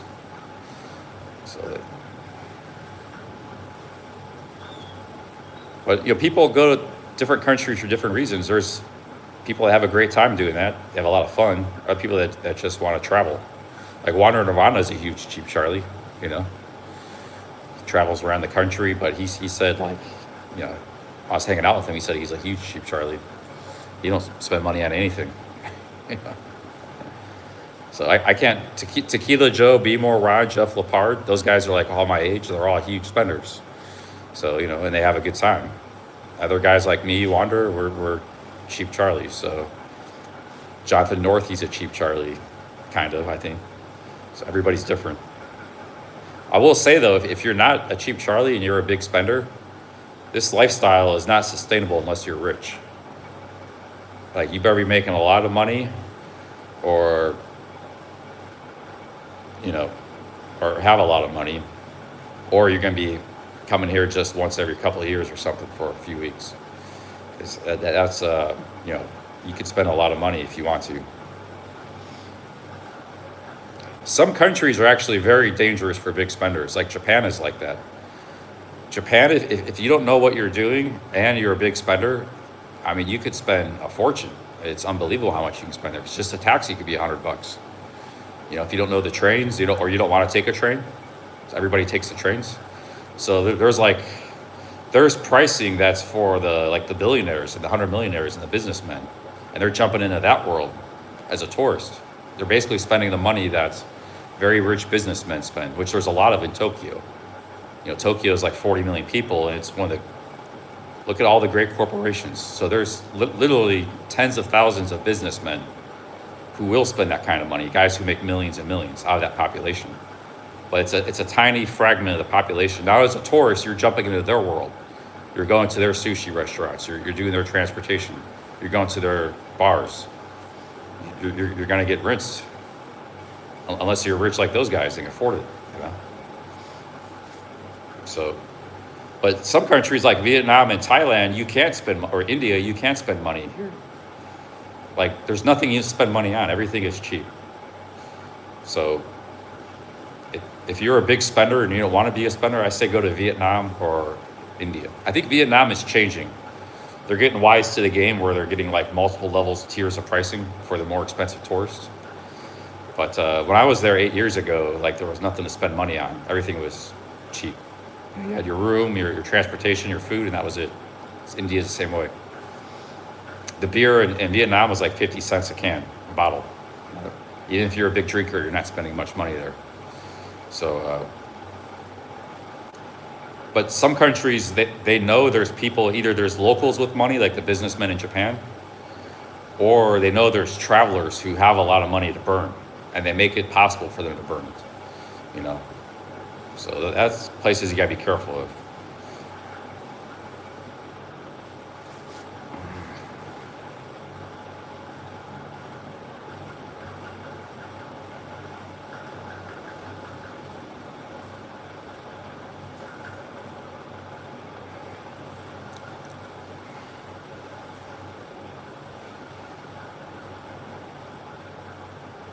Charlotte Ripman says, I want to sell all my earthly possessions and long stream like you. Do you see yourself traveling like well into retirement? I don't know, Charlotte. In fact, I talked the other day, I wouldn't mind maybe just holding down a job in America for a while. A little bit routine.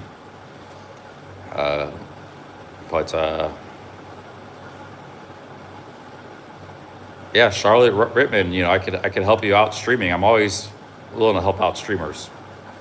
So,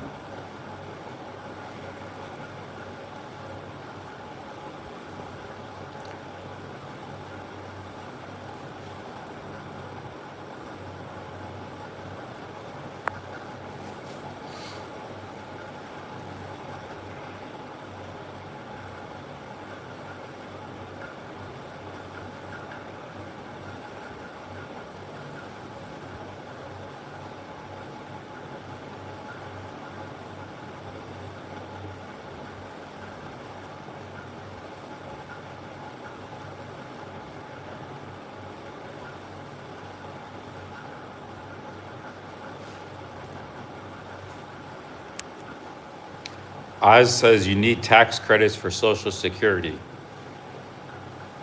Hey, big ups, Bird Dog. Man, if the United States corners the oil market, like they're trying to do or something, they're cornering the oil market. I guess we might not have to worry about Social Security going away. You know, make sure you don't lose out on that Social Security. People were worried it wasn't even going to exist. Like people that were younger, my age, 5-10 years ago, they were like, 30 years from now, it's not even going to be there. But Donald Trump's working on cornering the oil market, worldwide oil market. So that might not be too shabby. You know, might actually have to worry about the future too much. No, Bird Dog, I only ever mentioned you for PayPal. I said you're the only guy who PayPals me. I gave you a shout out for the $15 you sent me a few days ago. And I said, you're the only, there was no other person I could have shout out. You're the only guy that's PayPal me, Bird Dog. So I think you're confused there. I gave you a shout out. I said, thank you for your PayPals. Yeah, Bird Dog's like the main guy who PayPals me. So thank you, Bird Dog. He's really the only guy. I've had some other PayPals in the past, but it was a long time ago. Orchidelia sent me a few nice PayPals in the past, but that was a while ago. It's mostly just Bird Dog who PayPals me. No, I said your name, Bird Dog. I don't know. Yeah, it was just Bird Dog is the PayPaler. I mean, I'll check my PayPal right now. I don't think there's anybody else who's PayPal me in the last 3 months. If there's somebody I've forgotten, I apologize. I think it's just been Bird Dog. I just get the super chats. Okay, somebody just did send me a super chat April 1st. It's $12. I don't know who this is, but somebody just did send me a $12 super PayPal. So my PayPal account's over $300. I'll show you my PayPal balance. I'm not gonna dox anybody's name or anything. I gotta hide that, but I'll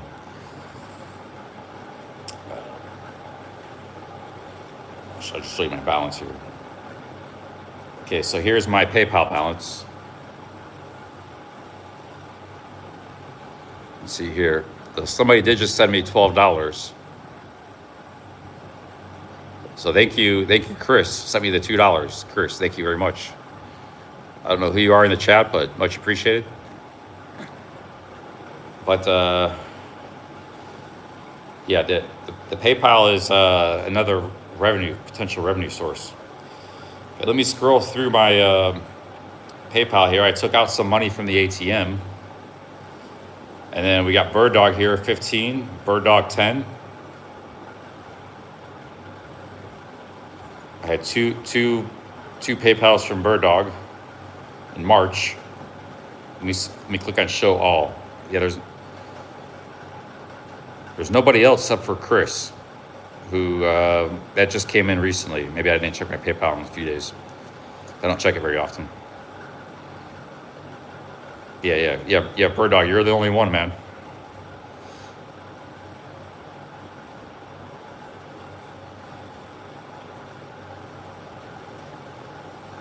Oh, somebody just sent me $4 right now, right this very moment.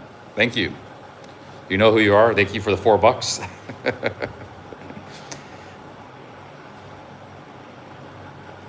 So man, yeah, we're killing it on the. Okay, so I got all of March.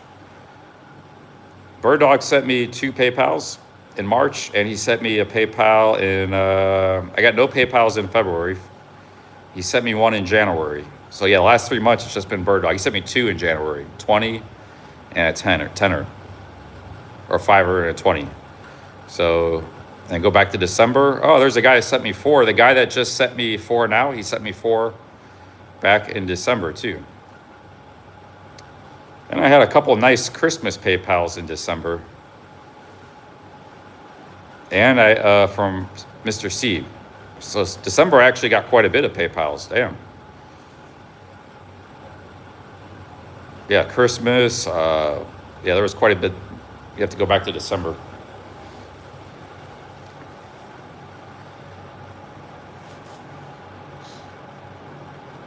Bird Dog says, I will match $100 in PayPal.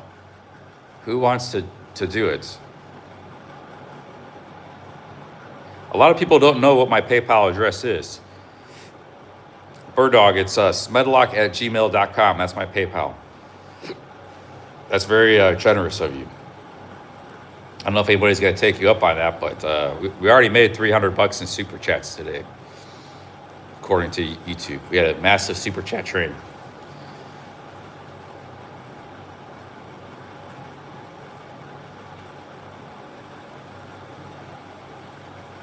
TV says the Social Security program in the U.S. is well funded. Stealing oil from other nations is not a solution. It could make the situation worse.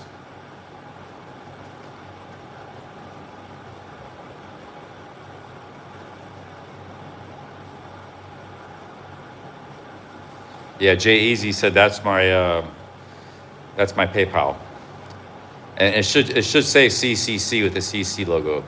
Whenever you send somebody a PayPal, make sure you're sending it to the right person, because they'll just keep the money if you don't send it to the wrong person. You can cancel the payment if it's not claimed, but a lot of people don't know that. So make sure you're always sending it to the right person. I used to sell a lot on eBay, and it was all automated. But if you're doing it outside of something like an eBay or something, you know, people would mix things up, and you know, PayPal is the big beneficiary of that.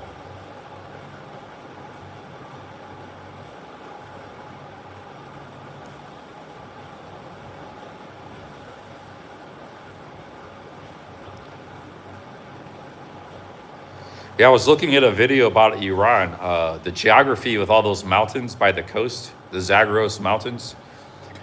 It's like Afghanistan times 3. Just tons of mountains and desert, and there's like infinite places in which to hide. Caches of weapons, caves. So maybe they've been stockpiling stuff for decades, you know, and they've been waiting for this war. So, you know, maybe Trump just pulls out.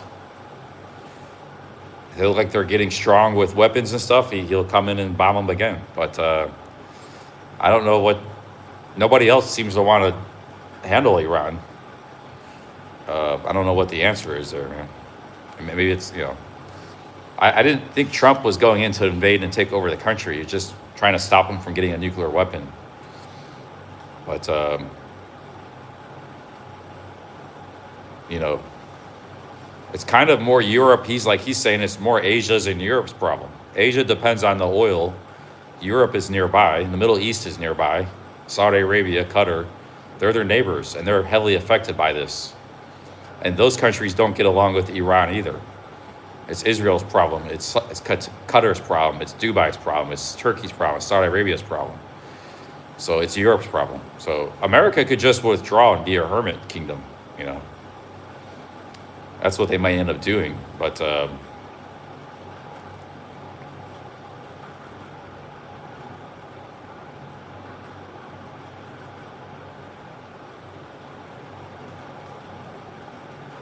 I think that's what a lot of people like J.D. Vance, that's what they want to do. They want to withdraw from NATO. They can still have a big military, but it'll just be protecting America. won't be protecting Asia and Europe anymore. But you know, if America is to withdraw from the world, now you got Japan and Korea and Taiwan and Southeast Asia terrified of China. Who knows? I think India is pretty peaceful, but so they're kind of going to be kind of on their own.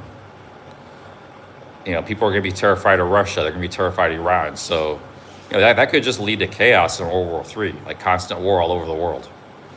Like Ukraine and Russia right now, it could be happening all over the world. So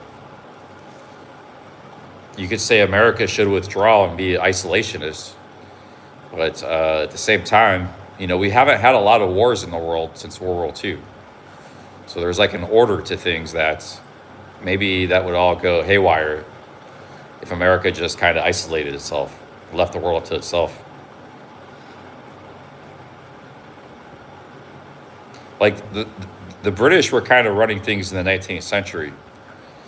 You know, Russia was strong, Germany got really strong. France and England were kind of cooperating to kind of run things, especially England, United Kingdom.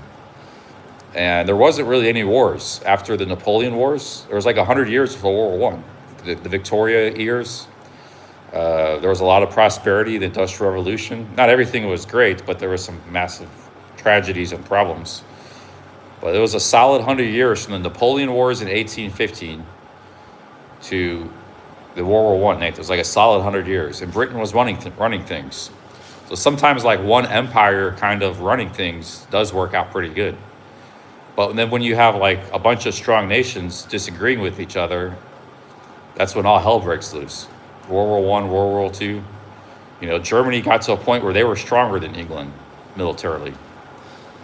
Not navally, but army, Britain wasn't even close. So, well, I guess World War I, Britain held their own, but World War II, they weren't close. World War I, Britain was pretty tough. But it's not always the biggest nation, too. Like Russia in World War I was a lot bigger than every nation. They were like the biggest nation on Earth. 200 million people, you know, like 25% of the world's land surface, Russia was. And they were a paper tiger. They folded, fell apart. So it's not always the biggest nation. It's just who's going to run the world, you know? Who's going to keep the peace, keep the order? Somebody's got to do it. Hey, Pangol's, okay, we got some PayPals coming in. We got a bunch of PayPals. So we just got a $4 PayPal. Let's see what other PayPals we got. Like England did a pretty good job for 100 years, and then they didn't do too good after, you know, it wasn't, maybe shit kind of hit the fan in World War I, World War II. Now America did, I think, decent with the Cold War after World War II. Now hopefully shit doesn't hit the fan like it did after England's, you know, World War II. Wow, we got Brad. Thank you. I'll just call you Brad. Wow. Bird Dog with the $100. Thank you very much. And we got Chris with another $4.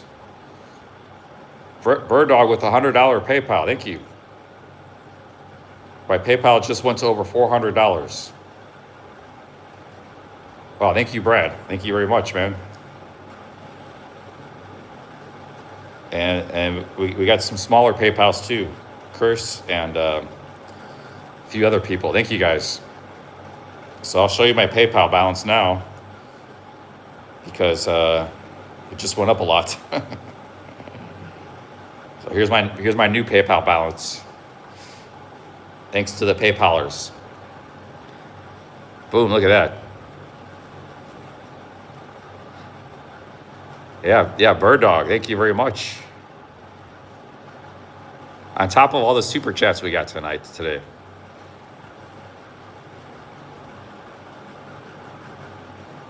I'm gonna start promoting my PayPal in the link section. So if anybody feels like sending a few bucks, the option will be open. I'll promote it in the description of every live stream. I'll put it link there. Yeah, that's money directly in your pocket, and I have a debit card. I can instantly get that money out the ATM. Whereas YouTube, you got to wait like 5 weeks. But it's that's fine. It's fine. But man, yeah, you could live in India on a month for that. I have cash too. So I took out $200 from the ATM a few days ago. I have plenty of cash still. I don't know what the PayPal link is, Bird Dog. I just know the email. Let me see if I can find the link. Yeah, thank you very much, Bird Dog. It's very generous, man. Let me try to find the link for you. Thank you to everybody else who sent PayPals.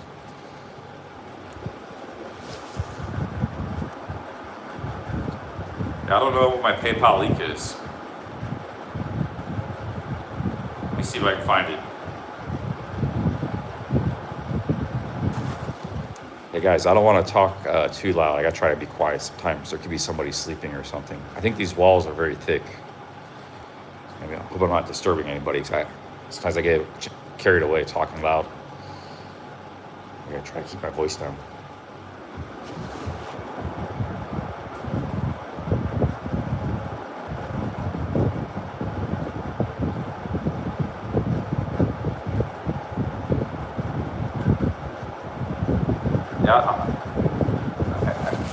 I don't know where you find the link at, where the link is. Settings, account info.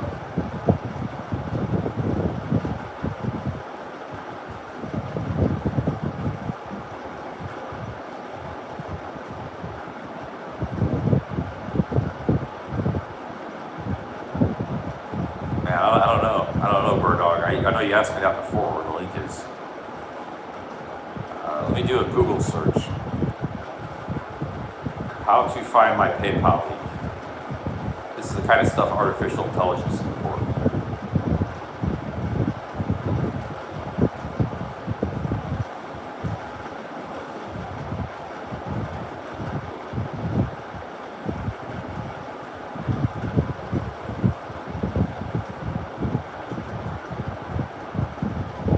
Go to settings, navigate to your profile, search for paypal.me, create a paypal.me link. I think I already have that. So let me try to find it.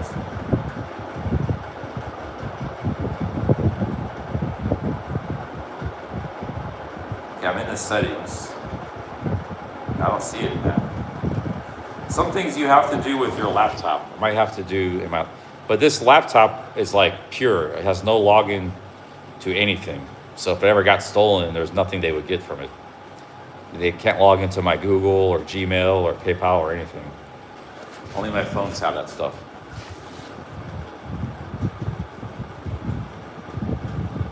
So I don't know, man. I don't know what my PayPal link is.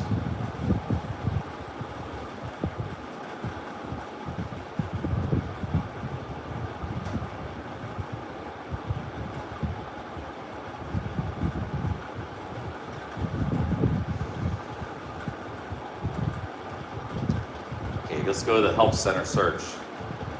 What is my PayPal me link?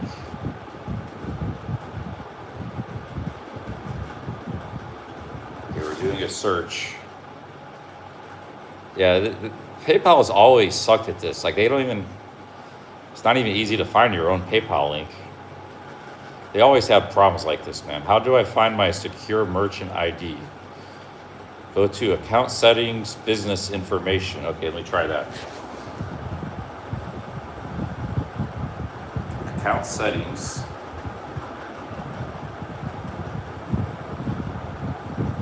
I don't see business information. They have like this for the laptop. See, they have a different thing for the phone and a different thing for the laptop. So there is no business. Yeah, Bird Dog. I don't know, man. I can't. I'll try to find it later. Under profile, I am in the profile.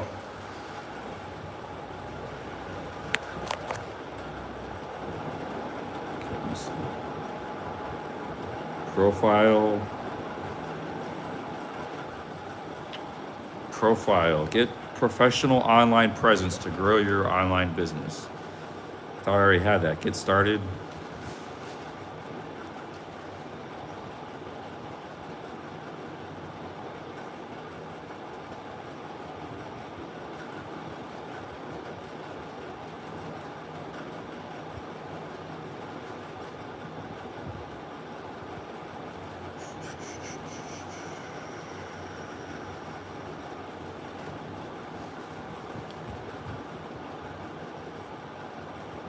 This was a vertical stream too, guys. Like every time I do a vertical stream, I get a lot of new subscribers and viewers. This stream is probably gonna have over 10,000 views, or at least over 5,000. You get a lot of new people with the vertical stream. I don't know, man. It's just loading up. It's not working. I don't know what's going on. I tried logging in. So PayPal's always been, I've been using PayPal for 25 years because I used to use it for a business. I was like one of their first customers way back in the day. I was like in their beta program, and it always kind of sucked like this. So I don't know. I'll look it up and try to maybe figure out another time.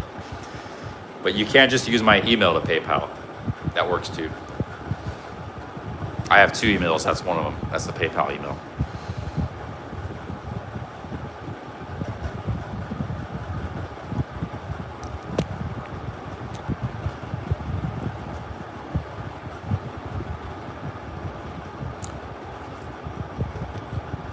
That's a papaya. I'll probably have that for breakfast. I could eat the papaya now. Let's eat the papaya seeds. Oh, I still got that Coca-Cola to drink too.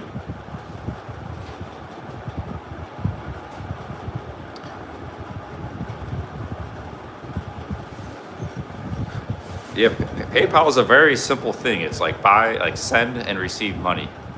Yet they've never been very good at designing the app, you know. And you know, some of the biggest names worked with PayPal in the past. Elon Musk and Peter Thiel.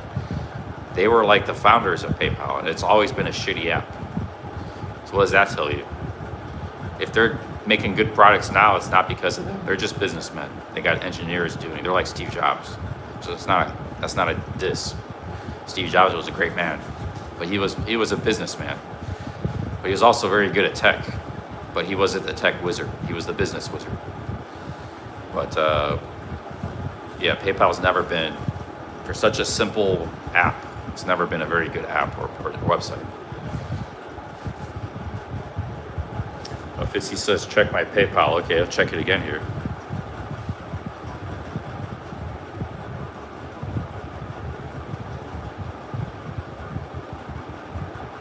Damn, we got more PayPals.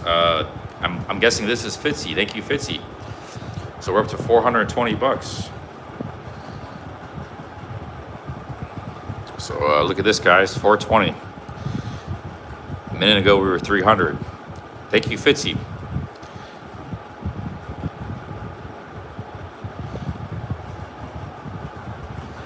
Yeah, thank you very much, Fitzy.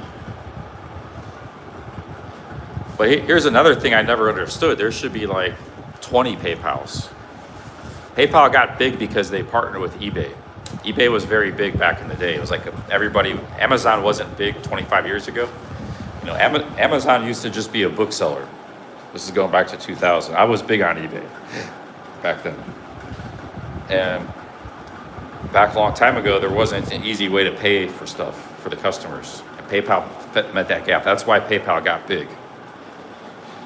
But it's just a very simple thing. It's not like a genius thing that, you know, Peter Thiel and Elon Musk invented. It's almost like they were gifted anointed this thing. They're both from South Africa. This is when I think about conspiracy theories. They're both from South Africa, which is kind of strange. And they were just handed on a silver platter this, like, it was just a home run. It's like eBay needed something desperately. eBay was huge. It was getting big. They were the big e-commerce thing. And somebody came up with PayPal. It wasn't even a great website. And it just gave it to these guys. That's when I think of conspiracy theories. Now those two guys are still to this day 2 of the most powerful techno lords in the world. Nobody even knew who they were back 20 years ago. They started with PayPal. It makes me think about conspiracy theories. I'm actually a fan of Elon Musk, so I'm not like, I don't know much about Peter Thiel, but I'm a fan of Musk, so he did some good things with Trump. But yeah, it's a little suspicious, that whole story. Because I was there, I lived that time, you know, I saw it. Like, PayPal was a home run. Anybody could have got rich off that. It's just a website people can buy and pay and send money to each other. Oh, you found my link? Okay, go ahead and link it.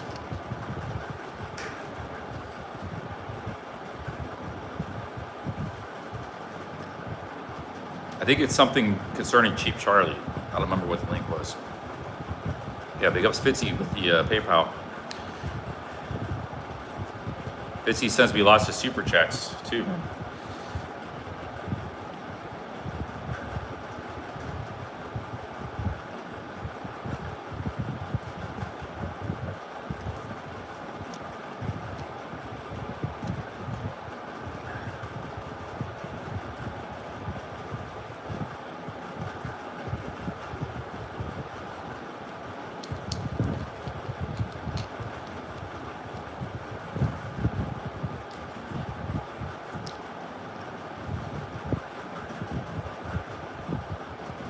Fitzy says, this is a great community. I love the streams in the chat. Wow, yeah, I'm glad you guys are you like this. Like I said, this is the only reason I make any money doing this.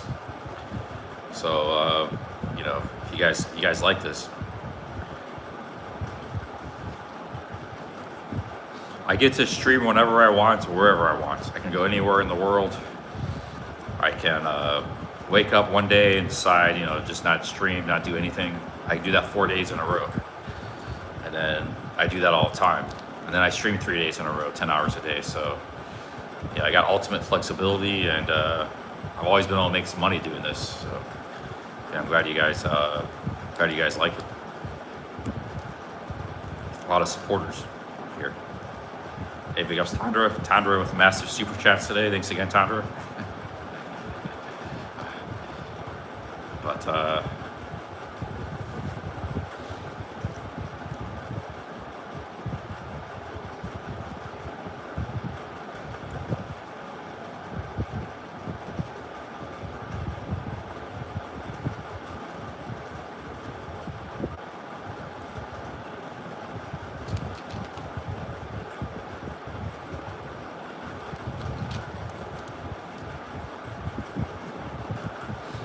Viking Prepper says Singapore put Ben in prison.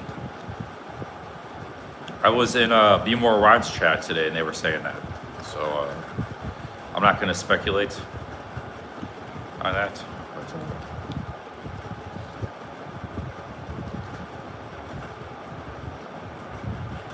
Gomez says, is Goa on the travel agenda? Maybe.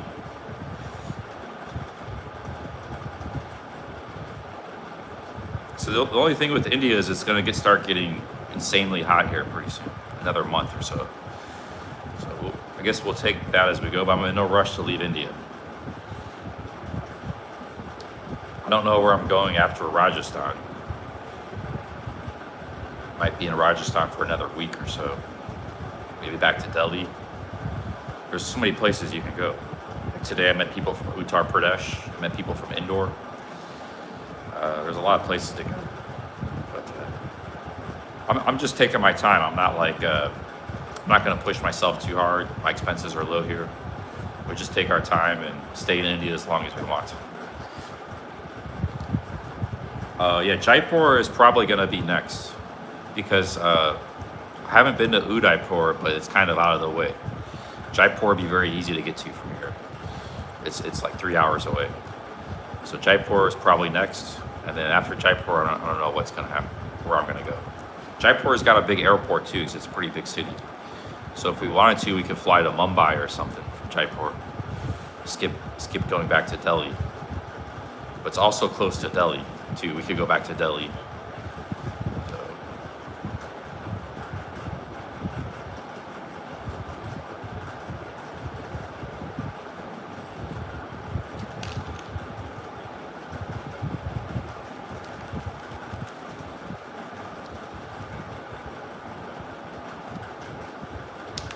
I'm gonna seal this real tight, maybe have it tomorrow. I don't really want too much coke right now.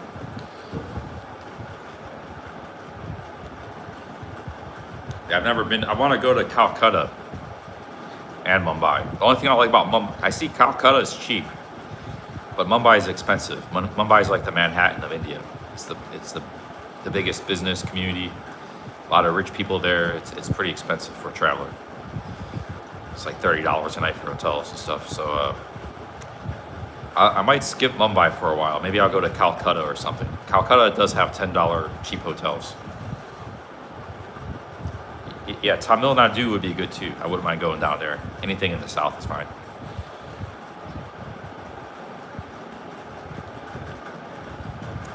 Some of those southern states are very humid right now though. They're hot and they have like 80% humidity. Like in Andhra Pradesh and stuff. The good thing about Rajasthani, it's hot, but it's only like 30% humidity because it's desert.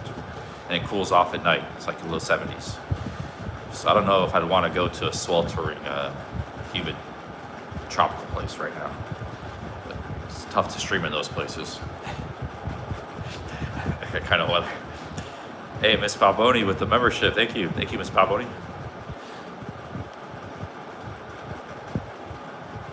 Kuntita Charat says visit wherever you'd like me to visit. Please leave in the comment section. There's a State Department warning. Americans say don't go to West Bengal. Bengal is where Calcutta is, the state of Calcutta. And Orissa, West Bengal, there was like the Naxalites. They're like communist terrorists. And it's level 4 warning, don't go to those parts of India. It's like 3 regions of India in the north. West Bengal, Orissa, somewhere else in that area is a region. So you don't want to go where the Naxalites are. They'll kidnap you and they're like Maoists, communists. I read it on the State Department warning about India. Hey, Miss Pavoni with the $5, thank you. But that's a region hardly anybody goes anyways. It's an obscure region of India. But the Naxalites.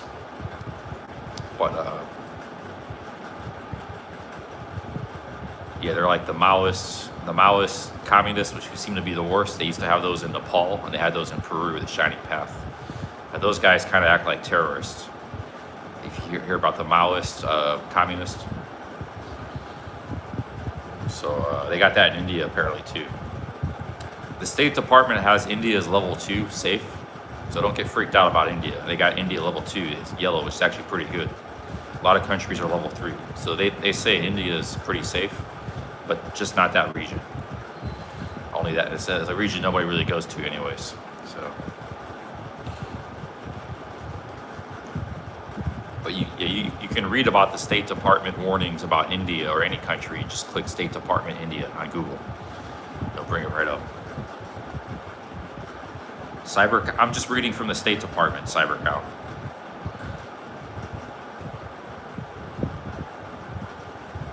The State Department reported it, so.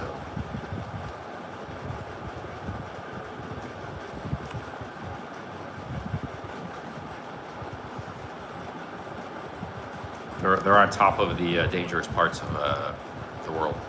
Like they have Mexico broken down by each province. Level 1 is very safe. They got like Japan as level 1. Level 2 is like safe but some caution. India is like that. I think Thailand's level 2. Level 3 is like potentially dangerous. You can go there, but be careful. It's orange zone. Level 4 is don't go. Level 4 is like, Syria, Burma right now. So Mexico, there's regions that are level 4 and regions that are level 2. Actually, I think some regions there's a couple, Merida's level 1. So Mexico, they got broken down by each state.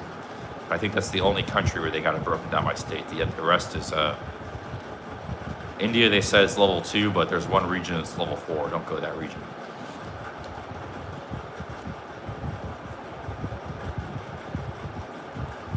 So yeah, if you're curious about I think Britain has the same thing too. They have their own version of that. But if you're curious about what the State Department thinks about different countries, which ones are safe, which ones are not, this is useful for people of other countries as well. The English, if you're from any country, you can see the whole world, and it's at different colors. See which places are safe, which places aren't safe.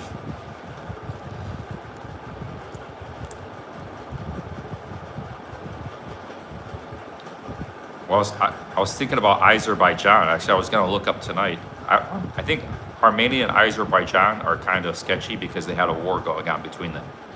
They're on the border with Iran as well. Now, you don't hear much about that northern border with Iran. Tabriz, Azerbaijan. But if you look at the map, you got the Caucasus, and then you have Russia, Caspian Sea. There's a lot going on about there. So that might be a part of the world where Iran is like thriving and they're getting supplies from other countries and doing trade. If you show up there in Azerbaijan or Armenia as an American live streamer, you could be a target, like a spy, considered a spy or something, especially if all these Russian goods are getting shipped down and trades going on. Because I haven't heard anything about that part of Iran. That's the northwest part of Iran, near the Caucasus. The big city there is called Tabriz. So that's probably not a safe place to go to live stream. Georgia might be okay. Georgia, they give you a 1-year visa. But Georgia doesn't border Iran either. I think Georgia loves America. So you could go to Georgia. I don't know about Azerbaijan and Armenia.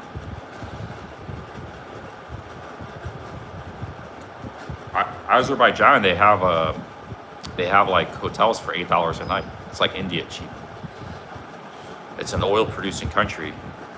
Used to be a Soviet republic, but yeah, I just looked on Agoda today because I saw a cheap flight to Azerbaijan from India for like $200, and the hotels there were like $10 a night.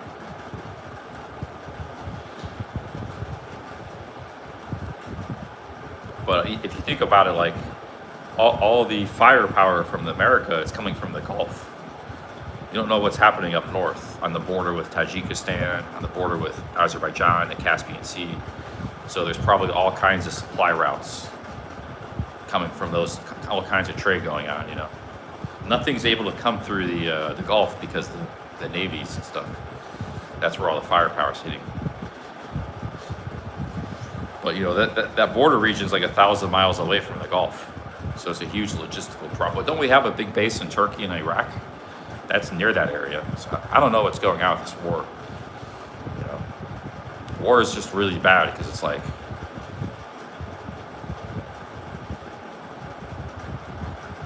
you know, I don't know what's going to happen, man. It's just a bad situation. Yeah, Georgia, you get like a 1-year visa. Georgia is a popular country, but Georgia is not super cheap. It's like Eastern Europe. I think it's a popular country with a lot of people.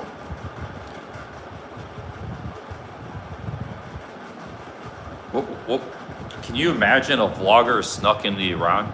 I don't want to give anybody any ideals, but what if you went to Azerbaijan, which is right across the border, and then you had somebody take you into Iran and you vlogged it just across the border? You're talking to people, and you're like, hey, don't kill me. I want to make a video. I'm going to show it to the world when I get back on the internet across the border.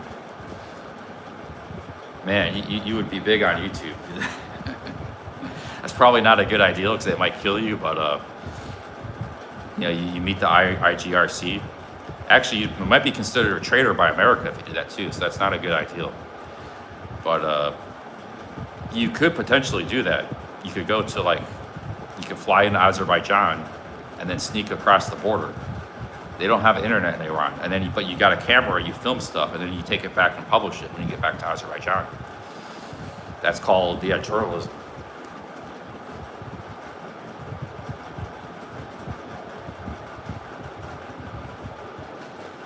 I'm not going to do that. For one, you could be viewed as treasonous by America, and two, you know, the Iran themselves might kill you. So, but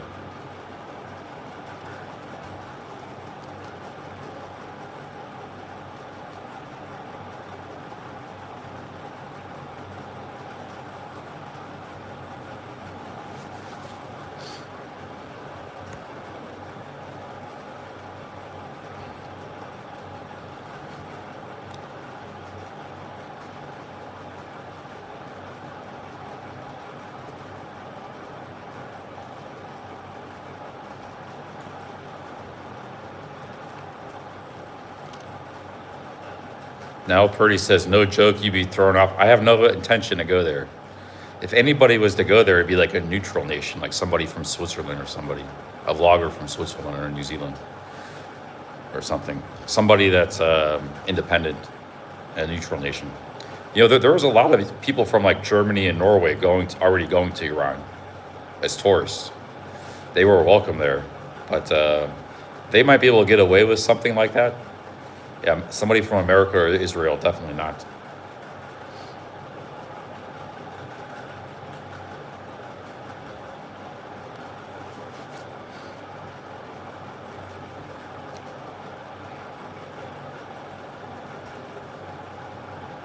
Yeah, well, no, I don't think any vlogger has went there.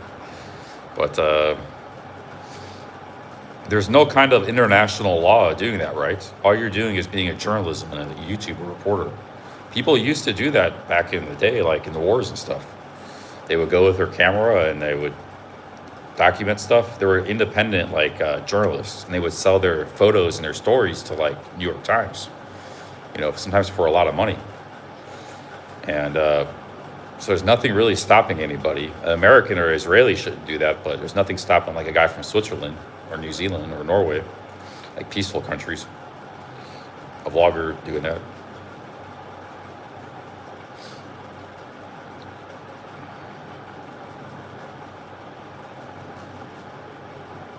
But they might not even let you, like, you might go to Azerbaijan and then that border is like sealed off. You might not even be able to do that anyways.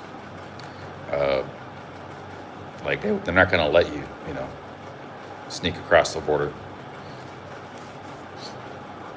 Or it'd be very difficult. So even if you wanted to do something, like sometimes, you know, things could, back in the 70s and 80s, like war correspondents, people could do stuff like that. They could bribe the border guard, things like that. But everything is tracked nowadays with the internet and stuff, so people are very reluctant to you know, things are more controlled.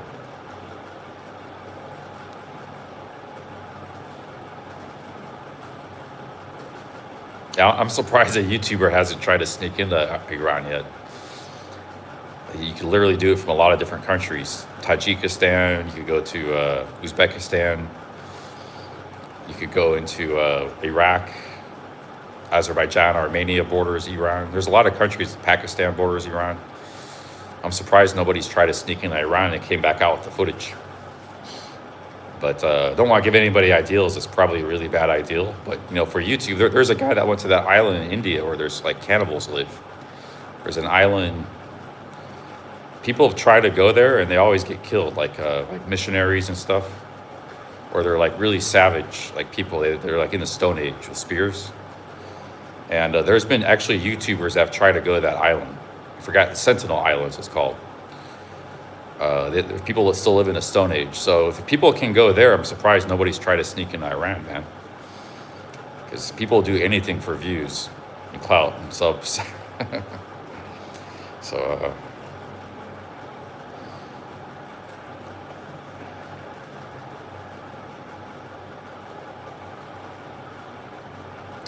oh yeah, there was a journalist kidnapped. I heard about an American. That wasn't in Iran, that was in Iraq. Yeah, Iraq's not a good place to go. Half of Iraq is like kind of in bed with Iran, the southern part, the Shia part. Yeah, if you're American, you don't want to go to Iraq, man. An American journalist was kidnapped in Iraq. I heard about that. No, there's no internet in Iran. So what somebody have to do is sneak in, go there for like a week, film, talk to people, get footage, and sneak back out, and then publish the footage. Once you're outside the country and you have internet again. There's no internet inside. So you just record the footage and then you publish it after you get out of the country. If you make it out alive, you know. With the SD card.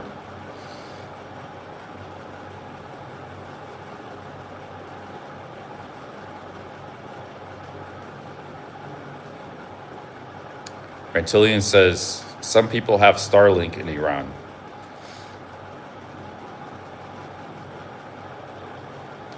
DB says Hesketh is firing many of his commanders. They're probably just cleaning the ship.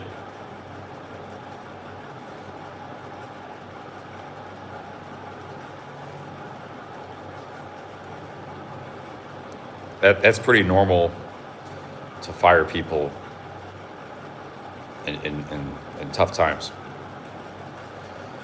Oh man, Robert Mack with 110 British pounds. Thank you. Another super chat. PayPal super chats. Man, we made a killing today. Thank you, Rob Mack. Thank you very much, man. Last minute super chat here. That's great content. I'm glad you guys, you know, when I see all these super chats and stuff, that tells me I'm doing a good job. You guys are happy, so I just keep doing what I'm doing. Stay in India.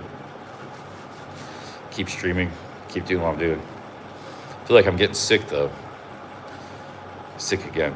Something's really bothering me in India. Maybe take some medicine or something. Thank you, Robert Mack.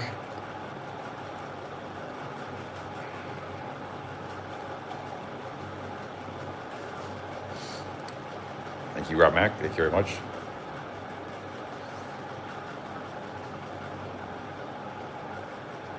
Oh, they're cleaning house. That's the word I was looking for. Cleaning house.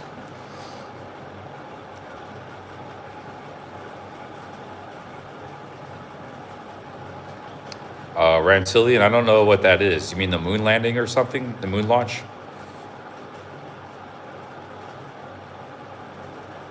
Thank you, Rob Mack.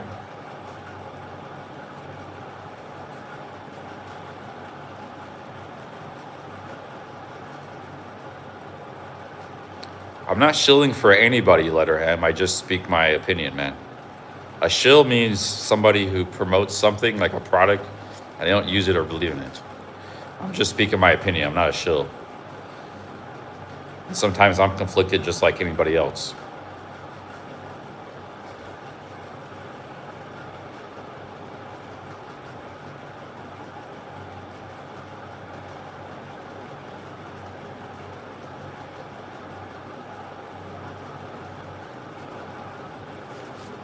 But you know, there's 100 million people in Iran right now. And the best thing that could have happened was like there was a surrender like Venezuela, and a new government gets in, and that country would probably boom, be very prosperous. It would be like a Dubai on steroids. But instead it's just protracted fights, and it's not going to be good for anybody.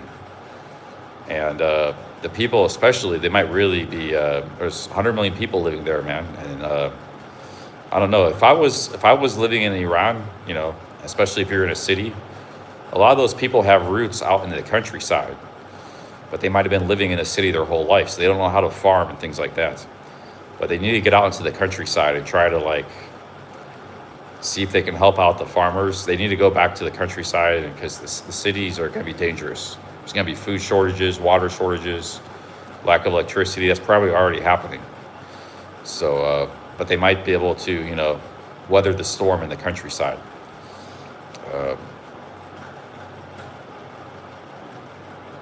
But, you know, probably a lot of people are already doing that.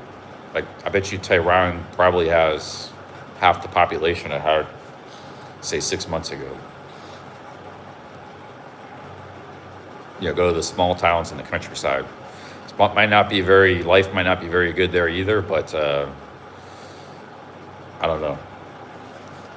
Yeah, it's bad situation, man.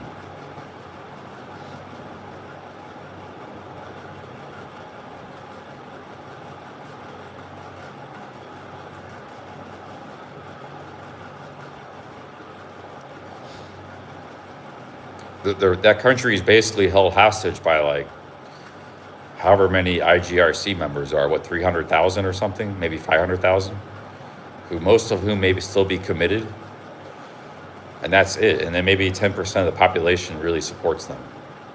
You know, 9 million out of 90 million, they're kind of like really on their side. They're held hostage by this small group of armed people.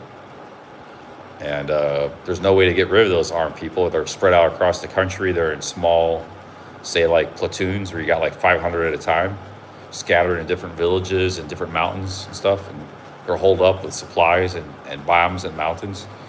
And those guys may never leave, you know. Eventually, you know, they'll pass away, I guess.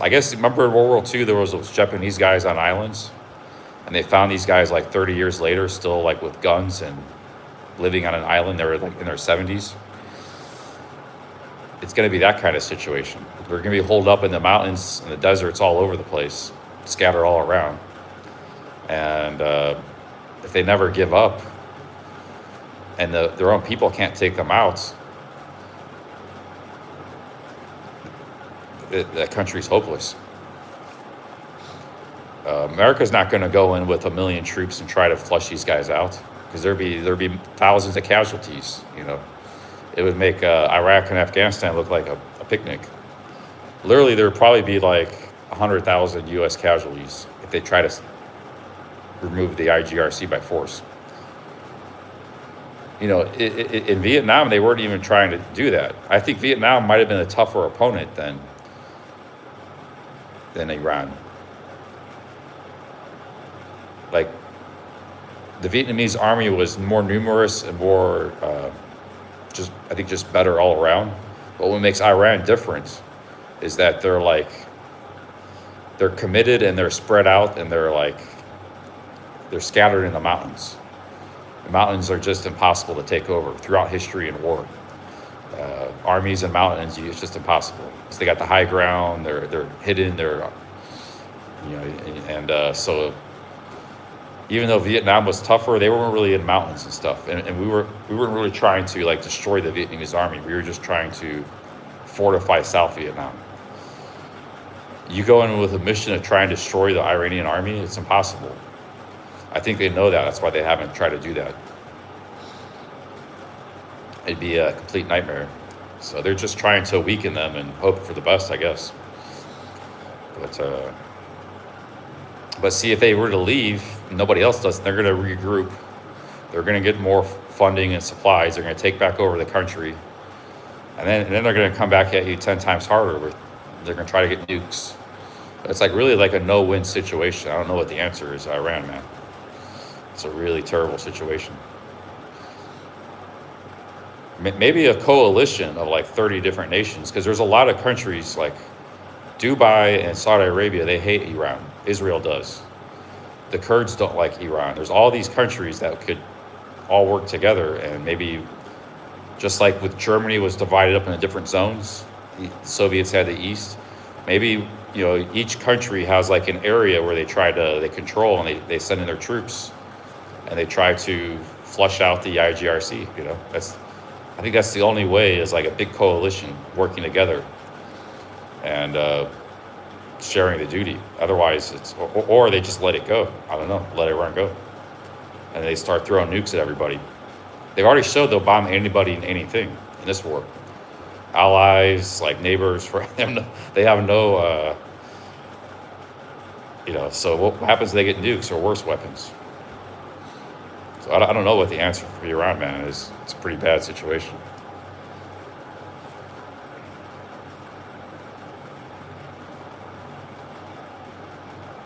But probably what's going to happen, they're just going to pull out and just bomb them. Israel and the United States will occasionally bomb, just they'll have the satellite images and things like that, and they see something. They're going to monitor the situation every day with satellite, and they see something forming, looks like there's stuff going on in this sector. Looks like it's weapons, and they're just going to go bomb it.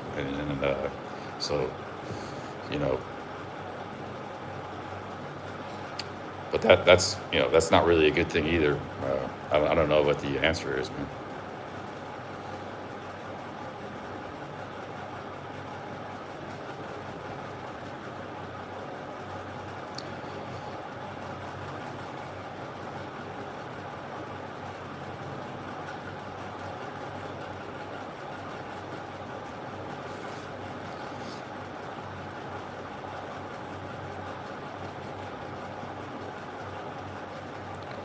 DB Explorer, most of the Iranians are being held hostage. They don't support the regime.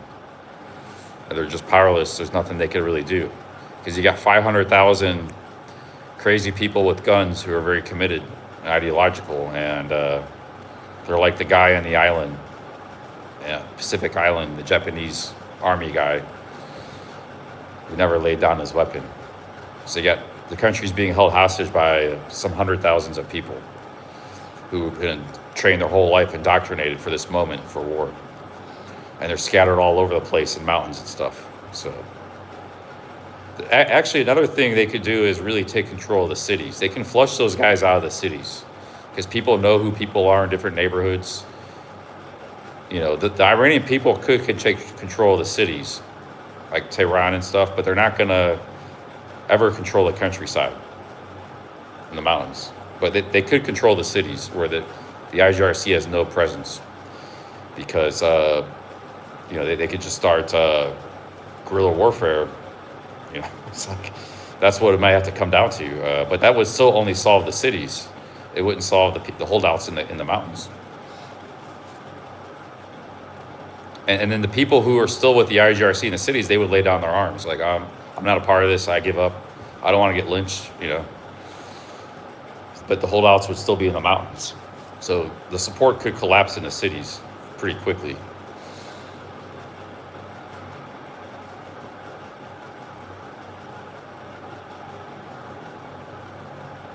But yeah, it's a complicated situation, man. I don't know.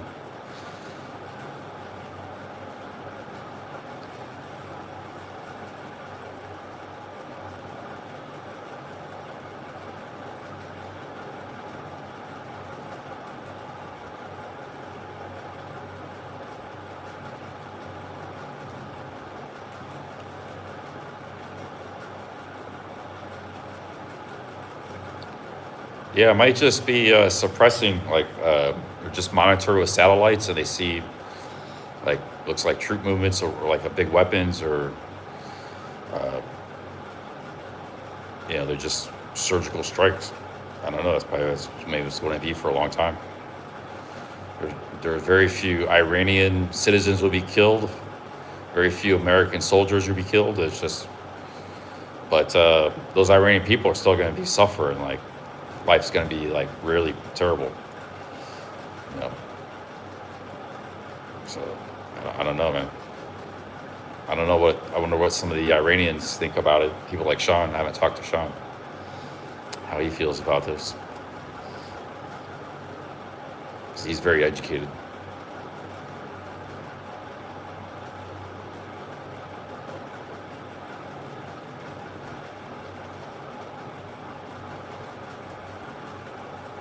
Sardines on sourdough. Sourdough is the dog's bollocks. Yeah, if the sardines are good quality, I like them.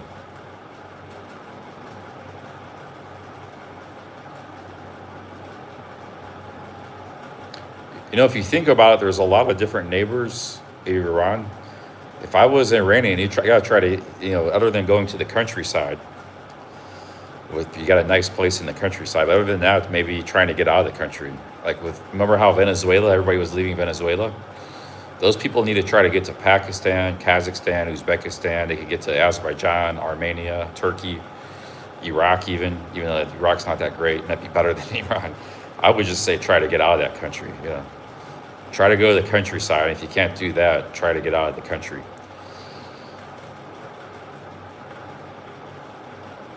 Get over to there's like 20 countries that border Iran. Pakistan's a big one too. I would just flee the country as a refugee, man. Maybe Europe will take some of the Iranians in, you know. Europe's pro-immigration. Maybe they'll take in Iranians. Or Russia, well, I don't know if Russia wouldn't, because Russia's teaming up with Iran, but Europe could. The 20 countries bordering the stands. You know, there's a lot of, those people can flee that country, even by foot. Just try to get out of there.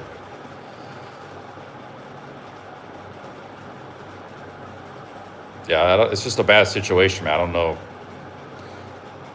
It was a bad government in the first place. They got hundreds of thousands of heavily armed, fanatical troops. They ain't probably going to be laying down their arms anytime soon.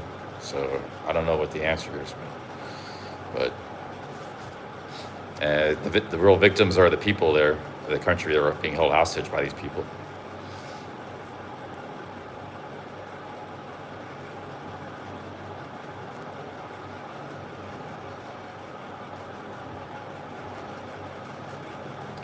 Yeah, big ups Balboni. Thanks for the membership, Miss Balboni. All right, guys, I'm going to end this stream. Anybody want a shout out? Anybody live right now?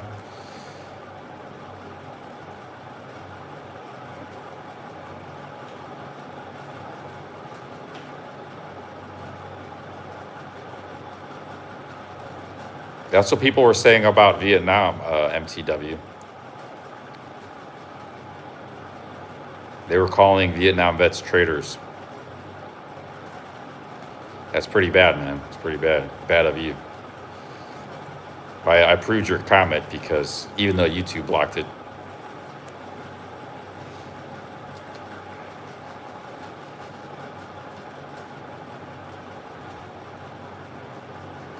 All right, guys. Well, we're in India. Stuff's pretty peaceful and calm in India. This part of the world, things are pretty smooth here in India. Even though we're not too far from Iran, just one country over. But yeah, we're in India. Let's hope for the best for the Iran for the next few weeks, for the Iran people, and maybe send some best wishes and prayers that way. And I'll talk to you guys later. Peace out. Peace out, everybody.